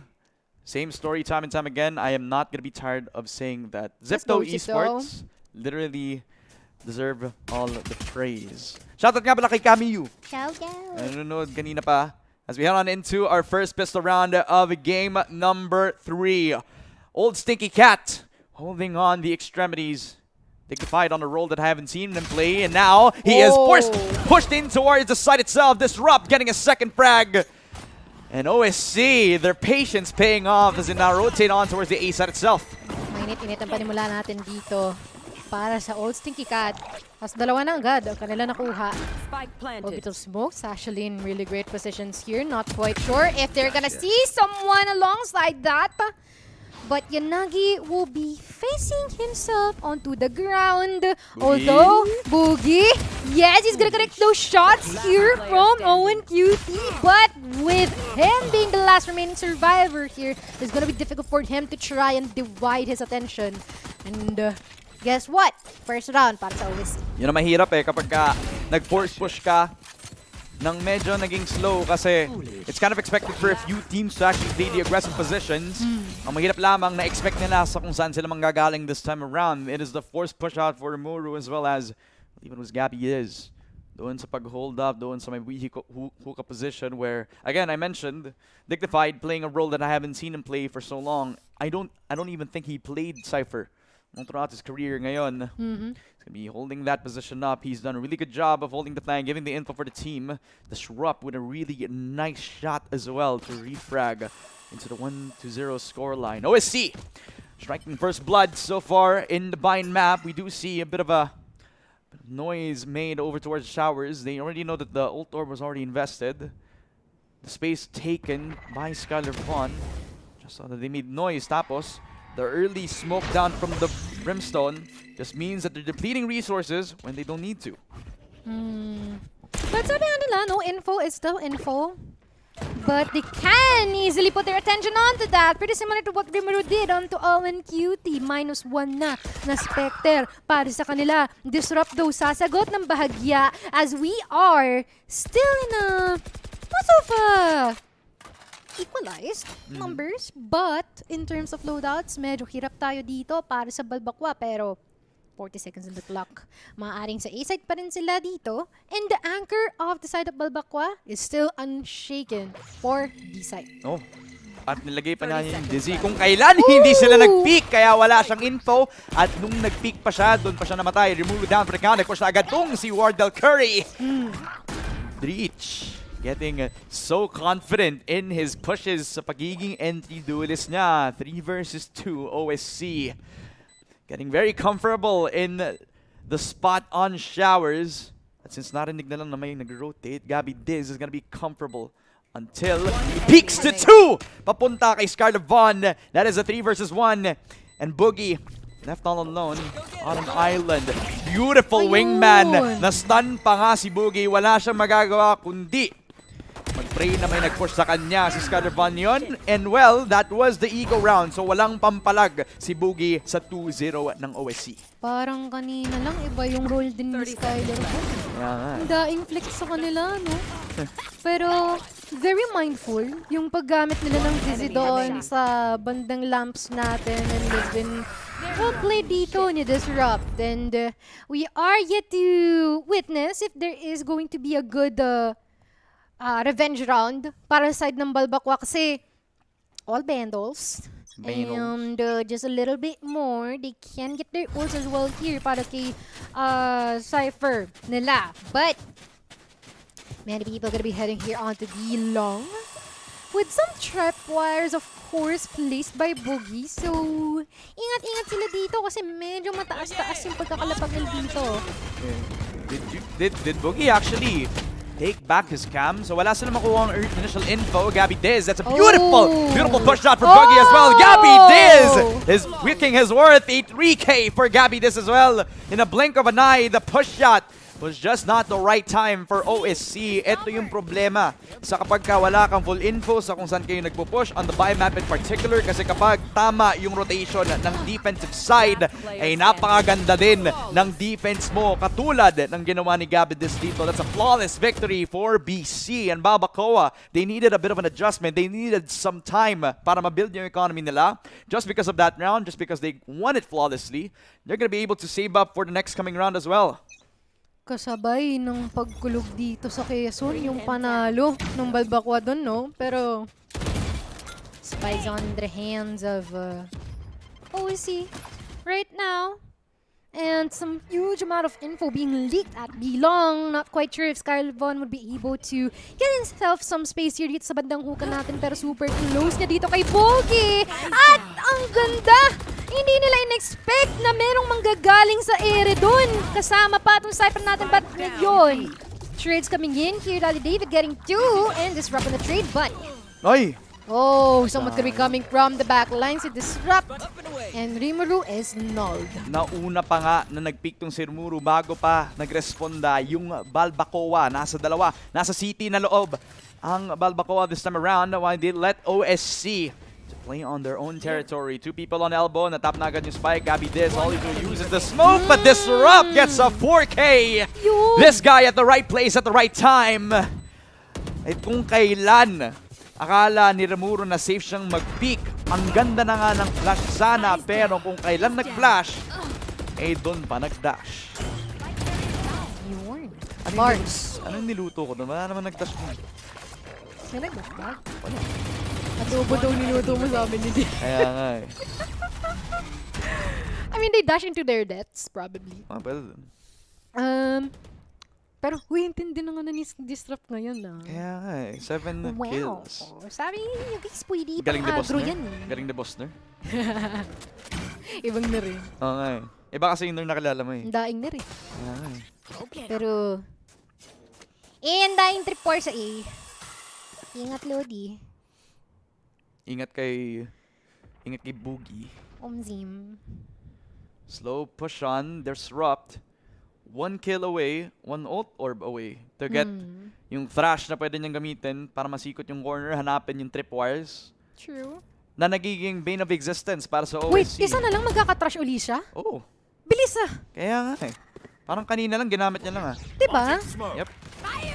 Man, I'm not quite sure if I'm Delulu, pero Showstopper not entirely gonna be connecting onto anyone on that instant. But Skylar Von, may mapipitas dito. Wala nang Nice trip! side of Balbacua, but still, they're still gonna offer trades here.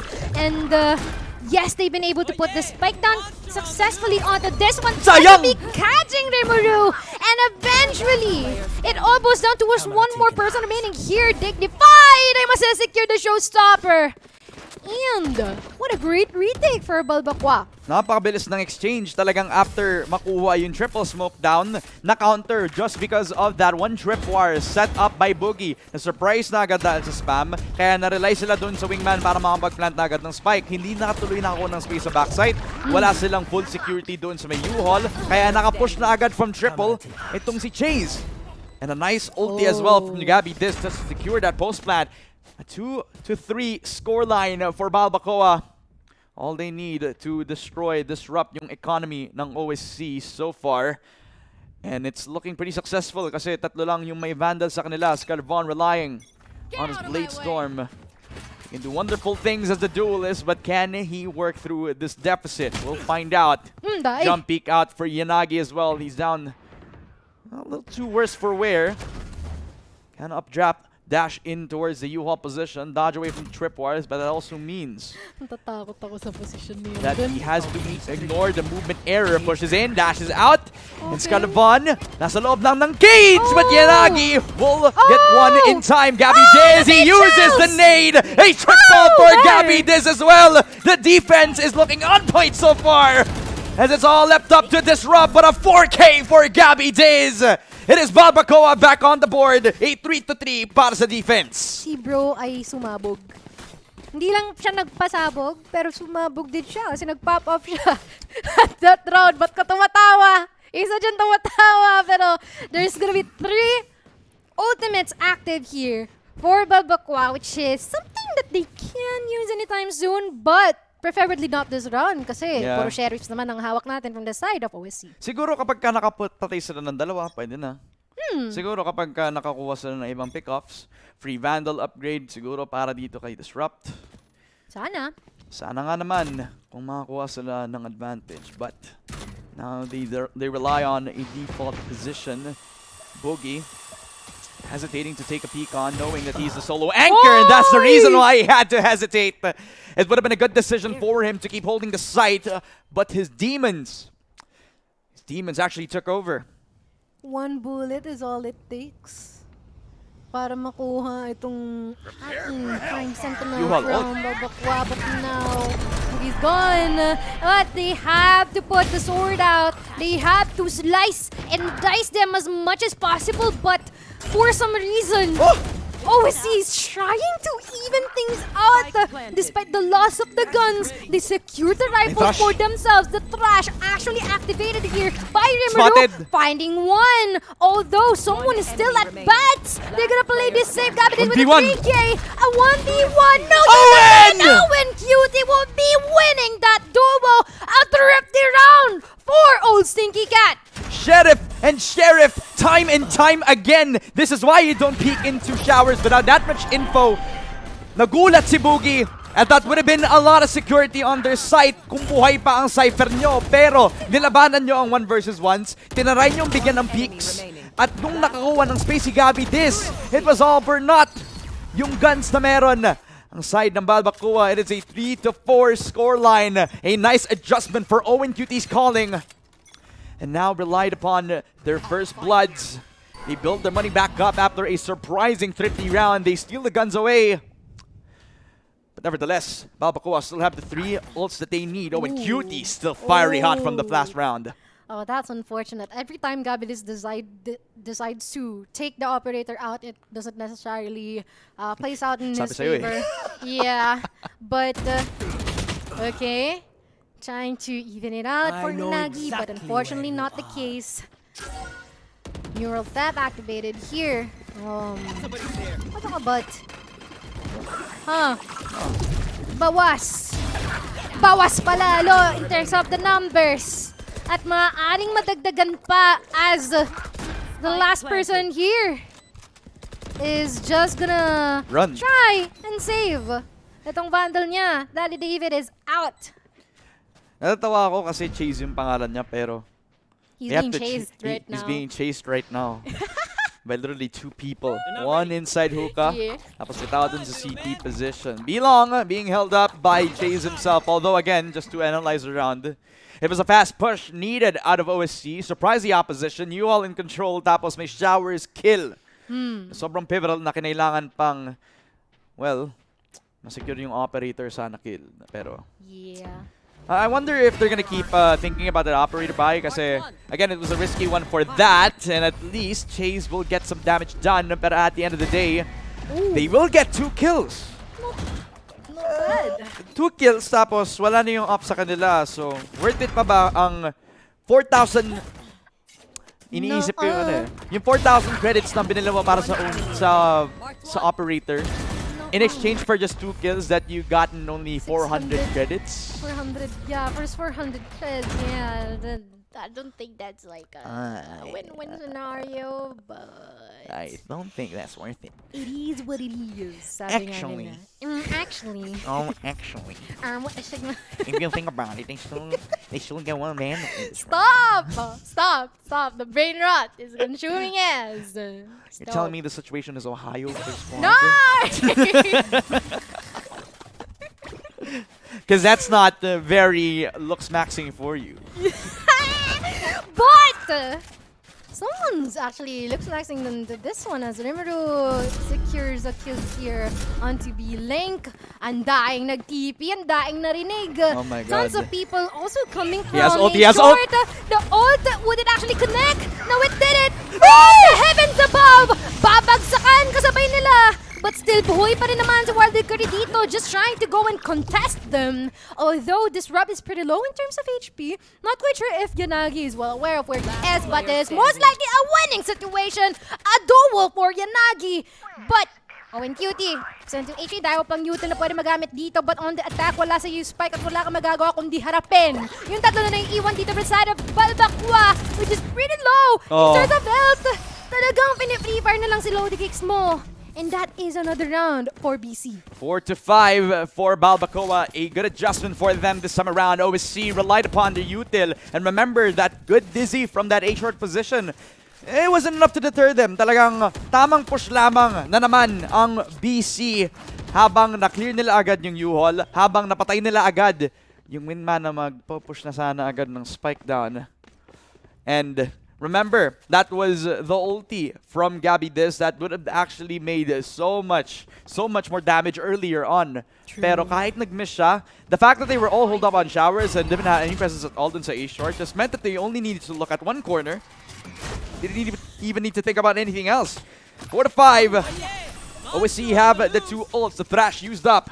Hookah already cleared up by OSC. Old Sticky Cat. Have a bit of control over the extremities, but not the site itself. Scatterban up, jabbed in. Ultimate out as well for Dreech with the ulti. Pushes on. And it's the Stinger that takes the frag. It is an early push on and a plant coming down for OSC. Alam mo, ako lang ba, every single round merong orbital strike at showstopper akong nakikita. Or Thrash. Grabe, no? Yung tatlong youth ultimate na yun, laging meron present, pero merong magiging absent dito. Gabi Diz mabubura, pero madadagdagan pa ata dito. Always see. Abay, sinusubukan nilang lumamang onto this one. Medyo low na sila dito. Medyo mahirap yung sitwasyon nila. Pero wala silang choice kundi harapin kung ano ang meron nasa harap nila. Daddy David onto the rescue. Disrupt trying to fend them up with the 5 HP. At saktong-sakto yung pasok ni Owen Cutie dito. Saktong-sakto yung trade. Habang gumagawa ng paraan si Daddy David, biglang na-shutdown pagkatapos mapikan agad na nasa loob ng tube. Sayang naman ang ganda ng defense of the spike. Pero Daddy David opening up the odds, opening up the space on the map. Disrupt was 5 HP. And he only needed to actually take that first gunfight para makakuha agad ng advantage. Yan yung Peaker's advantage na tinatawag natin. Kapag kapag naunahan kang mapikan ng kalaban mo, talagang magkakaroon siya ng advantage in terms of kung kailan siya magre-responda sa kapag nakita ka niya sa mapa agad. Kasi most likely, prepared na yung crosshair pause niya nun eh. Oh. Naka-prepare na, and all he has to do is to click the trigger. Oh, kumbaga. tapos habang nag-prepare pa siya, medyo nag-iisip pa yun, nagpa-process pa rin yung brain niya kung ano yung nakikita niya sa harap niya. Eh, naswingan ka na pala agad. Yeah, the millisecond, not even millisecond, yung nanosecond disparity onto that. Oh, Judge, na-scatterbomb. Pero habang nagkakaroon ng rampahan dito sa bandang glams natin, ay andain ng nalalaglag ng mga miyembro from OSC. Kasi, dignified. Are you dignified enough to actually try and pull off this clutch? Kasi you are having 3 people in front of you. And I guess not, because that is fairly a difficult situation to address. No, nakakahiya nga pag may tatlong nakaharap sa'yo, nakatingin sa'yo, anong gagawin mong moves. Let alone 600 people on the stream. Shoutout nga pala sa mga viewers natin watching a very close game between Balbacoa versus OSC. Hindi ko alam, hindi ko pa nakikita yung stream. Pero, i-assume ko na lang na ganun kadami. I-assume ko na lang din. 400 na, 400. 400. Advance ka mag-isip eh. Okay, edi, papunta pa lang naman tayo. Papunta pa lang yung 200. Papunta tayo doon. Pag dumating yung Naos ulit, babalik tayo doon. Yun. Pag bumalik agad yung Oasis mamaya. Shout out, guys. Yeah. Will we see a strong defense from Balbacoa yet again? They hold up the extremities at this point in time. It's a double push out again for the Showers rush. But for OSC, it's all a matter of overwhelming Rimuru as he decides to rush on out towards the site. Rimuru, nice shot again. Dahil doon sa Molin na nilabas niya, that is a really good time to use the util. Thrash coming down as well. Repel the invaders, but Gabby Diz, a nice position, a nice double kill as well. Yun. That is a nice position for Gabby Diz. He is hunting for more, but Yanagi and Rimuru will lock down that 6-6. Kung kailangan maging close ang game number 3, eh mukhang dun pa nga tayo pupunta. Alam mo, not gonna lie, siguro kung meron tayong heat map dito, makikita natin yung Gabi, yung mga pinupuntahan ni Gabby Diz kung kailan nagpa-pop off siya, laging around lamps area or sa entrada ng A-short. Kasi sobrang tindi ng mga paint shell kills na nakukuha niya. And even like the CQCs na meron doon. And that, in certain scenarios. And so far, it's actually benefiting him well. And the team, of course. As 6 is full-on reset onto our second half. But the question is, ano kaya yung magiging difference in terms of what do you call this? Like, in terms of their playstyle, would they be a bit more passive? Would they be aggro on the defense? Not quite sure, but, you know. OSC magiging passive? Sa tingin mo ba? Also, dalawa yung duel. Tama. So, magiging passive pa ba kung dalawa yung duel mo? Hindi nga siya yung Reyna na i-expect mo maging passive eh. Ito yung dalawang duel na talagang may dash, may movement, talagang hahanap sila ng laban sa kung saan-saan. Balbacoa. Triple stack over towards that A-short extremity. You also got a long angle set up for Dreech. You don't normally see this guy be a little bit more passive, but because of how the game state has been, he has to get a little bit more info, a little bit more space. Nice flash. A Dizzy. Just to make themselves known. Taso nag-rotate na sila. Papunta kay Skylar Vaughn. Another good molly! Ang ganda ng util usage. Salamat kay Owen Cutie. At kita mo naman, Rimuru, he's so far away from the action na kailangan niyang takbuhan ng A-site. Nandito si Dignified! Napatay pa nga ni Skylar Vaughn. 1v3.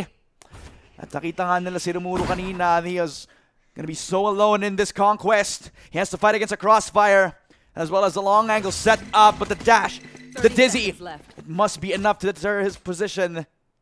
20 seconds for him to do something on this crossfire, but by the end of it, he gets one. Possibly a good position for him. May time pa ba siya para mag-rotate? I think meron. Meron. Tamang marathon lang natin dito kay Rimuru. Pero, syempre, ang ganda ng muli talaga ni Owen Cutie. Ano sasabihin kay Owen Cutie? Thank you. Yeah. Yun. Solid. You're welcome. 5 seconds lang. Yun. 5 seconds. Enough time naman to put the spike down and not quite sure if this is actually a good position to be in. Nag-stretch pa nga siya. Nag-stretch pa si Rimuru dun, no? Wait lang Parang sasagap tayo. Ano yun? Sasabak tayo sa laban natin ngayon. Kailangan ko muna mag-stretching. Prime myself up. May mapipitas. Muntikan pa niyang maklatch. Pero Disrupt is there to answer him back. Gecko to Gecko in first round and a half for OSC. Ang epic sana nun, no? Nag-clutch siya pagkatapos na mag-stretch. It would have been a nice position for Parang him. Tamang stretching sabay flex, no? Yeah. Redeem stretch, channel points. Para lang magkaroon siya ng clutch. Well, it's the aura. Kaya nga eh. Hands off the keyboard, even though he was in a 1v3, but this time, the isolated picks were not enough for him.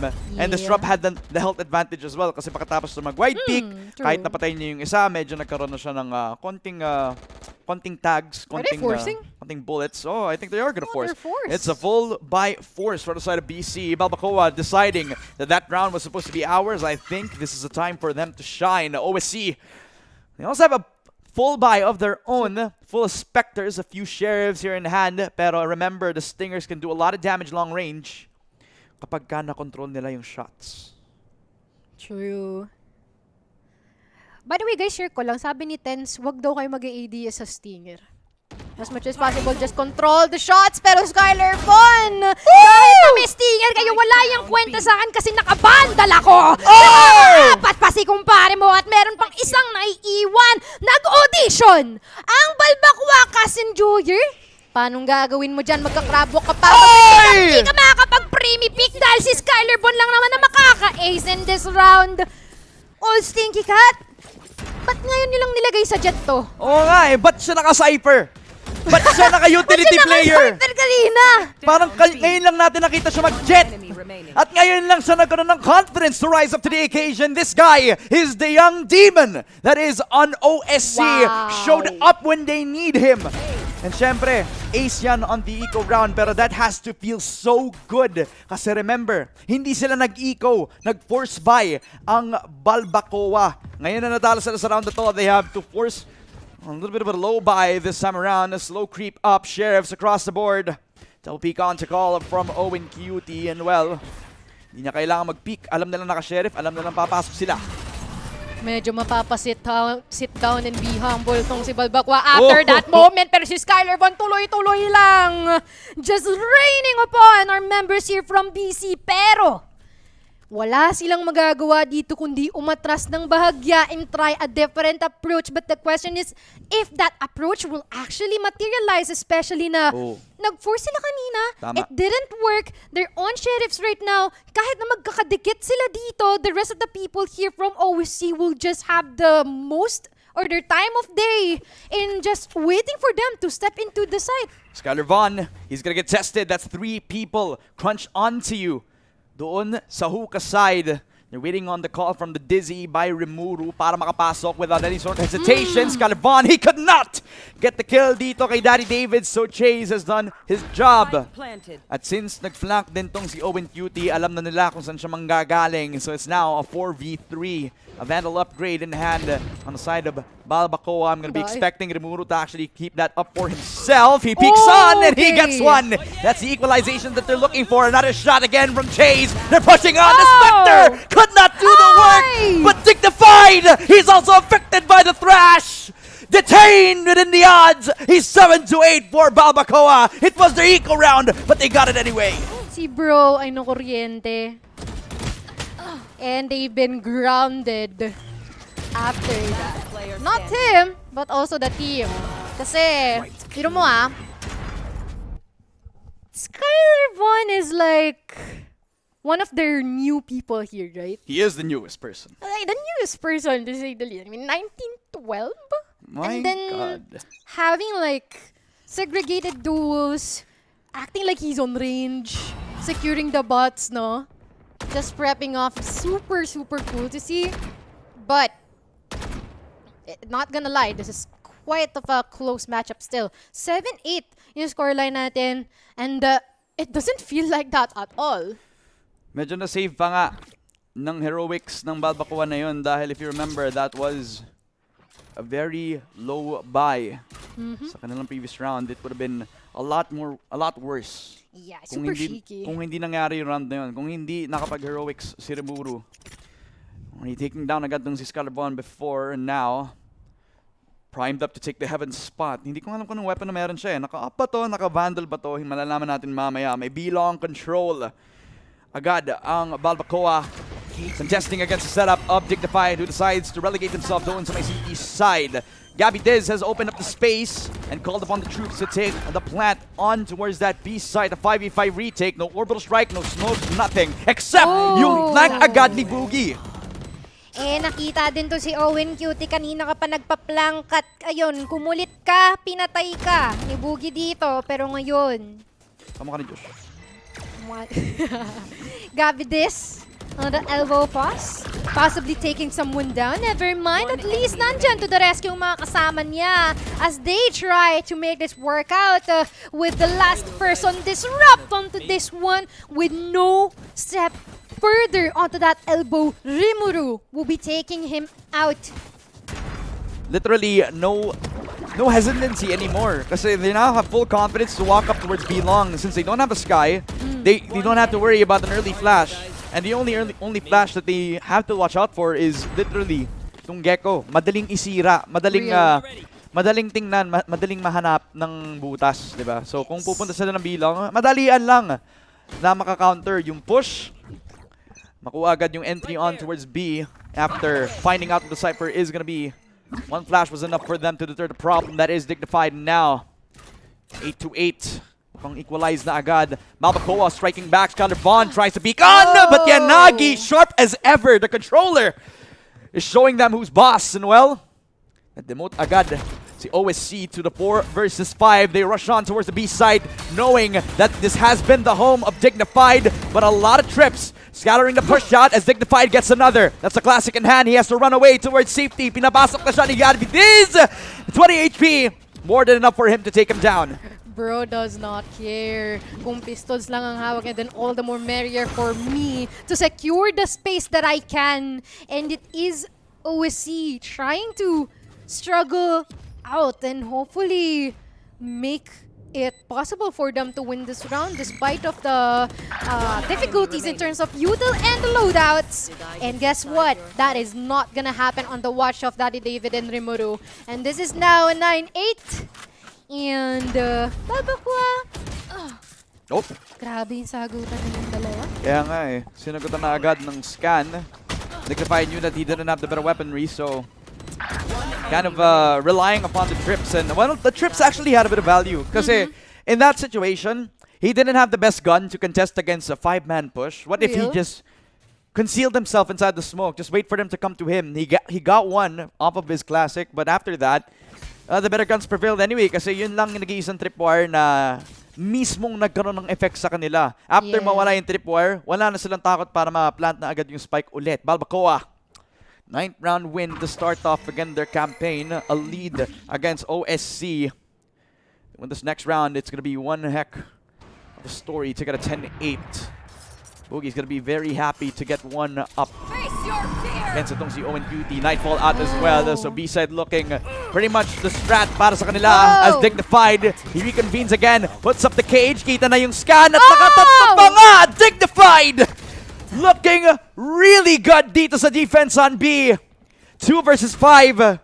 Spike on down towards the center of the site as well as Rimuru just comes up online. He's stuck inside CT and he has to be careful kasi may smoke pa nga. May shots si Skyler Von. Left up to Rimuru. Not on the duelist. And the Gecko is doing so good doon sa backside. Kaso, napatay pa nga niya si Skyler Von!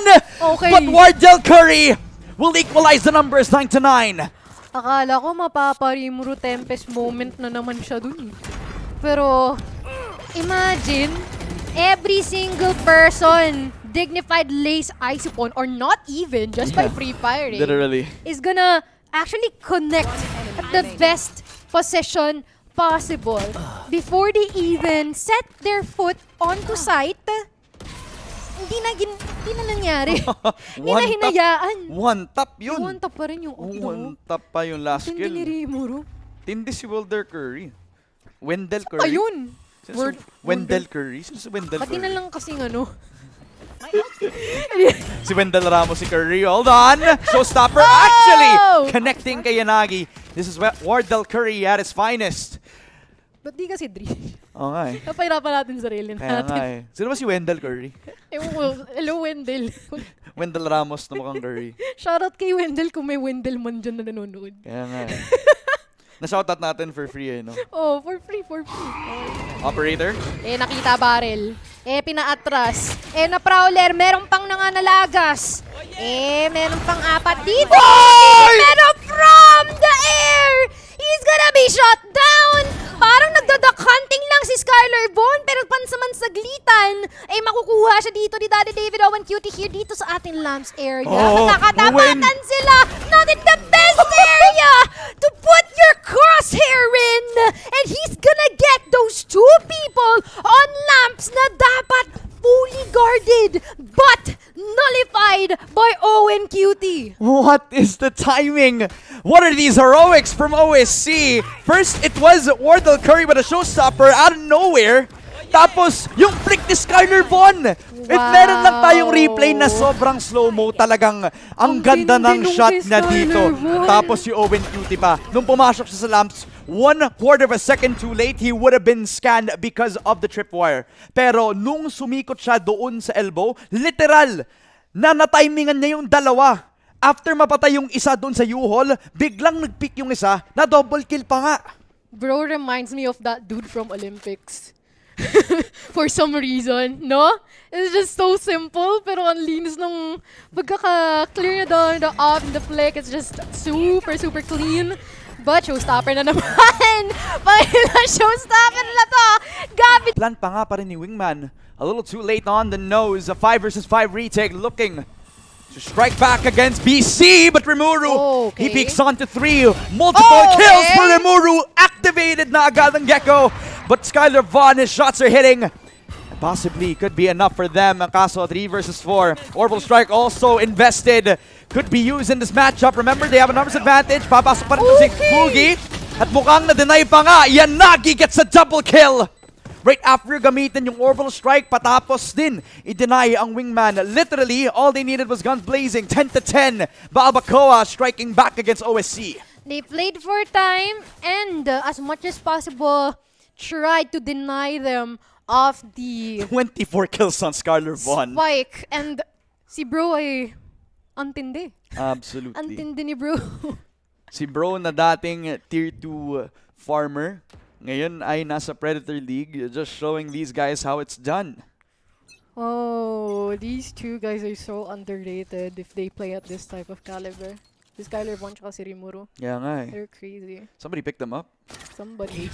Please invest. Nagmakaawa. But, Kaya nga eh, please. Inaamoy kaya ni Skylar Vaughn yung monitor niya. lapit ng mukha sa monitor, no? Parang 2 inches lang yung pagitan ng mukha mo na monitor. Ano ba yun? If you do that, does that mean that it's easier for you to move around or see anything? I don't know. There was a Counter-Strike pro that actually talked about that. Mas nakikita niya yung crosshair na mas maayos. Pero wala siyang peripheral sight na maayos. I see. Talagang focus siya sa harap. I never tried that. Kasi my monitor is like a ruler away from me. Ganun. Ruler and a half. Yeah, it's too So, far. binensure mo lang. Yeah, it's crazy. But, mas crazy si Rimuru. Kasi he's gonna be taking down the MVP off the side of OC so far, but with no answer yet. Ito na naman tayo kay Bro. Si Bro na nag-play in the smokes, but never mind. Everyone diverted their attention onto A site while Owen Cutie is still here. Maraming bawas. At mukhang meron pang makakaltas. But, triple area. Someone's there with the right click of the classic. Pero mukhang mandadagamit ng Gabby Diz. Oh my God! With this one, trying to put them down, but still, si Bro, si Dignified. Ang bilis. Ang bilis ng response, ang bilis ng aksyon. After ng napakabilis na Ulpo ka, rotation. boss, ah. Kaya nga eh. Literal na magandang ulti.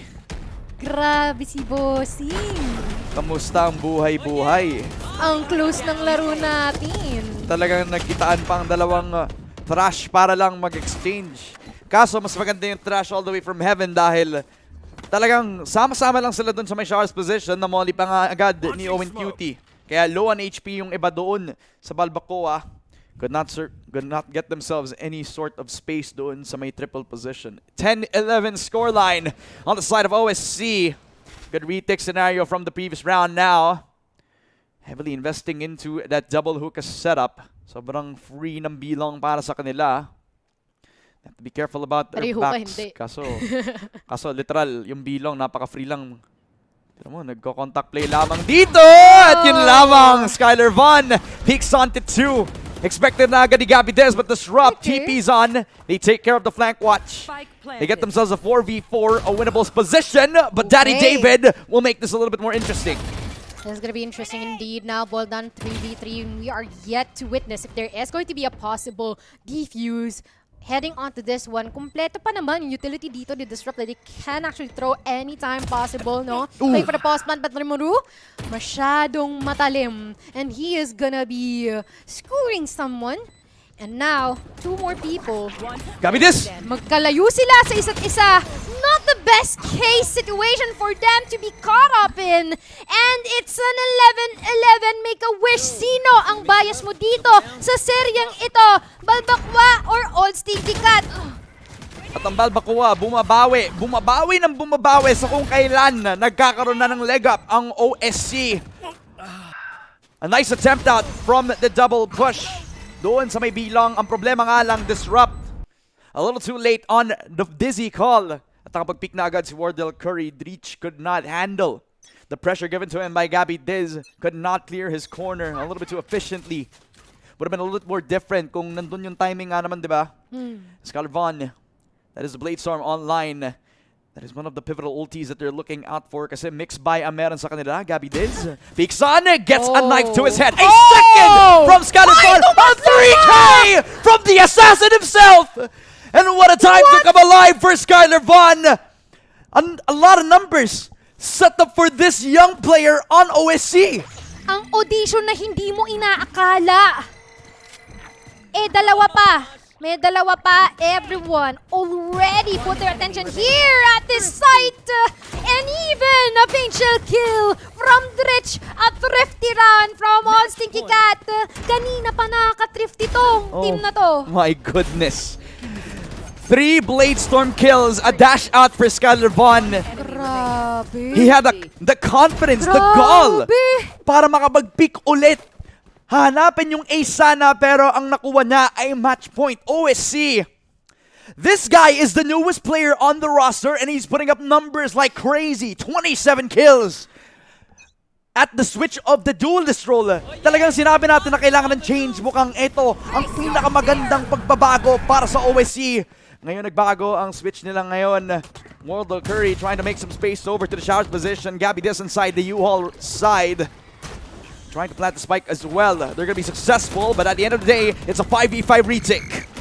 5v5 retake indeed, but the spike has not been put down here at the A side, which is something that is not really good for the side of Balbacua, for lack of a better term, because dying orbital smokes and wala pa namang napipitas. Isang galaw, isang pagkakamali, matatapos ang lahat. Pero yan lagi mukhang gumagawa ng milagro onto this one. But Dignified is trying to deny that as the rest will try to push forward. It all goes to the B side as our last or possible last moment arena. Someone would actually be caught off guard. Never mind that it didn't actually caught up onto Owen Cutie. Someone at hookah, someone from CT, a good crossfire situation that's gonna happen onto this one. 4K onto Dignified. Daddy David is just gonna be the last one existing on this. And he has no choice but to face this alone. Low on HP and possibly lacking of util. The round is over. The match is over. All Stinky Cat winning this for themselves. A 2-1 first ever after a while here in Predator League. It took 3 games to put them down, but they are not out, mga kaibigan. A reverse sweep victory. Laban dito galing sa OSC. Old Stinky Cat are moving on towards the upper bracket. That grabe. It took us so many rounds to get there. Almost moving on to overtime as well. Pero my God, Balbacua actually did so well para going close yung laban na yun. Ang daming mga impact frags at ang daming ding naging switch-ups pagdating doon sa mga impact frags. But by the end of it, Skylar Vaughn made the difference. Lalo na doon sa Thrifty, sa kung kailan kumuha siya ng Bladestorm at nakapatay siya ng 3. Grabe talaga yung impact niya. Alam mo, hindi ko alam kung saan nila nahanap yung mga ganitong player at bakit ngayon lang. Kasi, ewan ko itong si Skylar Vaughn, I feel like, ewan ko bakit siya nilalapag sa Cindy kanina. Bakit nga ba? Ganito siya maglaro, di ba? nga ba? Ang lala. Tapos dalawa pa silang duelist ni Gabby Diz, and not gonna lie, Disrupt is also a great addition on their side as well. Of course, still though, props para sa side ng Balbacua kasi not gonna lie, Rimuru is their change maker on their side. Like every single round na kailangan niya mag-step up, he does and is really keen and filling up those shoes of trying to clutch, trying to win the round. And I don't know, it's just pretty crazy to me na makikita natin yung ganito. And tulad na nasabi mo, tong si Dignified, nahihirapan sa Cypher before, but now he's playing on it and even clutching some rounds. Full anchor? Muntik pa nga siya mag-ace kanina eh. Ayun nga like, the changes are so good, to say the least. Nagiging flexible lalo ang mga flex players ng OSC. At mukhang alam na natin kung sino yung kailangan nating tingnan every single time na nasa entry, no? Skyler Vaughn! This guy have put up so many clutch numbers so far dito sa game natin. And I think it's safe to say that this OEC roster is looking like it's gonna have a bright future. Upper bracket kasama na agad ng Naos Esports. Ang ganda na laban na yun. Yeah. Mamaya dito sa lower bracket, Oasis Gaming laban Versus dito Balbacoa. sa Balbacoa. Ang ganda na laban na yun. Ganda rin. Because this is just gonna even out the possibilities. Kasi kung kanina nahihirapan si Oasis, well, let's see if they can face up dito kay Balbacoa kasi biro mo naman. 2016 na Gabides and kamuntikan pa maka-30 muli itong si Skyler Vaughn. I don't know. I'm at a loss for words because these guys are just really, really crazy. Both sides, no? Like, super close yung mga laro natin and they've been able to show what they're made of and they did not disappoint. I mean, I think we've given a lot of credit to Skyler Vaughn so far. I think Dignified has been proving that he Yeah. can be reliable when it comes to those times na kailangan niya mag-step up. Nag-step up siya malala pagdating doon sa mga tail ends of this game. And I think he's one of those vibe merchants din na parang nare-rely ng mga team. Pero Skyler Vaughn, of course, we gotta mention the match MVP as well. 28 kills. His stats don't matter kasi every time that he gets kills, he always converts it to a round win. ACS of 328. And it just speaks to me that this is only the beginning of how we're gonna see Skyler Vaughn now. On his previous team, I thought that there was potential, but on this team in particular, dito sa OSC, I've always known that this guy could have that much of a window to show his talent. Ngayon na nasa OSC siya, lalo siyang nakapagpakita ng gilas. Yes, and they've been able to show so much prowess in times we didn't even expect it for them to pop off. Like, as much as possible, parang sino ba mag-aakala na thrifty nila? Yung counterpart ng Bladestorm lang yung hawak Kaya nila, nga eh. pistol yung hawak ng iba, tapos makaka-3K ka, umpisa pa lang ng round. Kaya nga eh. Gano'ng init mo kailangan maging para to exert at that level? And by the way, here is what our bracket looks like right now. On the upper bracket, we have Naos Esports and Helsinki Cats, and we are Bukas na yun. that's tomorrow. And later on, we'll be having Oasis Gaming and as well as Balbacoa. Yep, imagine that mga kaibigan. Tapos na ang mga sobrang init na laban. I never expected that we'll get towards game number 3 para sa laban na yun. But nevertheless, we got one. Pero malay mo, magkaroon ulit tayo today. It is Balbacoa versus Oasis Gaming. Right after the short break, but before we go anywhere, we would like to thank our sponsors as well. Ang PC Game Pass. You can play up to 100 plus AAA games as well. Yes. At makakuha ka ng 3 months worth of this PC Game Pass. Ang kailangan mo lang is makapagbili ng Predator laptop and you can get one right now sa Acer official website. Tingnan nyo na lang yung link na yun. O kaya, mas mabilis, iscan nyo lang yung QR para makakuha na kayo ng Predator dito pala. laptop.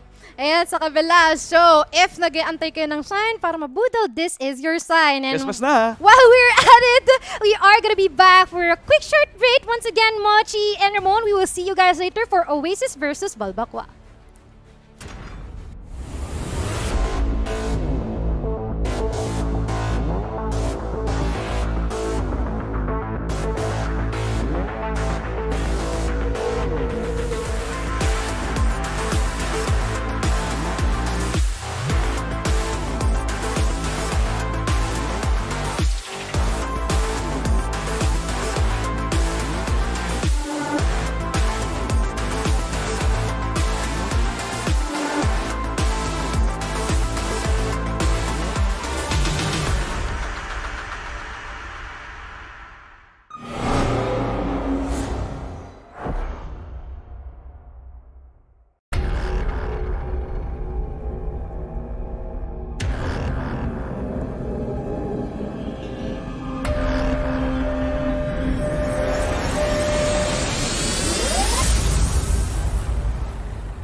The X38 is the latest high-octane curved display from Predator. This zero-frame behemoth has a 37.5-inch span and a 2300R curve in glorious 21:9, so that you can fill your peripheral vision with pure gameplay for all-out immersion. And with a very ergonomical stand, positioning this colossal display is quite easy, allowing you to tilt, pivot, swivel, and adjust the height as needed, so that comfort is maintained even through long gaming sessions. Naturally, you have all the latest ports needed, as well as two powerful 7-watt speakers should a headset not suffice. Though the X38 is ideal for hardcore enthusiasts and esports pros alike, what sets it apart, besides a crisp, ultra-wide QHD Plus resolution, is the Agile Splendor IPS panel it uses. This panel makes it possible to push the response time up to 0.3 milliseconds while maintaining a color gamut of DCI-P3 98% and Delta E less than 2, so that colors and details remain vivid. Add on the 175Hz refresh rate and you have a blisteringly fast monitor that keeps all the fast-paced action coming through nice and smooth with almost no ghosting, color bending, or torn frames. To make sure those frames look as pristine as possible, NVIDIA G-Sync keeps frame rate locked to the output of your GPU, while Display HDR 400 certification allows you to enjoy HDR content in or outside of gaming. So if you're looking to go all out, it's time to introduce the monumental X38 to your game setup.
The X38 is the latest high-octane curved display from Predator. This zero-frame behemoth has a 37.5-inch span and a 2300R curve in glorious 21:9, so that you can feel your peripheral vision with pure gameplay for all-out immersion. And with a very ergonomical stand, positioning this colossal display is quite easy, allowing you to tilt, pivot, swivel, and adjust the height as needed, so that comfort is maintained even through long gaming sessions. Naturally, you have all the latest ports needed, as well as two powerful 7-watt speakers should a headset not suffice. Though the X38 is ideal for hardcore enthusiasts and esports pros alike, what sets it apart, besides a crisp, ultra-wide QHD Plus resolution, is the Agile Splendor IPS panel it uses. This panel makes it possible to push the response time up to 0.3 milliseconds, while maintaining a color gamut of DCI-P3 98% and Delta E less than 2, so that colors and details remain vivid. Add on the 175Hz refresh rate and you have a blisteringly fast monitor that keeps all the fast-paced action coming through nice and smooth with almost no ghosting, color bending, or torn frames. To make sure those frames look as pristine as possible, NVIDIA G-Sync keeps frame rate locked to the output of your GPU, while Display HDR 400 certification allows you to enjoy HDR content in or outside of gaming. So if you're looking to go all out, it's time to introduce the monumental X38 to your game setup.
The X38 is the latest high-octane curved display from Predator.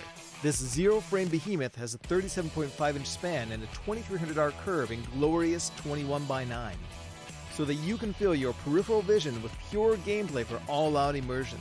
And with a very ergonomical stand, positioning this colossal display is quite easy, allowing you to tilt, pivot, swivel, and adjust the height as needed, so that comfort is maintained even through long gaming sessions.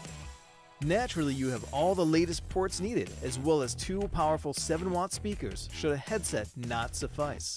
Though the X38 is ideal for hardcore enthusiasts and esports pros alike, what sets it apart, besides a crisp, ultra-wide QHD Plus resolution, is the Agile Splendor IPS panel it uses.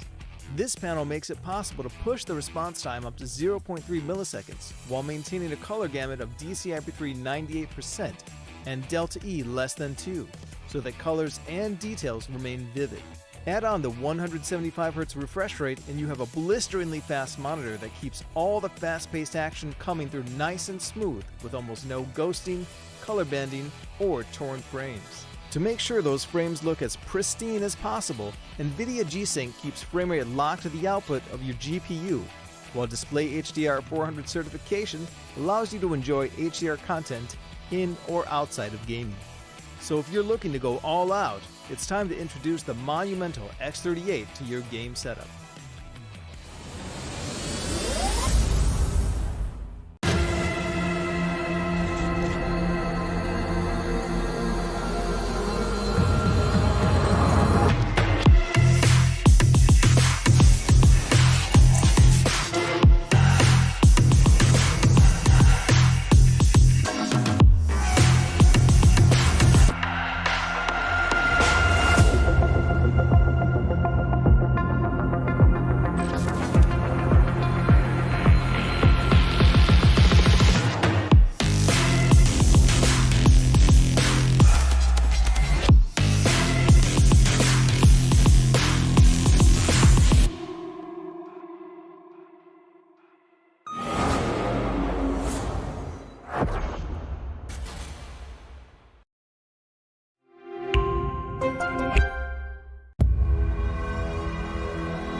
The X38 is the latest high-octane curved display from Predator. This zero-frame behemoth has a 37.5-inch span and a 2300R curve in glorious 21:9, so that you can feel your peripheral vision with pure gameplay for all-out immersion. And with a very ergonomical stand, positioning this colossal display is quite easy, allowing you to tilt, pivot, swivel, and adjust the height as needed, so that comfort is maintained even through long gaming sessions. Naturally, you have all the latest ports needed, as well as two powerful 7-watt speakers should a headset not suffice. Though the X38 is ideal for hardcore enthusiasts and esports pros alike, what sets it apart, besides a crisp, ultra-wide QHD Plus resolution, is the Agile Splendor IPS panel it uses. This panel makes it possible to push the response time up to 0.3 milliseconds while maintaining a color gamut of DCI-P3 98% and Delta E less than 2, so that colors and details remain vivid. Add on the 175Hz refresh rate and you have a blisteringly fast monitor that keeps all the fast-paced action coming through nice and smooth with almost no ghosting, color bending, or torn frames. To make sure those frames look as pristine as possible, NVIDIA G-Sync keeps frame rate locked to the output of your GPU, while Display HDR 400 certification allows you to enjoy HDR content in or outside of gaming. So if you're looking to go all out, it's time to introduce the monumental X38 to your game setup.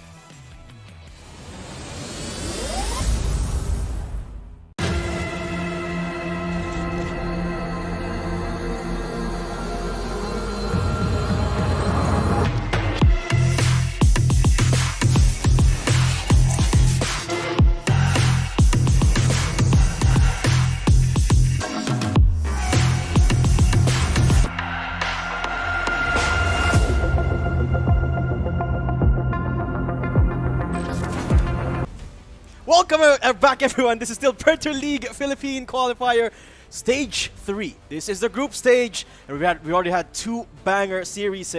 We're down to the last one here in the lower bracket, Chris. My name's Dave. I'm here with the one and only Ramon, and I'm so excited for this one, Chris. I'm absolutely excited. We have 2 teams that have shown promising results throughout the games that we've seen today. Oasis Gaming, yes.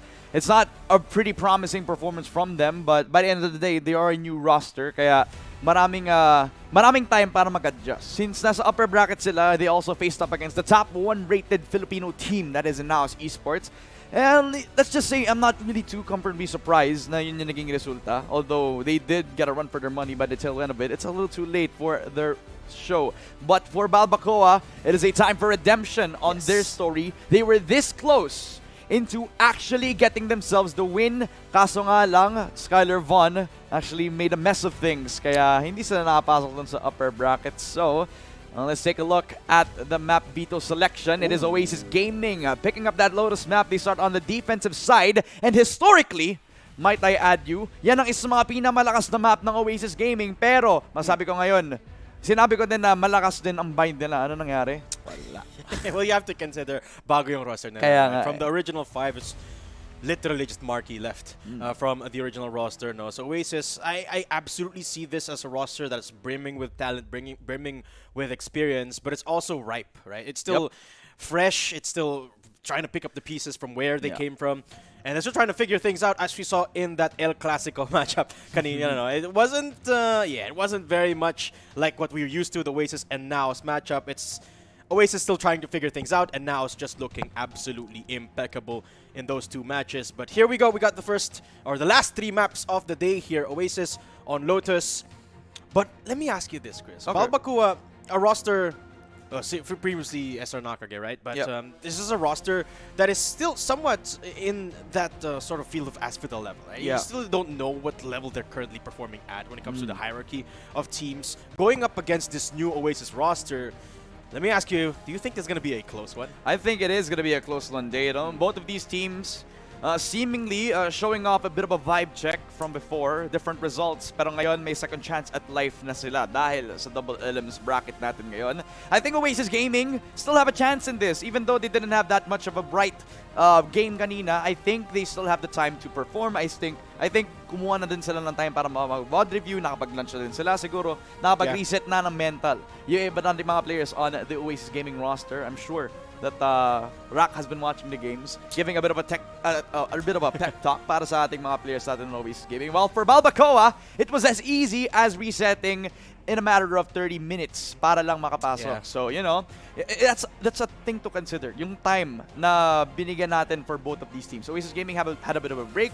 Balbacoa just needed a bit of a reset in 30 minutes. So, you know, will Balbacoa reset that quickly compared to Oasis Gaming, who had a bit of a rest? That's a story to tell later. Yeah, absolutely. And the story we'll find out later on as we head into our best of 3 guys. By the way, this is an elimination matchup, no? So everything on the line for these 2 squads. And Oasis, well, everything to prove with their new roster, Absolutely. no? It's the team. They have to figure it out together because it's one of the last few remaining tournaments of the year, and they have to start out strong here. And I think going up against Balbacoa, a team that is, I would say, in limbo. I mean, they're pretty good, as we saw in the last series, right? Yep. Almost taking down Old Stinky Cat. Not quite, because of the performance of Skylar Vaughn. I think this is as even as it could get for both of these squads. The storylines just make sense. And whoever wins has way more to prove. Literally, Daydom, I'm just telling you, I hope you're prepared because I'm looking at a 3-game banger. Well, Possibly. yeah. Possibly. I'm not saying it's going to be 3 games. Hindi ko alam kung na-jinx ko yung sarili ko or not. But we head on into the agent selection. It is going to be the double initiator comp for Balbacoa. Gabby Diz not on the jet anymore. He gives the reins over to Rimuru, who's now on the Neon. Yanagi on the smoker role. And Boogie, well, he's been comfortable to show off how he can perform on the Sentinel role. Now, he's going to be on the same routine as well. While on the other side, Marky has been relegated onto the Breach role. He used to be a very dedicated duelist, kumbaga, diba? Yep. And now I think a lot of that maturity from him playing in Oasis all these years now has given a lot more opportunity for younger talent to shine. Yeah, and that experience is going to speak to the performance on the map later on, right? And I like it. So I have to say, I like Rimuru on the Neon. It reminds me of Skylar Vaughn shifting from that Sentinel role towards that Duelist. Might just be what Rimuru needs to get that extra step up in tempo. And we did see how well he performed last series, right? I think this is a well-deserved change of roles here for Rimuru. But here we go! Lotus is at hand, a lower bracket game, a best of 3. Fighting for their lives. Oasis and Balbacoa. Who is it gonna be? What's your prediction here, Chris? I really do feel like Balbacoa has a shot in this. Man. It's not to be biased, but I do feel the potential I'm seeing from this team. I'm feeling the heat that is Gabby Diz. Giving a lot of pressure towards the opposition, but I want to be proven wrong. I want to see Oasis Gaming get a run for their money on their old map pick. This usually is the Oasis map, right? Like a lot of rubble control and NDG on the Omen. It kind of gives you a bit of vibes from when they were on their peak days where nandun si Draxi. Well, this new generation is looking to shape up how it is right now. Oasis Gaming gonna start really aggressively. Early rubble control in a one-way just to support the cause. Yeah. A 3-man push. 4-man push at that. NDG leading the charge here. And it makes you wonder who's actually calling the shots here. We were talking about this earlier here in Oasis. Such a ripe squad. They're going to push in with Zeus leading the charge here. Flashpoint can immediately stop them. But Rubble still in their control. But they found information. C site, B site, push from Rimuru. Called off for now. And actually, Balbacoa slowly making their way towards Mount Everest. And Second Love, gonna be too late to the call. I think it is a 5 versus 5 retake on our hands, Datum. We get our next BO3. It's already a banger of a pistol round. They plant the bomb down. And Slatham gonna expect this fight, but Rimuru will already get dealt with. A 5 versus 4 on our hands with Slatham putting all the nades, every single part of his util to try to support the cause. Second Love with a double kill. That's a ghost in hand. That's another for Second Love as well. They lock out that whole position. And Oasis Gaming and their confidence is slowly rising back up. And you're talking about Second Love being comfortable in that Sentinel role. Nothing speaks confidence and comfort apart from that 3K on the Sentinel on the retake, no less. A flawless. Wonderfully done. And a flawless to boot as well. Oasis 1-0 on the board. And this is, it's a pretty good start. An absolutely good start. Everything that you would want, early rubble control, a one-way to support the cause. Unfortunately, they would have had a little bit more of an adjustment since Zeus actually was primed up to take the dash after a really nice fault line from Marky, but the same delay of util kind of delayed Zeus to actually take the initiative, so they kind of got to work the comms with that. But otherwise, it was a flawless victory nevertheless. Yeah, made it happen. Nobody going down, so hey, if it ain't broke, don't fix it, am I right? Might not be the best advice in this case, but Oasis are making it work for now. In early dog from the Fade, though. Doesn't find any info down in mid. Did you just bark? It's the eco round. What do you want me to do? Not Just wait around until somebody dies I don't know. from an outlaw shot that we kind of expected? Don't bark. Okay, wait, let's try to break this down a little bit. Mount control. Secured para dito sa Balbacoa. Remember, wala silang baril masyado dito. No? Just check for Yanagi. Oh, A couple of classics in their hand. Not a lot of utility. This is why they've got to commit to this seaside push. Rimuru doesn't even have the double war here. Haunt already used up. That's the breach stun. Connecting onto one player, NVG. Uh-oh, in a bit of trouble. The classic Rimuru takes him down. Yanagi goes and finds second love as well. Suddenly, Balbacoa in control of seaside. No one going down yet. Yanagi take down Marquee. And suddenly, Oasis running into trouble. Absolutely using the space to their own advantage. They had the lower guns, but since they only had the pistols, taking the fight to them yet again. Slatham only having the ghost. He's trying to take a fight. He's trying to get a 1v1. It's successful. Boogie down. Yanagi with a trick, hey? A 1v3 for Zeus. He only has 2 bullets in the Outlaw. Wow. And Balbacoa strike it back, a 1-1. That is a surprising attempt at taking control of that side itself. NDG overwhelmed thanks to the movement god that is Rimuru. And although he gets surprised by Zeus because of the Outlaw only had 2 bullets, missed those 2 shots, and he has nothing else. And the way Balbacoa executed there as well was mighty impressive. They only used 2 pieces of utility, the Haunt and the Breach Stun, and it left NDG in somewhat of a daze. Kahit di siya tinamaan ng stun dito, by the time that Rimuru pushed into the side, he couldn't get the shots in. Absolutely. Because of what you said, the movement was giving him a big swing of gold. Using Dog on in now, but Slatham with a nice shot. Gabby Diz gonna go in for the trade. Zeus gets flashed on out. Triggering a counter bit of utility, as it does put a bit of a stop pedal for Balbacoa's push down in B. That's an early fault line. Very nice paranoia, but without even a cause for a push. So, Balbacoa have all but used their util for an aggressive push, forcing them to play a little bit more slow, a little bit more passive. Let this round play out how it's supposed to be, but Boogie surprises second love. That's another attempt at the peak. He uses the util. Unfortunately, that's a great shot from NDG. But Gabby Diz is still here. He's able to readjust towards his teammate. 2 versus 3. Peeks on out. Expects Marky. And Yanagi will get himself another. That's a 3 versus 1. Zeus left alone. Bucky in hand. Will this be enough to clutch it up against Balbacoa? I don't think so. There's no way it's going to be enough, right? Ways away from the overdrive. And he finds Daddy David for one. A bit of damage dealt. But Balbacoa will take that. Will take the spike plant. Will take their 2 rounds on the board. 2-1. And I think they should have scrounged up enough money to go for some sort of a buy here. Remember, Boogie had that Vandal. A couple of the players had the Bulldogs. So I think if Balbacoa want to translate this into an even further lead in their early game here, they could do so with a couple of force buys, Guardians, a couple of Vandals, and a judge here for Zeus. 2 away from the overdrive. This could be something that Oasis could play at. Light shields to play with as well, so this could be a good cause for them. Aggressive rubble control as well. Good paranoia. So support the cause. A double kill for Marky. That's something that they're looking for. A little close for comfort and also closer towards his Rolling Thunder.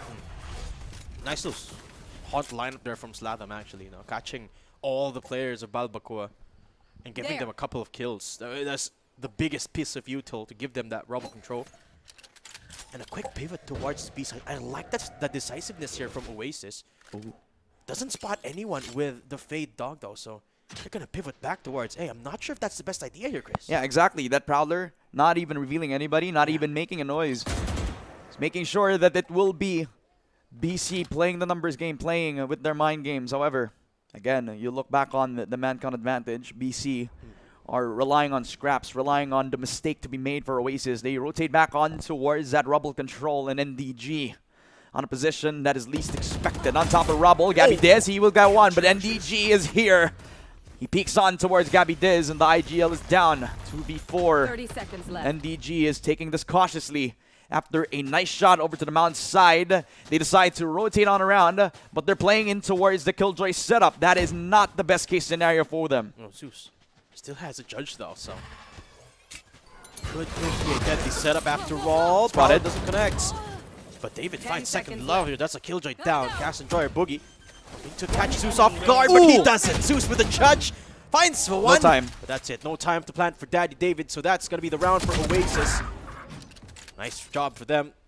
Making advantage off the gun advantage, but fair bit of damage done. 4 of their players do go down here. I think it's been a trend for Predator League to have a lot of teams that try to reset after initial gunfights. I mean, it started around making that presence over that B extremity. By the tail end of this round, they decide on one thing, and that is to take that C-mount control. Yeah. Trying to attempt to put it on full lockdown, but still had to deal with Zeus and his judge. It was only a matter of time before they could invest that much time. They could not even plant the spike down just because of that pressure. So, overdrive activated. Zeus will have the time on his life. As he spots one, puts out the high lane. He tries to get himself for more, repositions towards that T-spawn. But he hasn't spotted out the guy over at B main. He lets him pass. He lets him cook up a storm. But Gabby Diz locked down. Second frag again from Zeus. That is Boogie making his presence. And that actually means that he sandwiched him across the round.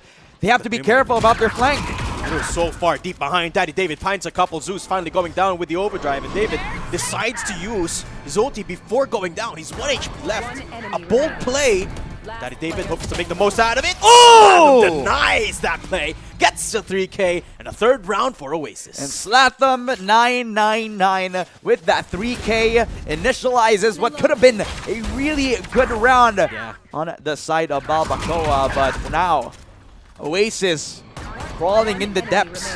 And if you look at this round on a microscope, Slatham actually pushed up a little bit too aggressively in a position that would have actually costed a lot for Oasis Gaming. It's a good thing that they won three of those gunfights, 1v1s. And the most important one, in my opinion, was Rimuru's flank getting destroyed by Slatham. Absolutely. And the pinch was just gone after that. Zeus did go down too as well, but it was too late. Now, speaking of the Neon, drive activated by Rimuru. Gotta check the corner! Oh. But it's Slatham again to snipe him down. Rimuru down, entry nullified. Daddy David goes out as well. That's a spike in middle of B main. And Balbacoa in shambles after that. Through the smoke! Through the smoke! How many times will Slatham get away with kills like these? A 3K for Slatham. A paranoia invested from the previous engagement. So, in this time, the long-range angles will matter a lot. Marky, again with the Bulldog making impact across that B site. And Boogie, he's in a 1v5. We've seen him clutch many times before. Will this be another round where he will put it on his highlight reel? We'll find out. 50 seconds. Bomb within his vicinity as well. The triple flank and a 4K for Slatham. A flawless round for Oasis. A stronghold on the B site that looks like their fortress. I think this is what they need here, Oasis, to get up to gripes with this game. Slatham popping off 2 big rounds in a row here. And Castajoy or Boogie just unable to find anything off the back of that flawless. Slatham, 10 kills on the board. 7 of those in the last 2. I mean, talk about impressive, Chris. Yeah. I mean, this guy's playing like he has the baby buff activated. Literally, Sana all. everybody has all their eyes on him, looking to dress and impress. Oh, okay. Here we go again. Rimuru. You gotta remember that round though was huge and hugely impressive, but it wasn't eco for Balbacoa. Paranoia. This time around, not so. Paranoia connects onto Yanagi. Doesn't check the right corner, but NDG be taking him down for now. A 1-for-1. Zeus actually finds the counterpart Neon here. Balbacoa down to 3, and Oasis down to 2. It's an absolute bloodbath here in Mound. Both teams still trying to contest. Rotates do come through. NDG calling for a little bit of backup, but they called it off. Now NDG all alone to receive the seaside push. Will he receive it? That is the question. Lockdown in place again for Boogie. And with a lot of time on their side, they think about if this is a fake or not, because look at the positioning. He's still across that B site position, and NDG is going to huddle up with him. They're not pushing at all. They're leaving the C site anyway because of the lockdown itself. Gabby Diz calling the shots. Look at how vocal he is on the mic itself. That's spike down. They have the ulti as well, so Rolling Thunder will be well placed if they decide to push on towards that waterfall spot. And Zeus, he's crawling up, he's creeping in, he wants to take the fight to them. Zeus got to take down Gabby Diz here if they want a chance at this. Remember, Rolling Thunder available, but the position here for Gabby Diz is so aggressive. He finds the MDG, but Zeus takes him down. That's a 1v2 now. Cast Enjoyer Boogie down to 1 HP. And he could just take him down in the nick of time if he turns. Does he though? Zeus finds the info, but not the kills. Daddy David shuts him down. Valbakua strike back without even having to use the Rolling Thunder. 3-4. Great discipline as well for Boogie, as he didn't even want to commit to the fight anyway. He knew he was low. He knew that he had a power position because of a crossfire, possibly set up again over to the 2 versus 1. Zeus was... he had a bit of potential since he was full on HP. But because they weren't committed towards the fight anyways, it was a little bit more difficult for Zeus to actually isolate the picks on, since they were on 2 different angles. He needed to take down the Hall player, and he was successful, but wasn't able to figure out where the last 2 are going to be coming from. Oasis Gaming 4-3 so far. Valbakua are going to be happy with taking the 3rd round on the board, catching up again to Oasis Gaming. Looking at their money, it's a mixed bag. Rimuru holding up the Guardian. All set up for him. Pretty close towards his overdrive as well. So the amount of control that Oasis have is impenetrable on the ace side, but you can't say the same now that they have the sight. But Second Love, he knew, he smelled that Rimuru before there was a chance to kill him. Yeah, Second Love. Nice little read there, but now he's all alone, so he's going to give up the sight. Oasis. Recover from this Boogie from the flank position, finds a couple, and suddenly the war of attrition has been nullified. For 3v3, Gabby D is going to get the spike down. They're going to play for Mound here and trying to protect Daddy David. Oh my god, Yanagi. Yanagi's so deep. He's got to find a couple of kills. He's got to survive. That's the important thing, to catch the rotation from Second Love. Marky is going to try and get the timing, but Yanagi has to check Second Love. It doesn't get the shot in despite getting stunned up. Sladom finds Daddy David. It's all down to Gabby Diz. IGL, star of the show. All eyes on him as well. Open plant. So now it all falls on Oasis Gaming. Trying to retake the site itself. They cleared every corner, but expected Gabby Diz to peek on after the first tap on the spike. Oasis Gaming, they get the 5th round. And Valbakua could not handle the pressure that is Oasis Gaming. They use every single part of their util, even the Nightfall, to try to invest the win. Yeah, this was deadly from Second Love. And who's playing spoilers now for Valbakua is Slatham. Earlier it was Skylar Vaughn. This time it's Slatham just popping heads left, right, and center. Look at that final kill up against the breach. It was an impeccable shot up against Gabby Diz, and it's just absolutely impressive here for Slatham.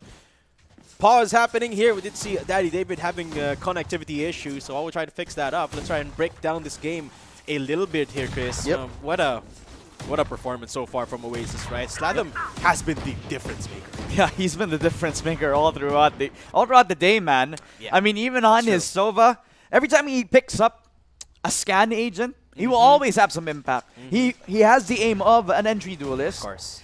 But he has the confidence of literally a top 100 Radiant player. He has the confidence of Daedom. Yeah, oh, okay. Mr. Matthew Duma. Except he's actually good. Except he's an actually good You're saying player. that Matthew Duma isn't good? He's gold. He is golden in my eyes. Push on in again for Rimuru. It's the fast lane. But he gets denied. Slapped them. Beautiful util. Actually, he has the full buy in check. As Enjoyer and Yanagi, they fall back towards the roots. He got 2 kills, in fact, but Zeus, he's catching up. He's actually going to try to catch up to Gabby Diz, who's running towards the mount position. It's only a matter of time before Zeus actually catches up to him. Oh, the pinch again. Zeus about to catch up to Gabby Diz here, and he does. Okay, that's the pinch now. Marky going to have to watch 2 different angles. As the teammate does rejoin them finally. That David Paranoia dodge, and Zeus again slides in. Just like that, as smooth as could be. Gets the 3K, casts Enjoyer, shuts him down. Oh, gets another! Until Marky says, nope, this round is ours. We're going to defuse and Oasis on 6. Well, Oasis is definitely what we're looking at right now with 6 rounds in their name.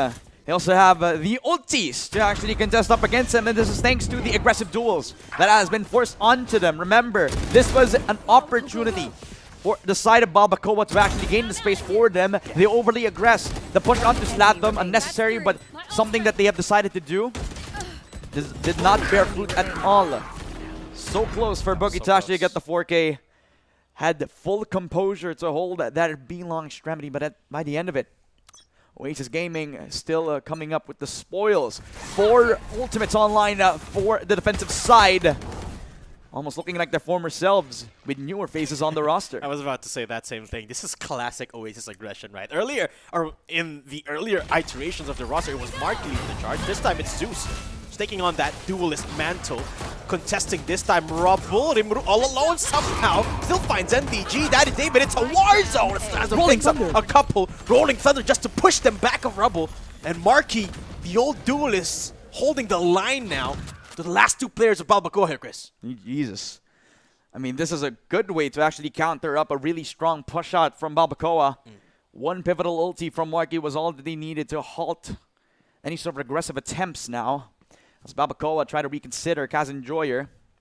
That's Boogie. He doesn't have any sort of util whatsoever to support the flank at this time around. Although he does have access to the lockdown once he gets the ult orb over towards that C mount position. Something to consider. Once they get the space, once they have the time on our hands, 35 seconds to even walk all across that scene long position. They also have an option of waiting for somebody to overstep. 30 seconds left. Leave somebody on mound. Think about that, but it's a triple flank, so Yeah, that's true. they can't really contest that with only 2 players alive. And this situation like this, where just 2 players alive for your team, you've got to contest each and every angle in hopes that there's only 1 player there, right? Get the trade in. 12 seconds left. They have to get the spike down here, Chris. They could 10 plant over seconds for left. that hall side just so that they could have some sort of space over to a safe position. They Spike spot 1. planted. That's the killjoy. That's the info. But on down, attackers are locked down as well, but they counter with their own. Okay, here we go. First lockdown to go down is Boogie's, but they have to stay inside of the site. How are they going to do that, though? There's at a disadvantage. Boogie somehow enemy finds remaining. Marky, but Slatham in for the trade. What a shot again. Gabi Dis playing so far down, deep down in Waterfall, has info on one Not of these open. players, but not on both of them.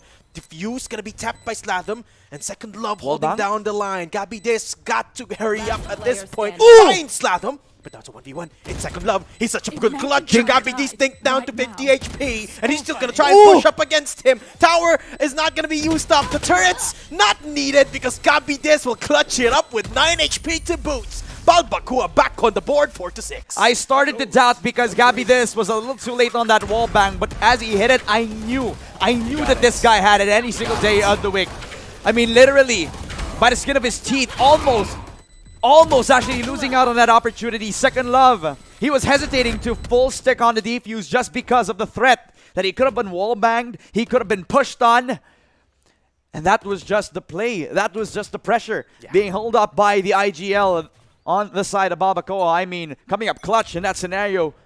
4-6 so far for Balbacoa to trail up against Oasis Gaming, proving that they can huddle up with the new guys on the block. Yep. They can play. And they can play good. 4-6 though. Balbacoa, gotta remember, Chris, still 2 rounds behind, but they have the upper hand for sure. Zeus only holding on to a Bucky. Eco for Oasis, not looking the best to say the least. But they still gotta be careful. It's a 3 stack down in B. And Oasis, a 1-3-1 sort of setup. Saw him. They did. Oh, Zeus gets red. And that's the setup that I'm talking about. Balbacoa ready to receive that aggress. And it wasn't even on a position that they were holding for a few minutes. They literally Just was just second. there. Yeah. Just a few seconds. The timing. Just before he actually decided to peek on. That's a 4 versus 5 early on. An eco round as well. The paranoia doesn't give a lot of info to NDG. The scan comes in, and the Bucky will not be enough. Rimuru with the entry. And they even have a lot of info. He saw the Killjoy, and he peeks onto a Sheriff 1-tap. A 4 versus 3. Surprising from Second Love. But you gotta remember, this guy has been the Sheriff Demon of old. Gabi Diz, he reconnects. That was a good blind, but he dodges away from the bullets. This guy's playing Matrix dodge all across the board, ladies and gentlemen, as 2 kills come in for Balbacoa. Yeah, I love it. The Last adjustment for round before the Balbacoa. I mean, the retakes have been very interesting here for Oasis. They always go for the pinch. 1 from CT, 1 from that main position. And Balbacoa, they're adjusting here, Chris. They're reading it every single time. That by this point, it's second nature to expect that double man flank, that triple man flank from Oasis, that Balbacoa have completely redefined the way they play. This is what's so impressive about this squad, is that their ability to adjust to their opponent's playstyle is impeccable. I'm just happy that both of these teams are showing a lot more Oh, yeah. confidence compared to how they were before, right? sure. Oasis Gaming actually showing a leg up compared to how they were performing previously. Balbacoa showing a lot of promise when it comes to these man count disadvantages. What a heck of a game that we have on our hands. 6-5, ladies and gentlemen. We're in for a wild ride. Balbacoa, we're starting their march over to the B site. It's a triple stack on A, so it's not going to be a bit of a problem. So actually walk on over towards the B site. They could actually surprise Second Love right now. He's over at Mound. He's going to get surprised. That paranoia was perfect. Out from Balbacoa. They cleared off Mound, and with Rimuru on the overdrive, he's going to have a lot more space to take on the C site. Rimuru is just going to push up, going to find NDG and deal with him just like that. Picks up a Vandal to throw with his teammate as well. And Boogie gonna try to act as the X Factor. Gets the dink.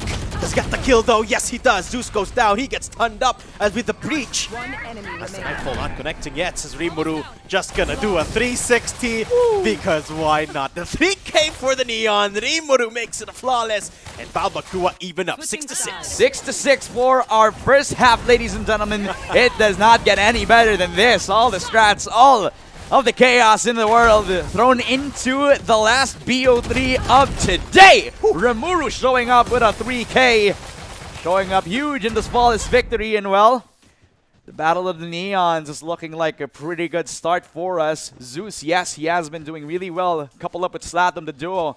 The new duo that is debuting on this Oasis roster is looking pretty sharp so far. But you could say the same for everybody on Balbacoa as well. The scores don't matter because look at Rimuru. Even though he was on the he is on the bottom frag of the scoreboard right now, he picked up that 3K that was pivotal to their success right here. Yeah, creates so much space for the team. Oh, look at that as setup. needed. What is this? No. One of the first time that I've seen the setup was on Paper X. People there. That's 4 people. If one peaks, one of them really will die. Yeah, there's no way. There's no way they're gonna let one man survive. This is the Paper X setup. Second Literally. Love is, if he goes for this, he's gonna run into a little bit of trouble, I might say. He has to call for a smoke. Yeah. Over to the stairs position if he wants to be a little bit more safe. But that gives away his info. That gives away his cover. The slow creep up over to the C site for Zeus as well. Has given up the open C site for them. And I think they're also relaying the info now. Look at the rotate. The 4-man stack on A never worked out, but that also means they're primed up for the retake. Yeah. And look at the position from Boogie as well. Really conservative, just so he can rotate away. But they gotta be careful of that flank from Oasis. We have 45 seconds of nobody seeing each other. It's so tense. Smoke's gonna be given out. There's a little bit of information. Immediately they trigger the rotate. Boogie is pinging the pings. And it's just gonna be the planned on through Slatham without any resistance. Zeus, they're trying to catch this Oasis flank. Absolutely. Zeus will be the receiving end of this. The Prowler comes in, spotted him as well. A bit of damage from the right click, but it was a stray bullet. Never expected him to be over in that position, so it's free hauls. Free waterfalls push, and the slide doesn't work out as well. The right click was enough for NDG. Beacon from Boogie as well. He's a little bit worse for wear. As Zeus peeks onto the right click of Gabby Diz. This is a nice retake, but still Oasis Gaming. Numbers advantage still in check. 3 players on the site itself. Daddy David looking for a fight, but Second Love and Slatham peek onto him. 1v2 for Boogie. He gets 1! And possibly could be the 1v1. 18 HP, but I don't believe he has time nor friends to get himself the winning spot. Slatham will knock it down 7-6. Wow, what a performance from Boogie, but at the end of the day, just wasn't enough. It's Slatham. It's the time taking down the pressure, getting to the heads of Balbacoa here. And the setup just not working. I mean, they didn't get the read right. And it's just a little bit too late on the rotate. I mean, it's so hard to retake that C site, especially in this pistol round, where they don't really have a lot of utility now. And Oasis, they're going to fully invest into this round. Is that a Vandal getting picked up? Oh, okay. He changed it up to a Bucky now. Nahiya siya sa'yo, pare. two Bulldogs para dito sa Oasis. And I'm really liking this aggression from Oasis. Looking to turn up the tempo with Zeus on that Bucky. And I was wondering earlier, Chris, how they're going to approach this attack with their defense being so aggressive already. Yep. And it's getting answered now. A 3-2 split on this bonus round. Not risking anything much. Zeus gets paranoid, but Slatham with the assist. Shuts down Boogie. And that's the defense in C-side gone. Oasis have a lot of choices here. They could rotate away. They could also push. Yeah, they could. They can actually keep the space given towards the C-side or just fight them. Fight them because they're only holding with lower guns. And they have an outlaw in check again as well. So a nice shot from NDG. On the way from that mount side, the reset comes in too. 15 seconds on the clock to make the decision, and the time is now. Zeus, the Bucky, he still has all of his util across the board. Has the space given up as well towards that elbow decision. So now with the 40 seconds on the clock, we can plant the spike down without hesitation whatsoever. Remember, Balbacoa only had the lower gun, so anything that happens from here on out is an Oasis loss. Yeah, it's Oasis round to lose for sure, but they do have prime positions, prime weaponry, lots of util to work with. Look at Marky still holding on to the breach stun. Any picks that matter at this point will be a huge loss for Oasis. Oh yeah. Daddy David goes down. NDG. Quick work off him with the outlaw. Second love. Oh, it doesn't get checked. Rimuru gets shut down. Gabidiz makes sure that he gets traded out, but everyone now running into his position. Gabidiz only a classic to work with. Flashpoint used, but Marquis just swings away from it. Oasis 8-6, 2 rounds ahead. You see, nothing to lose for the Oasis Gaming squad. And the same could be said as well for BC, because since that was an eco round for them, all that they can hope for is to just find a little bit of damage. They got one, but it's not going to be enough. It's a cushion. Yeah. A cushioned up point of economy for the side of Oasis Gaming so far, only losing one gun. But Second Love is going to be happy to take the sheriff any day of the week anyway. Investing into the next round that we go for the side of Balbacoa. I'm kind of curious why Rimuru is deciding to settle on the judge. He possibly was one of the players who actually forced spot one of the sheriffs in hand. We'll find out later. Rimuru, judge in hand, doesn't have full control over Rubble. It's the B push from Zeus that gets denied immediately by Gabby. There's another out for the breach as well. He pushes with the judge. Another from Rimuru. We said all but potential for this guy. There is no way but up for this Neon player. Is 7th round for Balbacoa. I mean, you were asking why, Chris. There's your answer. The 3K on the retake. I want to see that one more time here. Beautiful, beautiful movement here. And despite, well, you could argue that that's Neon things, but the way he stands up after sliding and then crouches back into the slide just so they can confuse these crosshairs is absolutely impressive here from Rimuru. Absolutely. 8-7. I'm getting a little bit ahead of myself, you know, at this point, because this game has in it just keeps on giving. It just keeps on giving. Zeus, his solo presence is enough to deter an early control over the Rubble spot. The door is open and Yanagi will shut it down. That is a beautiful 2K. With the price of being his life, I'd take that any day of the week. This is gonna be a little bit hard to retake without any smoke, so Balbacoa have to fortify this A site with all 3 people of Oasis already here. Oh. But the double flank setup, is it gonna come here? Marky will try and push up from 3. The neon wall will be enough to actually deter. The turret, Ignore any sort of attempt from the turret, so he can just flank on in. I don't think he even realizes it. It's out of range here. Marky pushing up though. Daddy David from the back end of the site. Flash at the ready. Marky gonna be using that with the peek. Uh-oh, the dark cover almost messed that up. But Gabidi's gonna be in for the trade. The flank still in the works here. Balbacoa putting a lot of pressure on Oasis. They haven't yet to get the spike down. Second Love can't find the proper timing. Gabidiz is waiting for the dark cover to dissipate. It's Rimuru who doesn't wait. Balbacoa, nice little retake, denying the spike plant, getting the 8th round. Absolutely perfect tracking for everybody else on the retake this time around. Again, the flank comes in, but after that, Gabby Diz, literally a great anchor to hold on towards that side. Nice trading as well after an attempt from Marky to take aggressive space on the backside of A, which would have been a really good opening, a window for them, an opportunity to claim some space over from Oasis Gaming. But again, Balbacoa challenging them at all odds, and all space is literally 8-8. Yeah. Rolling Thunder still activated. This will be something that they can hope for. A flash on in, a friendly flash as well over to Zeus. So I think he could just shrug it off that easily. There. Fair amount of util to back on out. Oh, he reloads. He hears this. Zeus knows there's one close. Crossfire versus. He just goes down. I mean, it was nice crossfire placement, but Nagi just even better on the swing. Marky gets a trade, but he's down to 1, so it's just Balbacoa all day long. 4 players destroyed. Make that 5 with Gabidis again popping off the 3K. And the 9th round for Balbacoa here, Chris. They're starting to run away with it. And it's, again, him getting the Rolling Thunder, which he already has in this round. It just means that he has full confidence to even keep fighting on in. keeps it going with that Rolling Thunder later on into the next round. Full confidence from Balbacoa. And remember, Yanagi was the one who was out of position. Yanagi was the one who gave the sound cue away. Yeah. It was on Zeus to take that opening pick, but Oasis Gaming fumbling under the pressure, fumbling with the intensity of this match so far. Yeah. And this is where we see the lack in composure for Oasis. Their attacking side really needs a little bit of work here, Chris. It's the thing about being a new roster, sometimes that system has to be polished. Yeah. There. Have to work out their kinks, and so far it hasn't seemed to be polished yet. But maybe it's too early to call here, Chris. Maybe they're just adjusting still. Bit of a slow approach this time from Oasis, a very different approach to what we're used to.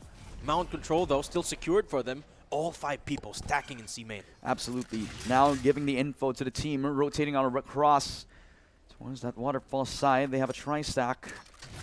They also have the Rolling Thunder if ever they do want to take that side. Lockdown in place as well. It's a really good sign for Oasis Gaming. They have the util in check. They have to fight Yanagi, who has a perfect paranoia. It's already on that cubby, and Yanagi clears them up. A double from Yanagi as well. The lockdown doesn't do anything but kill off Yanagi.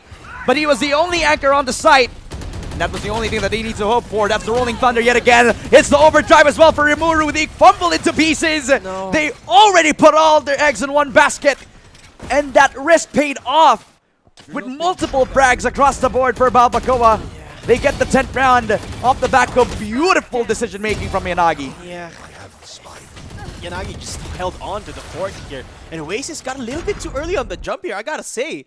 The lockdown hasn't even popped yet, so they decided to push up. And Yanagi, well, he was expecting that as being Oasis, you know, a team that has these tendencies to become too aggressive sometimes. And Yanagi just took advantage of that tendency, gave them a big punish, and Oasis, it kind of fell apart in that round. I mean, lockdown is a big investment, and they weren't able to translate. Heck, they couldn't even get into the site, so that's a bit of a tragedy for Oasis. Yep, a tragic story that ends in a timeout so far.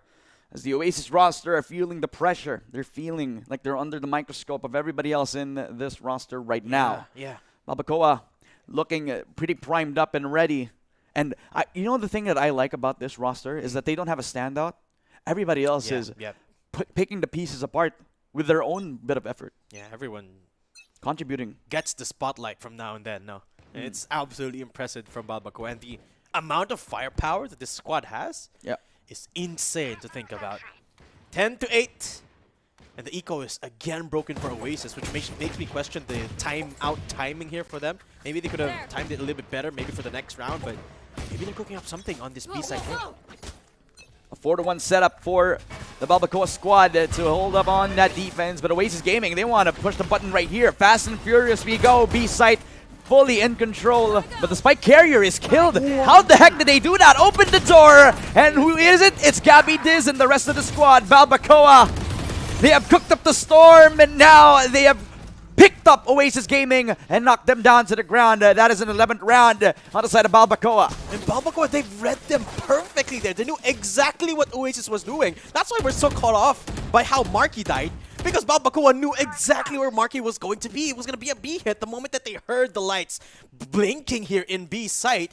They just rushed in down Mound, opened up the door, and it all went swinging down for Oasis. I mean, 8-11 is not the worst scoreline in the world, but when you consider that it's a 5-round consecutive win for Balbacoa, it's the doom, to be honest. And that's after a timeout too. The moment where they needed to reset. Now they are relying on one player to take a stand. The Oasis Gaming are looking primed up to get the first kill on the board. Zeus struggling to find that right now. Nightfall invested as well. They put all their eggs in one basket again. And at this point, it's just to get the retake going. Yes. How will Oasis Gaming hold this as hard as they can? Yeah, Zeus has got a judge. He's hoping to do that. Yeah, but double flank too. Yeah, double flank coming in.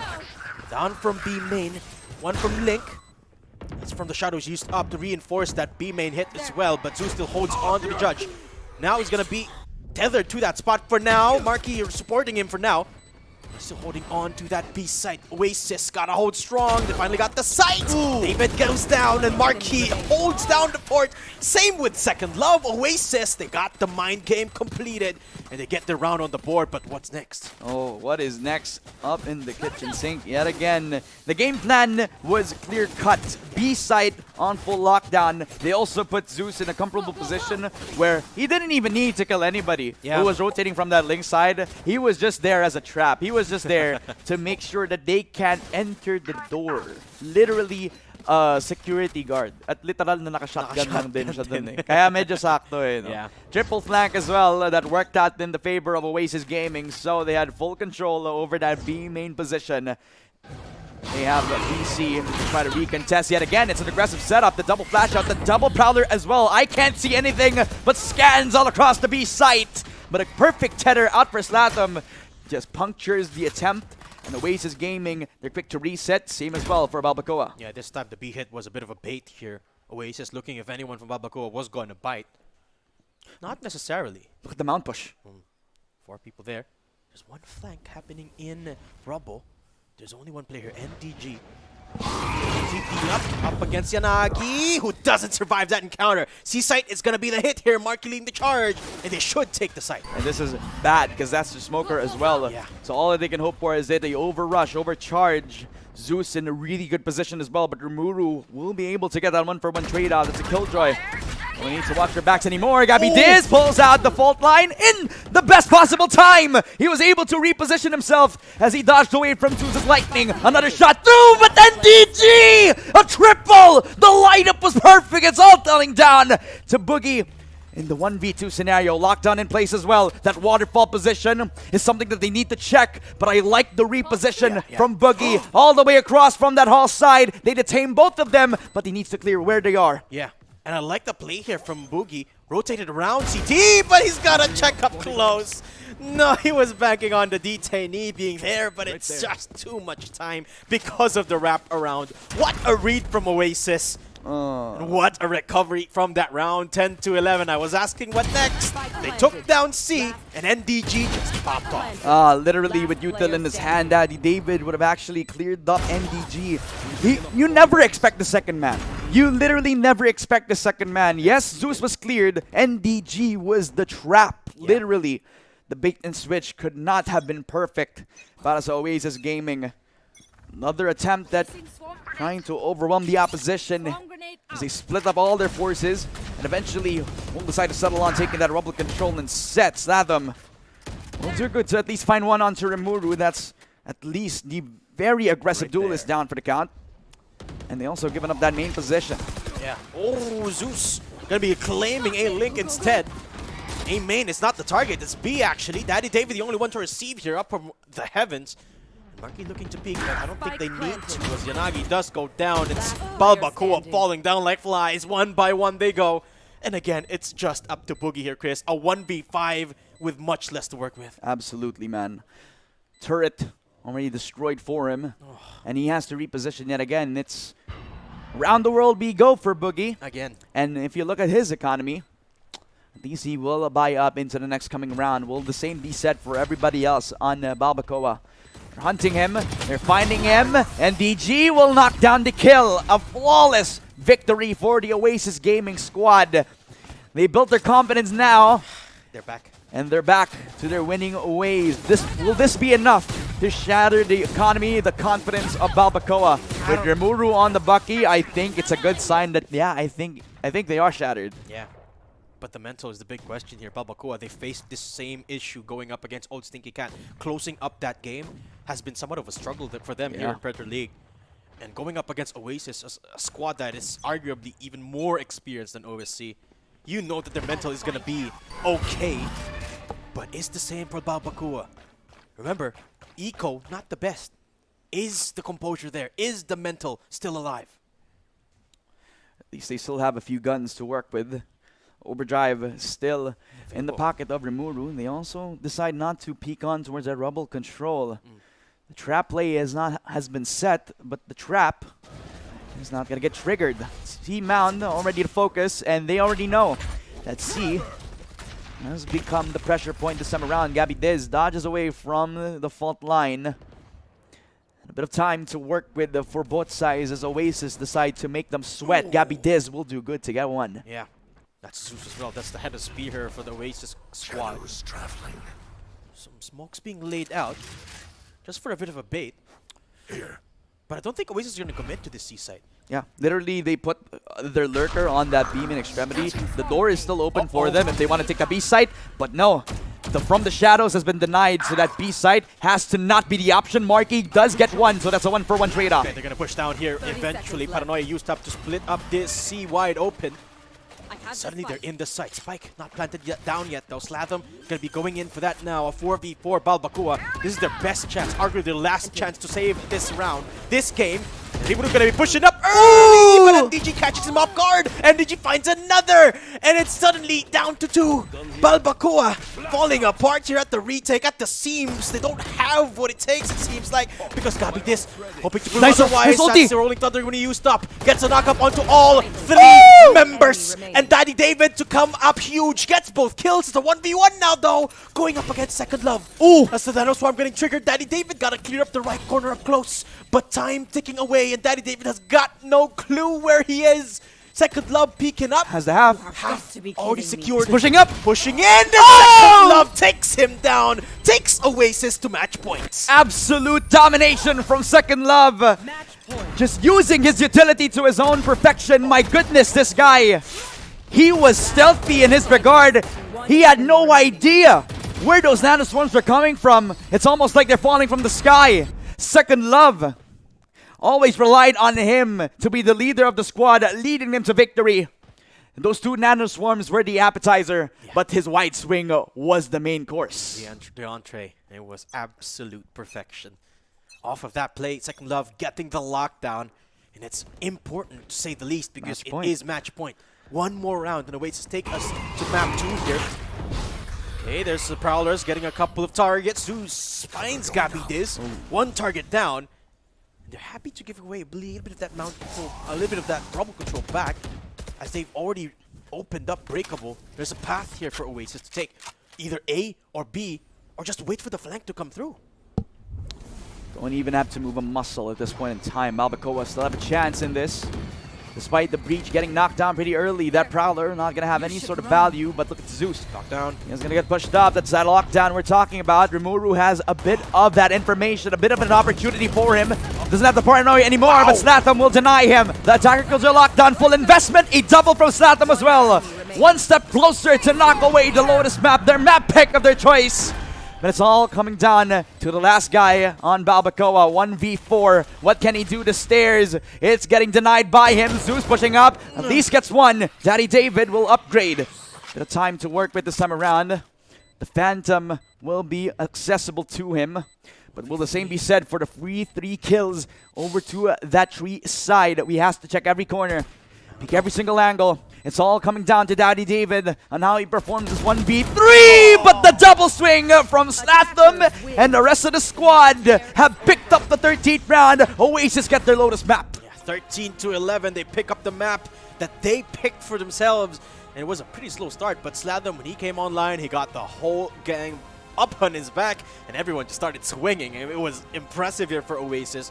The comeback, absolutely wonderful. Yeah. It was one heck of a story to begin with, right? The battle of resiliency for both of these squads. I mean, you could say that Oasis Gaming were getting the number in the early stages of the round, but with the 6-6, it was pretty difficult on how we could predict how this game was going to go when it came through the second half. So why don't we flash on the highlights just to give a bit of a breather to all the viewers out there. This match was a banger to watch. The Lotus map, where historically was known to be Oasis's home, Oasis's powerhouse pick. There were a bit of struggles as we head on into the later stages of this game, but we kind of saw a bit of that former Oasis form. Oh yeah. But again, with new faces that are kind of shaping up the future of what this org can do and is capable of doing. I love it. They're doing it with the same distinct character that Oasis has already had. That same flair that Oasis have always had here.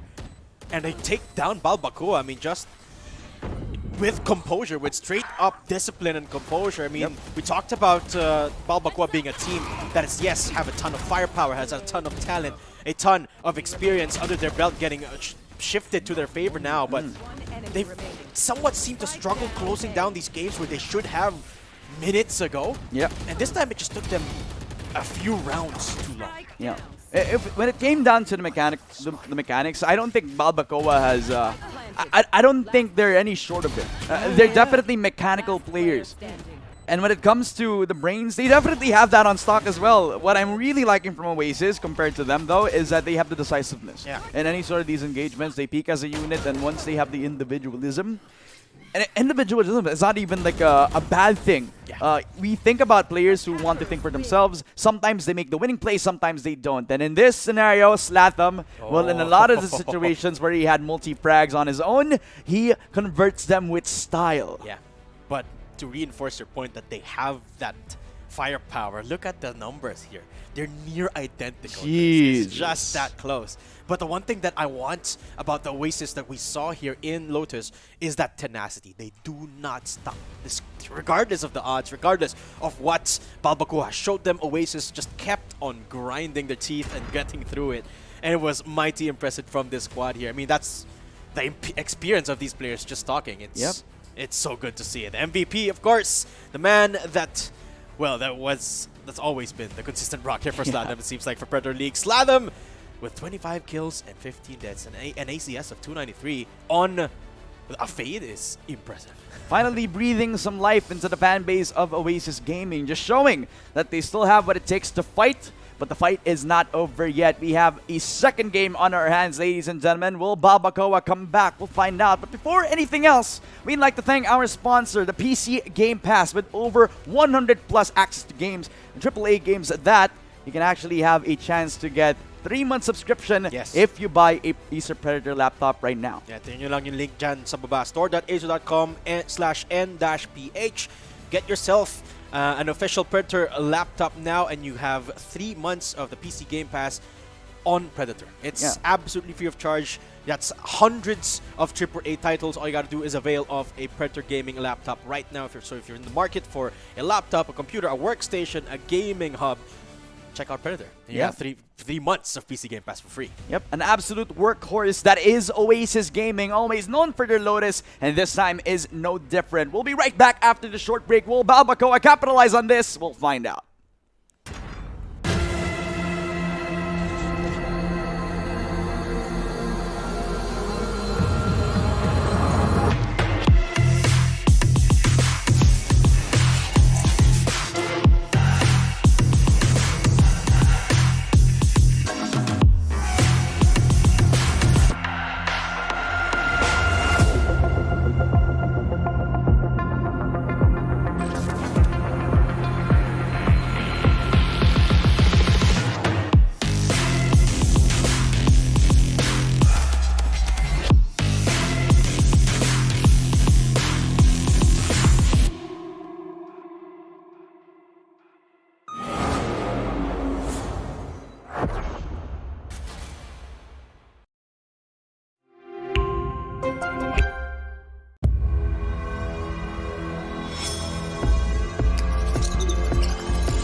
The X38 is the latest high-octane curved display from Predator. This zero-frame behemoth has a 37.5-inch span and a 2300R curve in glorious 21:9, so that you can feel your peripheral vision with pure gameplay for all-out immersion.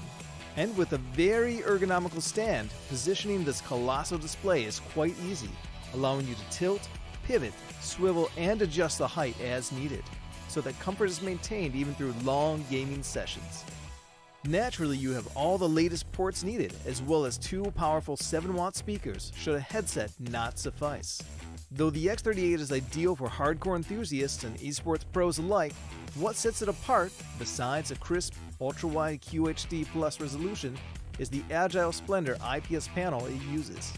This panel makes it possible to push the response time up to 0.3 milliseconds while maintaining a color gamut of DCI-P3 98% and Delta E less than 2, so that colors and details remain vivid.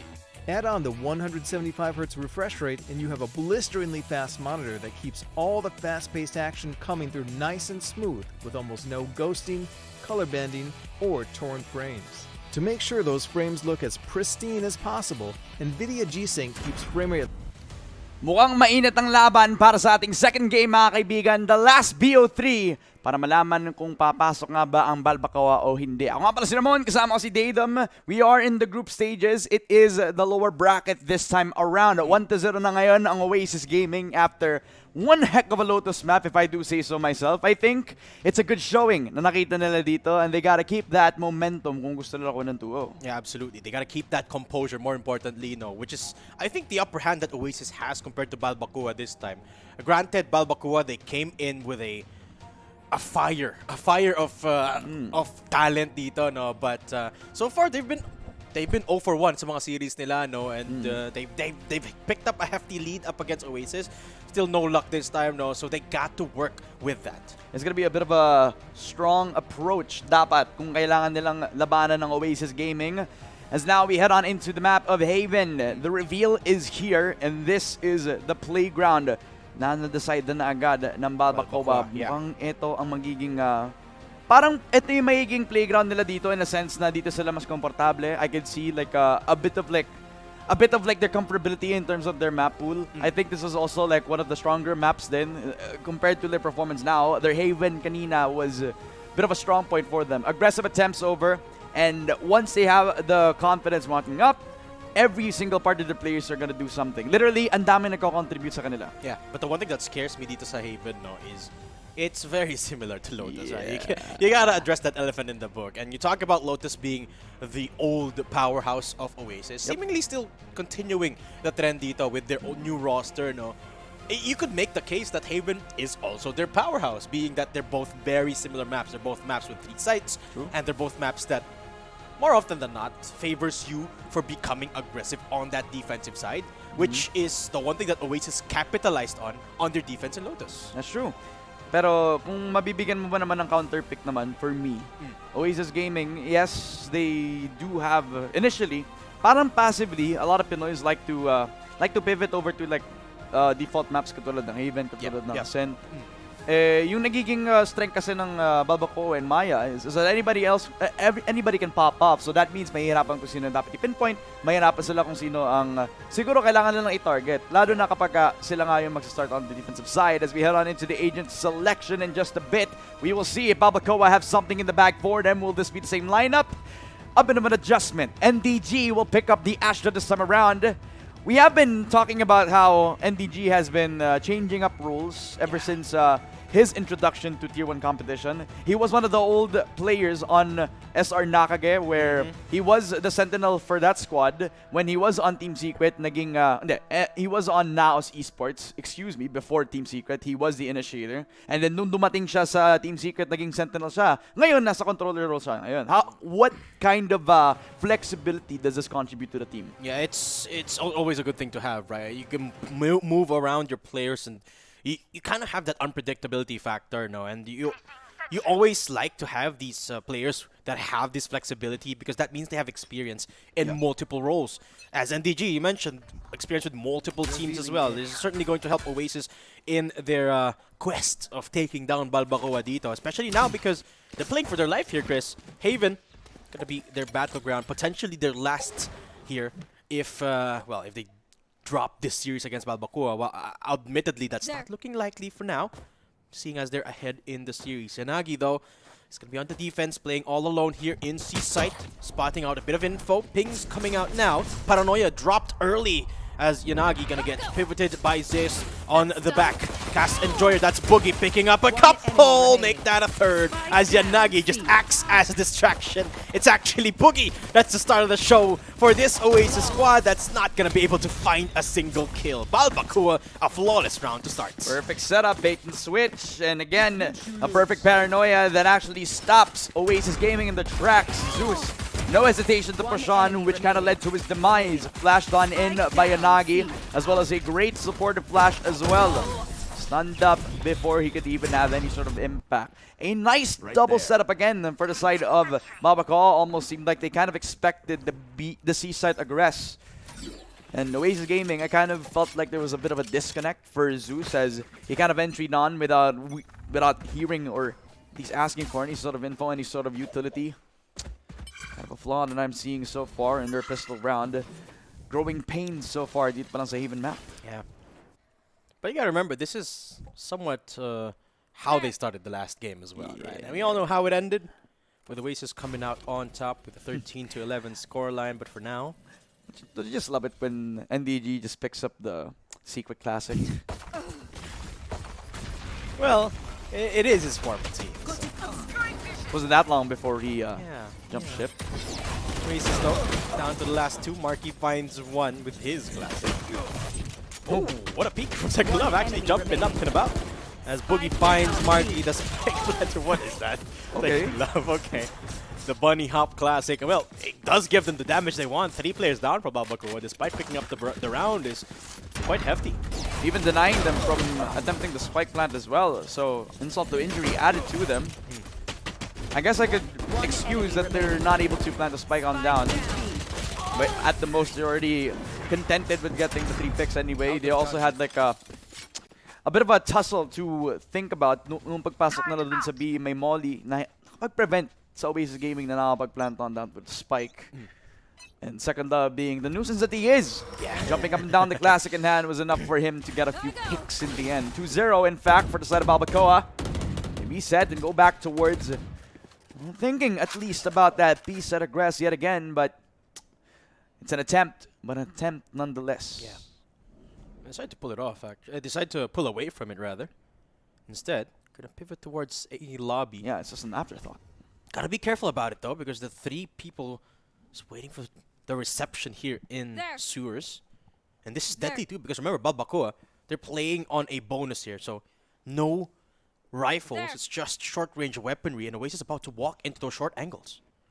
Gotta be careful about clearing every single corner of that A side. A double stack up. I think the Omen is also on top of a box, so he has to be careful. Pushes on in from Zeus. He didn't use the fast lane, so he's just free pushing with 2 kills to his name. Second Love with a 3rd as well. Oasis pushing this as calm and as aggressively as they wanted it to be. A little ironic, don't you think? Yeah, but that's Oasis for you. They're calm and they're aggressive.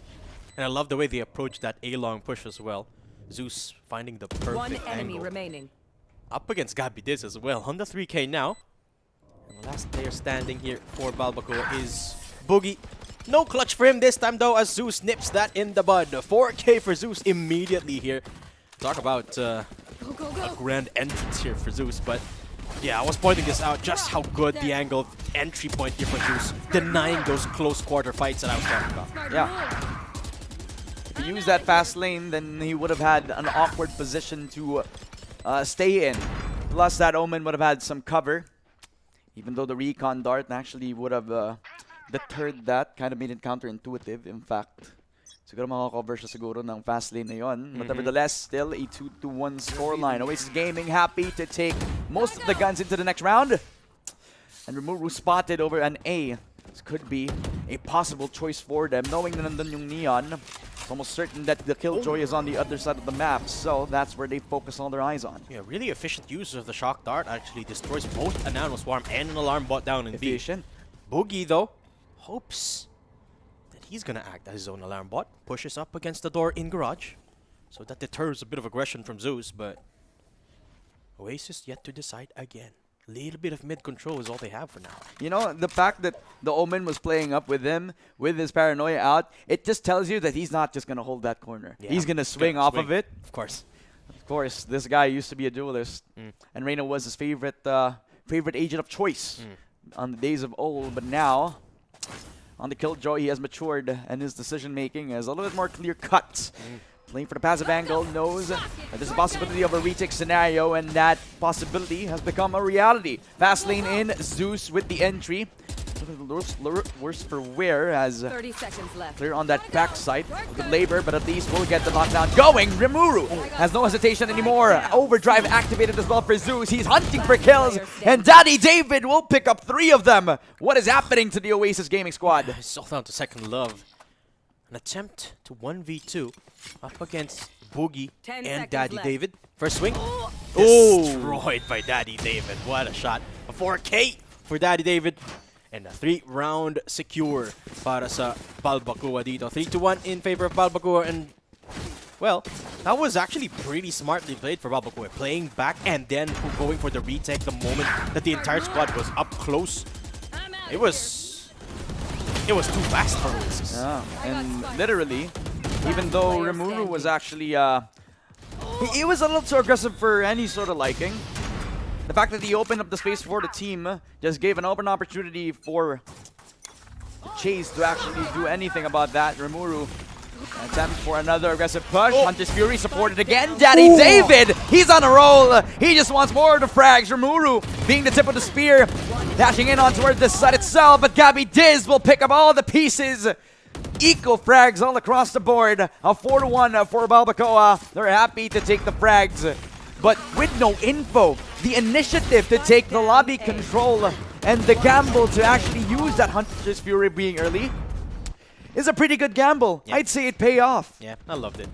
Balbacua taking a page straight out of the Oasis playbook in the eco round, no less. So that play did not come without its risks. And it's just played out wonderfully for them. Balbacua playing off the Hunter's Fury of Daddy David, which was on point there, getting a couple of kills. Realistically give them any room to work with. Rimuru just running outside of sewers after a little bit of noise being made by Oasis here in A long. And I love this approach from Oasis where they're going to go for a stack, try to draw a little bit of attention, and then when they get the kill, they bait the pivot away. But this time, look at the players of Balbacua. No one is speaking. It was an opportunity for Zeus to actually hold up that same angle on A long. But decides against it now because there could be a possibility of the push shot yet What again. a shock dart. That slap dart actually did a lot of damage to Slatham, as he mentioned. And if I may remember, he was in the middle of using the drone as well. So got cancelled. because of that damage, it got cancelled at the end of it. Yeah, really smart here from Balbacua. Nice read as well. Daddy David on fire with the reads today. But Zeus is going to push nonetheless. Relay bolt. Doesn't connect onto his target. That's Daddy David getting reconned up, but still alive and kicking. Holding on to this site. But he's getting denied by NDG and Slatham. Zeus from up under hell. Suddenly again down to Boogie. A 1v3 up against Crossfire. It's just impossible in a site Haven Oasis. Back on the board, 2-4. Absolutely impossible to retake in that 1v4. Clutch potential was just not there for the defensive side of Balbacoa. And a bit of hesitancy for Zeus, but still labored, because when he pushed on, he still had the space, and by the end of it, that's the job of a duelist anyway. Marky and Second Love. This is the duo that I'm looking out for to actually pick up the pieces if Zeus isn't actually having a good day for himself, although he is top bragging for the squad. It doesn't look as pristine as I would like to be. Nice flash, but Yanagi just in time. It could have been a second, and there you go. Marky also shut down. It is a 3v3 by the end of it, and Oasis, I think they're going to be happy with at least taking a couple of frags out of Oasis. Yeah. Nice recovery swing there. Getting the counter kill up against Balbacua. But the response from Balbacua is actually a little bit of a push down in long. NDG doesn't expect Rimuru from up close to the right. That's the lane being pulled on through. Rimuru plays around it. Overdrive active, slides on and about, but Slatham reads him right. That's one player down again, Rimuru. Going down means it's a 2v2 here, Chris, with still no definitive direction for Oasis. An absolute overcook. Again, for Rimuru, would have had a bit of an easier time if he used the rifle instead of the overdrive, and now that's a waste of a resource. Maybe. Gives an opportunity again to Oasis, has the spike within their pocket. Doesn't have a few shock darts to work with for their attacking side, but they do have a really good post-plant ult. Now, I wonder if this alarm bot will trigger 30 once seconds they push left. onto the B side. Yes, It it does. does. Now, the info is there. Will Oasis Gaming decide to plant the spike on down to B, or will they decide to take the bait, plant, and run on over to the C side? No, it's Spike definitely planted. a commit. It's a ceiling play, though. I like it from Second Love and Slathem. You Minimize should run. the possibility of contact. Oh, that's why. Yeah. Lockdown used up, but they don't know Last the player Boogie's up close! standing. Ooh! Slathem expects and shuts him down. Lockdown gonna buy so much time. Daddy David has got no way to clear it up. No recon dart either. So time ticking away here, Chris. I mean, he's on a heater. Good read from him as well. Destroys all of the Killjoy utility, so now he has to fight with his guns with that long angle as well as the drone. It is fully confirmed that he's not on the spike itself. Tap on down, tries to bait the peak, but the discipline from Oasis, the calling has been impeccable as Slathem picks up a 4K. Both Silvas on a heater. But it's Slathem that gets the last laugh this time around. Oasis with the third round, slowly creeping up. And this is thanks to the response out from that mid-aggress. A bit of an overcook yet again for Rimuru that results in the equalization of numbers that shouldn't actually have happened. Yeah. And I love the way Slathem and Second Love played this post-plant here. Going for the ceiling play, locking it down with the garage push, and then expecting Boogie to come in from grass is just immense game sense here. It's immaculate play here from the duo. And Oasis back on the board. This is the composure we're talking about here, Chris. They don't relent. They're very tenacious. They're showing it right now, the amount of play they have in the book. Oh, the push out though. Oh, Rimuru getting caught off guard, but you can see the same as well.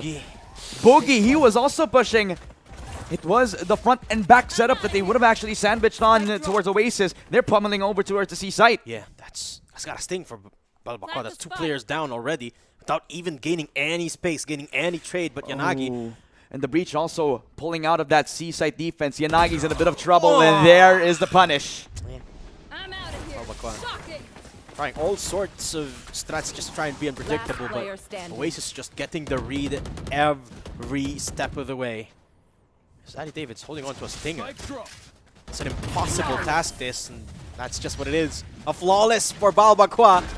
Nice little punishes up against the aggress of Balbakwa here, Oasis, anticipating each and every push from the extremities of the map, and just like that, we have another game in our hands here, Chris. 4-4. I mean, what do you expect, man? Both young teams looking to strike first. Looking to make a name for themselves this time. Oasis Gaming, 3 rounds in a row. Yep. Caught up again towards Balbacoa. It's almost like the Lotus map all over again. Whoever makes the most mistakes, whoever will get the leg up in this matchup will definitely have the stronger incoming. Yep. Zeus will have the first entry again towards B. It's an early activation of that Nano Swarm, and he doesn't even care about the fault line. But Gabby, this is something that they needed to watch out for. Yeah. Where is everybody else on Oasis? Outside of the site, outside of mine here, as Yanagi already secured that spike. Dark cover to play with as well, and Oasis, they have no way of recovering the spike unless they invest a hefty amount of utility, and I'm not sure if they even have that. No. They don't even have an Omen, so they can't recover the spike with from the shadows. It is on the other side of the team. So it's a little difficult. They could also leave the garage in position just because of the turret still in place. Thanks to Boogie and his positioning as well. It's a matter of just holding the spike within their vicinity. Literally just hold it down. Almost like they have the spike planted and they're on the other side of the team. At least they're inching towards garage now. That's a good player from Oasis after clearing the turret. Well, they actually use the Rolling Thunder to see if they can clear out one side of the map and just fire to force their way in. Yes, that's the play. Both teams use Rolling Thunder now. Yanagi forced to TP on out. And there comes the push! What a jump peek! Marquis channeling his inner duelist as he finds a kill. No Slathem way. gets a couple, but he gets traded out by Daddy David. Down to 30 HP. Boogie on the board as well. And then make that a couple for the Boogeyman. 2 kills And a round for Balbakua, 5-4 on the board. Lockdown also activated for him. But this time, Gabby Diz was the warden of that B site, punishing Oasis Gaming for a risky gamble of leaving the duelist to plant the spike on down. Didn't put the fast lane up. Also getting cleared by Gabby Diz. And in this situation, he would have actually wanted to scan anything. Yeah. But all that was provided to him was a few spams, a few bullets. None was left for him to take. I love the way Marky played that entry though, jumping in. Just like a madman. Bunny hopping and getting a kill, paving the way for Slatham to get a couple, but Daddy David just got the jump on him as well. So it's just an all-out war earlier. Rolling Thunder use on both ends. It could not get any messier than that, but Balbakua somehow found their stride. Get themselves ahead for the second time in this map. As Zeus pushes up, gets the kill onto David. That's good entry. Down to 30 HP, but Rimuru does the same to him. And NDG finds Yanagi as a trade. Slalom on the board as well. And suddenly again, Chris, a 2v2. A messy round, but Balbakua have to retake. Oh, will Slatham actually invest this push on? He will! But it's not the best investment whatsoever. He already got punished for it. He didn't even use the Hunter's Fury. That lockdown will find full value into the round. Could not even use the Cosmic Divide because Gabby Diz is already walking up. Yep. That A-long control on full notice for Gabby Diz. And the 6th round for Balbakua. They read the situation and they played that perfectly. Yeah, both plant set up so good there. Balbakua, well, What a dodge. yeah. And I love this. Balbakua, it's their prime whenever they go for a side retake before the spike does go down. That's their best play in the macro point of view.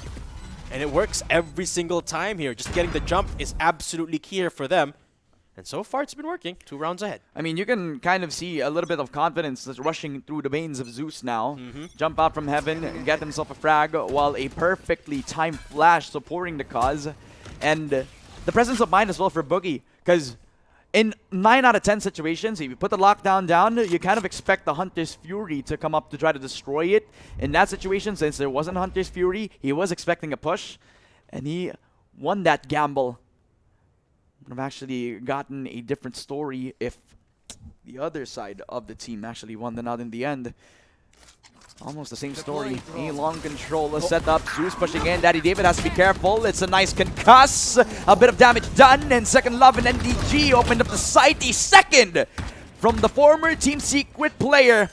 Now on the Oasis roster making moves of his own while Boogie makes his own moves. Still a 2 versus 3 without any ultimates. Yeah, 2 players left for Balbakua and it's looking dire here. He said no ultis. This is the toughest site to retake in the whole game, arguably. NDG watching 2 angles after Shock used to clear him up, but NDG can just recover and swing out away as Marky finds a trade onto him. Boogie goes down, and it's all down to Gabby Diz with 1 HP left, 1 bullet away from going down. Still gets the headshot onto Slatham, buys him enough space for the retake. Gets the stun onto Marky. Does he get the kill? Not yet. After Shock used by Marky in response, it's a 1v1. But Marky's got more HP, more time, more space, and he's gonna be securing the round for Oasis 5-6. The experience now shining through again for Marky. As in this situation, he was cool, calm, and collected in that 6-5. But for Oasis, now the light is kind of shining through the window. Yeah, now some hope glimmering in the horizon. A bit of hope for Gabby Diz as he was attempting that 1v2.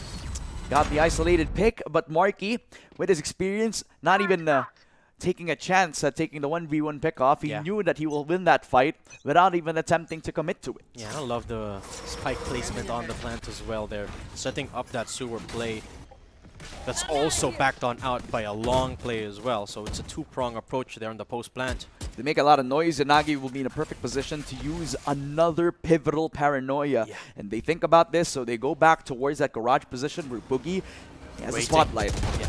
Judge in hand. Boogie gets discovered though, as NDG shuts him down just like that. A nasty shot from Second Love, and this is looking like a round for Oasis already.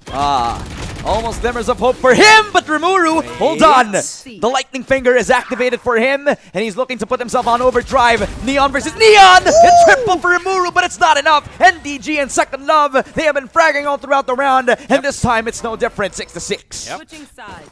Just like Lotus here, Chris. We go back to square one. Equal footing as Oasis get the jump this time. 2 rounds in a row. And Rubrut will try to be the hero, but just was too dire, too late, too desperate of an attempt.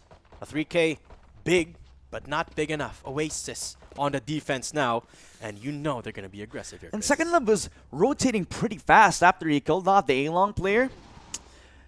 These guys are pretty decisive with their decision making. I mean, Yeah. it doesn't take a lot of time when you pull your knife out, but in these sorts of situations, you kind of hesitate to actually take that risk of pulling your knife out, because sometimes players on the defensive side will actually take aggressive spots. They're kind of lucky that they're able to get away with stuff like that, because little times like these where he's able to rotate with the smallest amount of response time needed. Second Love was a little clutch there. I don't know if NDG would have handled that, but then again, he has been around the scene for a while now. That's true. Mounds of experience on NDG. And 19 years old. Imagine that. But Oasis actually not playing aggressive this time. Just conservative angles. Pretty standard here. Zeus up near Gong. 1 player in Garage, 2 in A, 1 in C. Pretty standard here for Oasis. Well, there's barely any info. There was a recon bolt earlier down in Sewer, but seems like Balbacore is gearing up for this B push. Marky in the prime position to deny any sort of entry at any point of the map given. He is close to the B side. That's the earliest point of contention if Balbacore decide to do so. And the thing about this type of push is that they're not really using any sort of util. So in their entry, Rimuru will be fully supported. The flash will come in later 30 on from Gabby seconds Diz. The paranoia is still activated. They're gonna have everything. So they'll have anything to actually contest against this push. I don't think the Killjoy will hold enough for this. Yeah. There we go. Rimuru running into One more a swing. Shuts down Zeus right in the nick of time, but he does get taken down by that 10 turret. seconds left. And Oasis is going to be able to go for a 4v4 retake now. Slatham just getting cleared up of the dark cover. Recon Dart is available for them. And Oasis, 4-man strong. Little bit of time bought by the Paranoia here coming out of Balbaqua, but Second Love hoping to lead the charge. NDG shutting up the Astro Stars now. Flashpoint gonna buy a little bit of time as well. That's NDG going down, sending it. A Second Love pops off. A 3K already for the Jet, for the Killjoy rather. And Second Love still not done. Gets the 4th onto Gabby Diz, and Oasis. What a retake! I mean, you talk about Balbacoa having everything in their arsenal for the side take.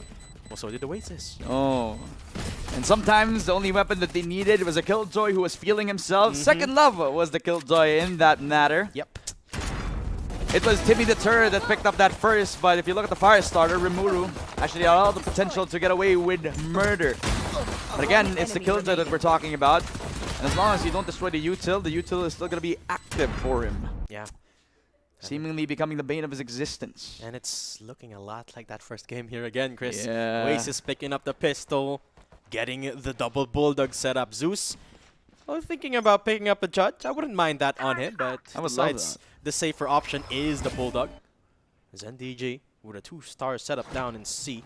Garage might be the play here for Balbaqua. There's no one there. This is the difference between the Killjoy and the Cypher. If you're the Cypher, you would have put 1 trip war inside Garage, put another one over to the B site. Yeah. You put every other utility inside the C site, and you would have had full map control. But Killjoy is a little too short range. NDG kills 1. Rimuru taken down for the count. The entry has been attempted, but it's not gonna be enough. A triple for MDG. Enemy remaining. Noel De Gia looking pretty primed up and ready. On the side of Oasis, 1 versus 5 as Marky picks up another attempt over to Buggy. He's actually light up the kill feed with another. But that is all that he will get. The Sheriff 1 taps will give him 3 ult orbs and 2 kills. But that's all that he will get, an 8 round for Oasis. Kind of got caught off guard by you calling NDG his full name. I mean, at this point, who doesn't know NDG? That's true. But still, you wouldn't call me Matthew Duma on the casting. That's what You called yourself that. I don't know what you're talking about. Okay, Chris Del Campo.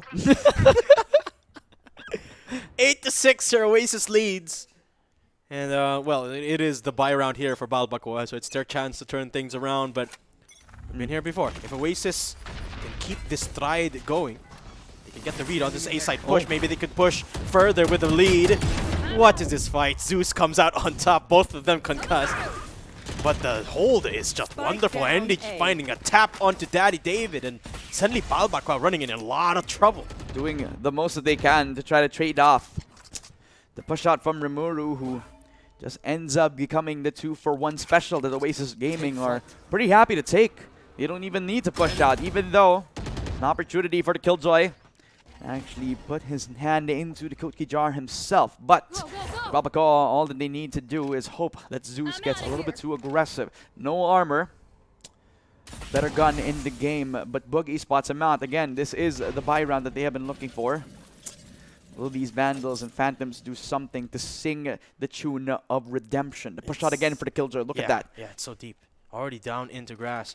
About to walk up into that CT side with no one NDG, watching. his NDG up position. close. Stinger in hand as well. He gets the timing onto Yanagi.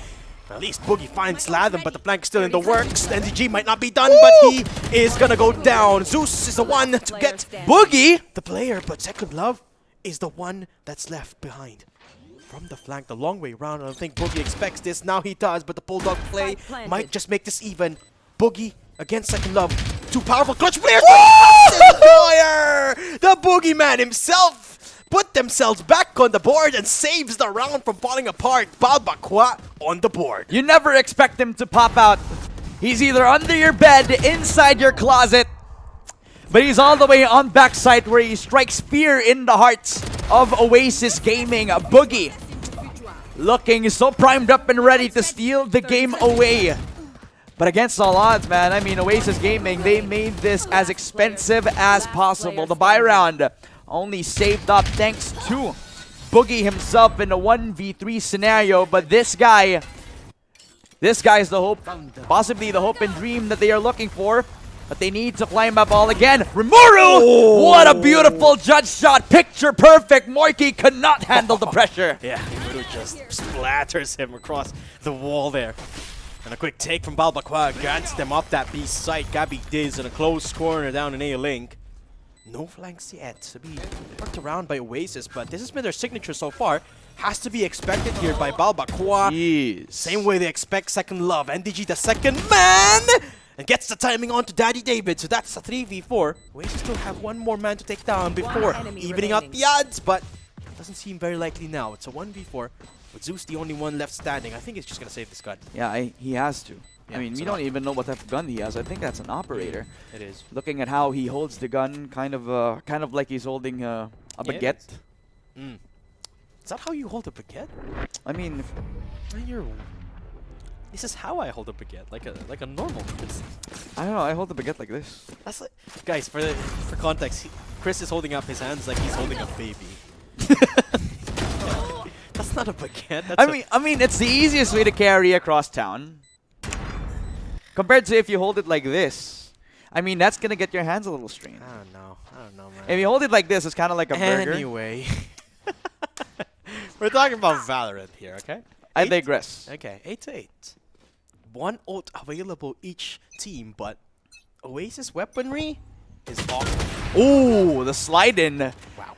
It's actually a little tempered. Zeus. Nice shot, though. Patient on the shot. 3 HP for the guy, but remember, he does have the operator, so even though he's low on HP, it's still a one-tap weapon. Yep. Oh, but he's also one tap away You from should giving me run. the turret, though. So he should not peek this. All the way down in garage. Remember, the rest of the Oasis squad only has sheriffs. Obscuring vision. Flank coming in as well. Could be a double flank setup by the initiators. So Rimuru, free reign in towards the site. Is the plan over to the B site? No, actually, it's all the way down towards the A-Link spot. On the double flank, Gabby Diaz expects this. He gets the flash, and, well, he kind of expects everything. Yeah. I want to ask him my lottery numbers. Well, it's kind of been a trend anyway, right? Maybe Oasis- he could make me a millionaire. Maybe. Well, let's see if he can make himself a millionaire here first in this round. A 4v4. Operator still yet to be Spike weeded out here. And planted. NDG spats the barrel of, I think that was Boogie. Spike goes down in A. It makes you wonder what the plan is for Oasis. They got an operator with 1 I'm HP outta left here. and 3 sheriffs. It's a story on 2 fronts right now. Meeting the operator and Rimuru just casually finding the flick. A shot from Zeus. And finally that op will sing to the hands of the young Neon player. And speaking of Neons, Rimuru just too close for comfort. Will this be the attempt out for Oasis? Yes. As they make it a 2 versus 2. Look at the The chasing op each will other. save each other as Rimuru will knock down the operator. And for some reason, NDG decided to jump out of heaven. Interesting. Yeah. All right. Well, he wanted to attempt the round, but Go, go, go. Didn't deny the ult orb though. I don't know, man. It's just an attempt was made. Yeah. Oasis, though, they lose their operator. I mean, they do a decent amount of damage. Players do go down, but unfortunately, yeah, they lost their op. So back to square one they go. Zeus at least has the overdrive. It's like it's like a 6-star wanted level has been made for Zeus He's as getting chased down. and got run over. As now it's another attempt for Rimuru with another aggressive push. Overdrive activated as well, but through the smoke, Marky.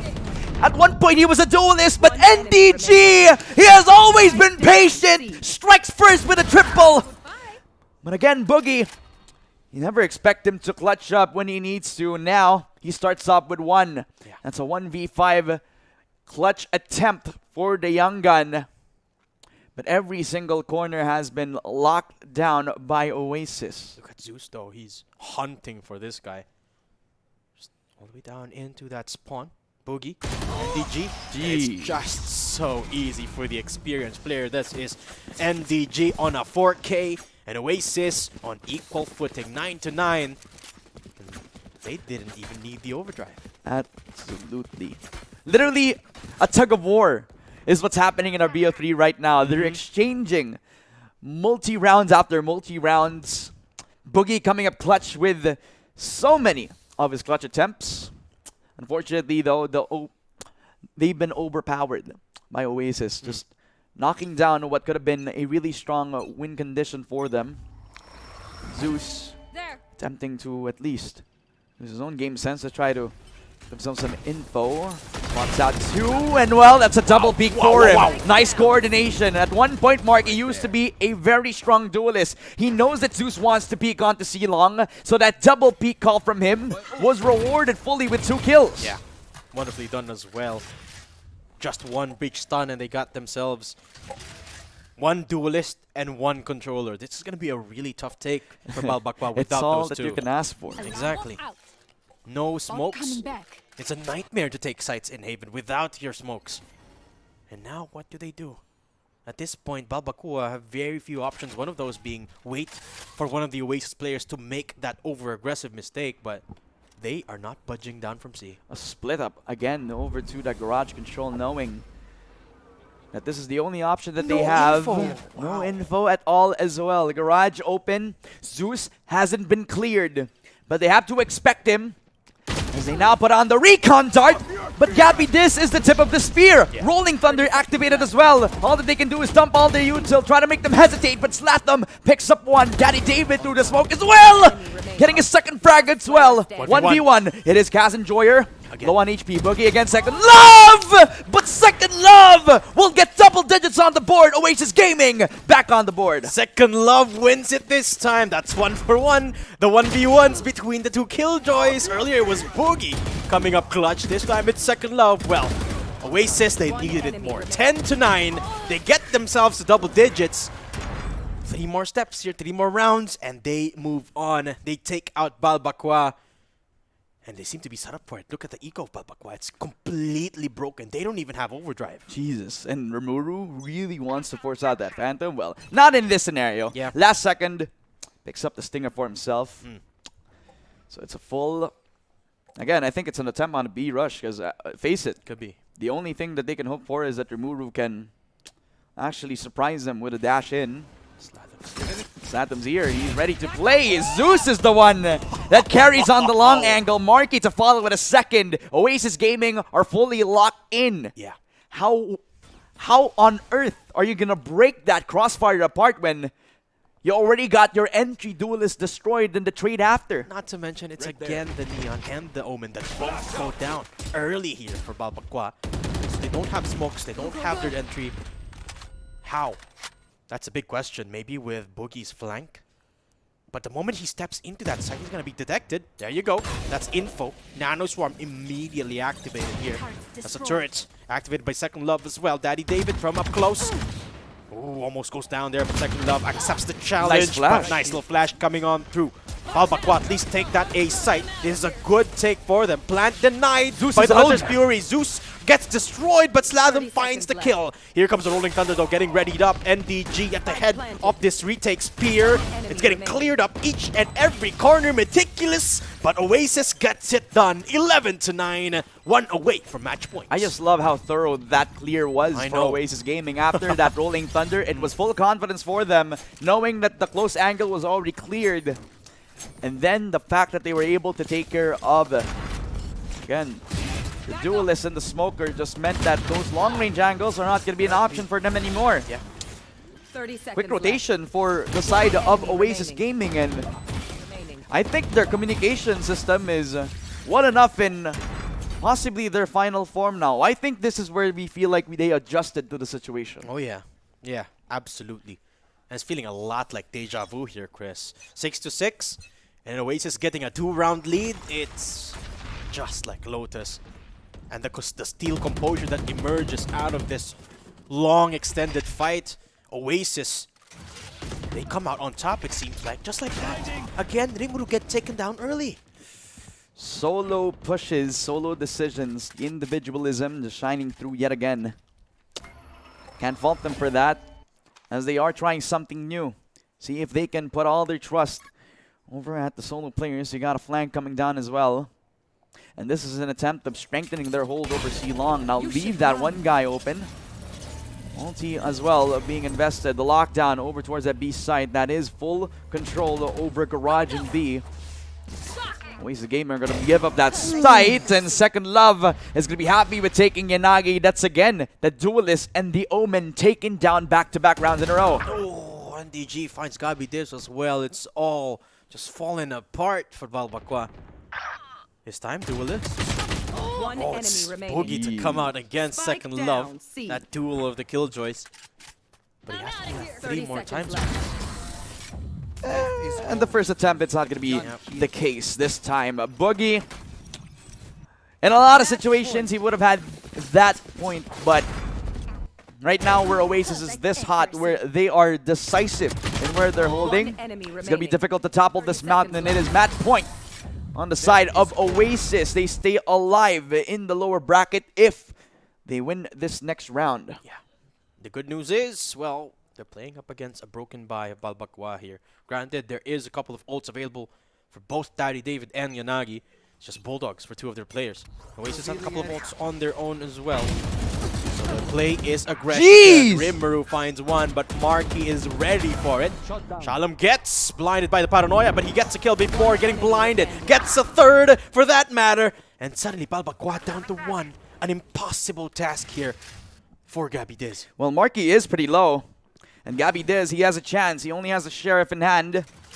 Will this be the chance he's been looking for? Lockdown also in the pocket of Oasis Gaming. Has a lot of time to work with this time around. Also, they don't have the turret placed on A site as well. So Gabi Diz can have free reign over towards A long, but the pressure is on him. Yeah. He makes one wrong step. One extra noise.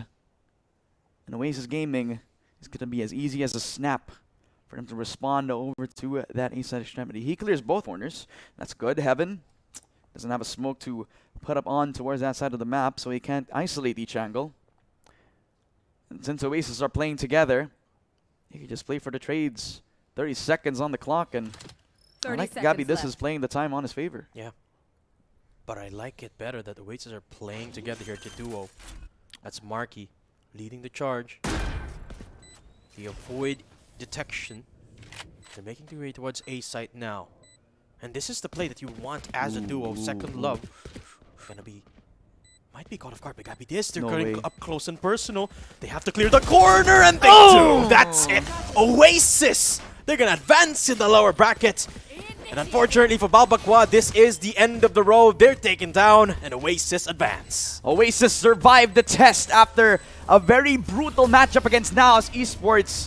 They give themselves a second chance, and against Balbacoa, they locked down a decisive 2-0, which could be, I might say, the closest 2-0 I've ever seen. A very strong Lotus performance by both teams, and an even better one for Oasis, now that they locked away this Haven pick that was Balbacoa's pick, man. Yeah, and the same thing that's shown in Lotus is the same one that was in Haven. That tenacity, that unstoppable, unrelenting composure that is Oasis Gaming is what came out on top here. That experience speaks for itself talaga dito, Chris. No, you can say all sorts of things about them being a new roster, but at their core, they're still high-spirited individuals with a ton of Valorant experience. And sometimes, all that you need is to shoot, right? Try to shoot back. Yun yung parang naging advice sa akin ng kaibigan kong also pro player. Shoutout nga pala kay Chongi. Na all you needed to do is to just shoot back. Yeah. And that's definitely what Oasis have been doing. Shooting back every single time that they have been dealt into a numbers advantage. Honestly, I think rarely ko lang sila nakikita na natatalo sila sa isang numbers advantage. Literally, Oasis Gaming have always felt like they're playing with full composure, especially nung nakuha nila yung War of Attrition. Now that they got themselves yung matchup doon sa ating lower bracket, I mean, hihintayin na lang nila kung sino yung matatalo sa upper bracket game bukas. If I remember correctly, that's Naos Esports versus Old Stinky Cat. Daming pwedeng maging mangyari doon. Ang daming possibilities. The matchup between the old Naos Esports roster with the new Old Stinky Cat roster. I mean, a lot could happen, right? But one thing's for sure, Oasis, they're gonna have another shot of advancing to Cebu. There's one step closer, but they're still on the brink dito. No, they're still in the lower bracket. A deeper look into the numbers reveal that it is NDG that was the MVP here for Oasis. But still, when it comes to the duels, when it comes to raw talent, the numbers reveal the tail of the tape. It's just as close as it can get. Yeah, and I kind of want to give a bit of a spotlight to Balbacoa, especially to Boogie as well. Oh yeah. This guy really wanted to get to Cebu, man. Oh, I yeah. mean, this guy, You could see. he was a little too close to home. Pagka nanalo siya dito, literally would have actually had a bit of a homecoming for the guy himself. Unfortunately, it's not going to be a tail of the tape for this guy in particular. A lot of talent brimming from this roster of Balbacoa, as we see this roster actually lose their opportunity nga naman. So they're going to be one of the first teams eliminated from this bracket in particular. Ang sayang kasi I kind of like that we kind of have this underdog story with Balbacoa, showing a lot of talent, and kahit nung mga start pa lang ng game na to, talaga nakakita tayo ng potential sa kanila eh. Yeah, and I think the underdog is a perfect analogy for them because they do come out roaring, right? But unfortunately, they can't keep it up, especially against the likes of Oasis Gaming. MVP is, wow, 25 kills, ACS of 289, of course, Boogie. Ah, well, Boogie was on the other side. Oh, wait. But he did actually have like a lot of frags. NDG. It was Yes, NDG. Yes, yeah. NDG yung naging match MVP. Sorry, From got from the perspective of Oasis Gaming, he did contribute a lot in terms of frags. Yeah. It didn't, he wasn't losing out on the frag department as well. So, ang dami niyang opportunity to shine with his utility usage. We're talking about we're talking about Boogie, right? And Boogie has been doing really well. Ang ganda ng util usage niya, ang ganda din ng kung kailan niya ginagamit yung lockdown. Yeah, and considering as well, ang ganda ng game sense niya, alam niya kung ano yung magiging play ng kalaban. It's just that Oasis Gaming have been one step ahead when it comes to the later rounds. Yeah, and we were counting track of the 1v1s, the clutch potential of Boogie here versus Second Love, and Boogie almost always came back on top because he's just on fire today. But let's take a little review of the bracket after today's matches. It's Naos and Old Stinky Cats in the upper bracket. Whoever loses that matchup is going to go up against Oasis Gaming for the matches, I believe, tomorrow. Yep, tama. Tomorrow, where we're all going to be back in the studio, mga kaibigan. Two BO3s piping hot and ready para dito sa upper bracket at lower bracket game natin. And I kind of want to know kung sino yung matatalo dito eh. Kasi alam na natin na malalakas yung mga nasa upper bracket ngayon. Ngayon sa schedule natin, malalaman kung sino ang mga mauna. Naos Esports versus Old Stinky Cat. And whoever loses that is gonna be up against Oasis Gaming pagdating doon sa ating lower bracket. And well, turns out meron din tayong final matchup. The last BO3 of tomorrow, it will be the winner of whoever wins the upper bracket match between Naos and Old Stinky Cat, and whoever survives the lower bracket against Oasis Gaming. I have a bit of a prediction here, Chris. Okay. I'm gonna lay it out right now, even before tomorrow begins. I think Naos is gonna win against OSC, Okay. and then Oasis are just gonna beat everyone in the lower bracket. And then in the finals, we're gonna have another El Clasico moment, but with Oasis back in their previous form. That's just me. That's just my prediction, guys. Don't hate me for it. I wouldn't be surprised if that Yeah. happens. The script kind of Writes writes itself. for itself. You Yeah, know? see? Talagang, kung gusto mo talaga ng good quality Valorant, kung gusto niyo malaman, mga kaibigan, manood kayo bukas. Yes, Diba? I believe we're starting at 2 p.m. tomorrow with the first set of best of threes. That's OSC versus Naos, and then afterwards we go straight into that lower bracket. Whoever loses is gonna be fighting off against Oasis Gaming. Grabe, buta na lang ginawa mo yung time check na yun. Patap nga ako. Galing talaga ni parang Didong dito, no? So, it has been one heck of a matchup all throughout. We had 3 BO3s of the day, and it has been one hell of a slobber knocker for each and every one of them. Congratulations to Naos Esports for getting themselves up in the upper bracket. Same as well to Old Stinky Cat. We'll see a lot more of Oasis Gaming as well tomorrow, as we're going to be closing the show in just a bit. But before that, I kind of want to give a shout out as well to the sponsors of today's stream. It is the PC Game Pass. You can get up to 100 plus AAA games, access to them by just buying your own Acer Predator laptop. That is free 3 months access. All you have to do is get your own Predator laptop at the Acer official website down below. Yeah, check out that website down below, or scan this QR code to get you straight into the heap of the hot offers that is the Predator Gaming gear right now. And then, of course, we're going to give you 3 months of PC Game Pass access for absolutely free. And of course, for everything lined up here for Predator Gaming, make sure to drop follows and make sure to like the stream and share it as well. We are on Facebook and Instagram at Predator Gaming PH, at Predator PH on X/Twitter, and at PredatorGaming_PH on Twitch. Yep, it has been a fun time all day dito sa Predator Gaming Facebook page. Pero until then, mga kaibigan, talagang kailangan na natin magpahinga dahil napakainit na mga laban natin ngayon. My name is Ramon. With me is Daydum. We'll see you tomorrow for day number 2 of the group stages. Bye-bye.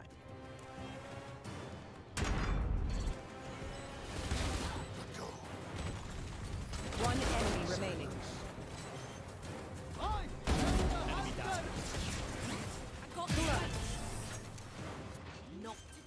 One enemy remaining. Last player standing. One enemy remaining.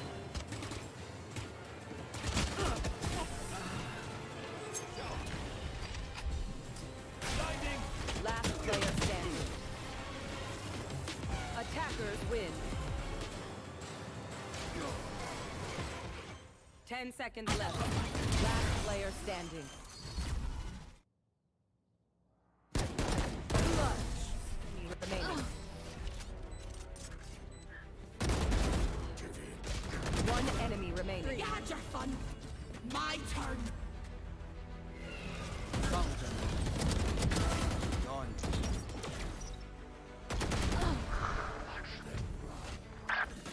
Bomb grenade out.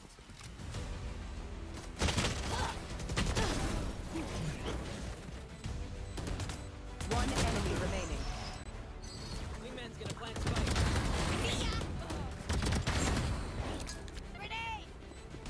Last player standing.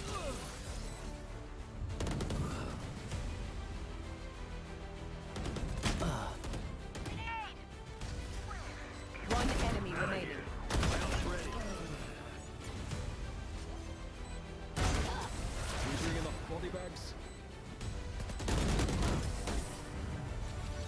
Attackers win. Useless individual.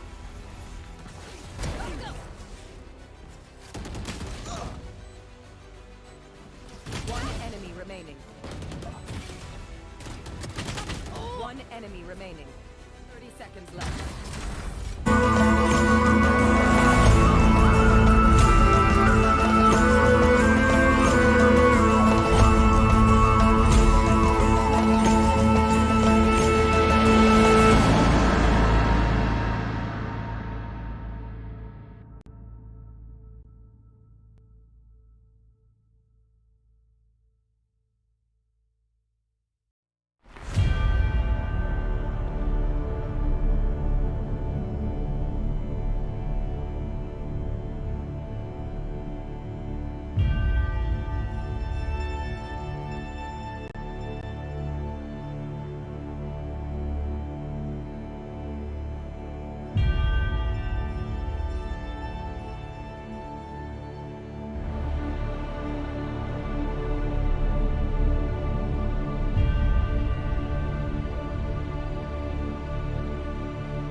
The X38 is the latest high-octane curved display from Predator. This zero-frame behemoth has a 37.5-inch span and a 2300R curve in glorious 21:9, so that you can fill your peripheral vision with pure gameplay for all-out immersion. And with a very ergonomical stand, positioning this colossal display is quite easy, allowing you to tilt,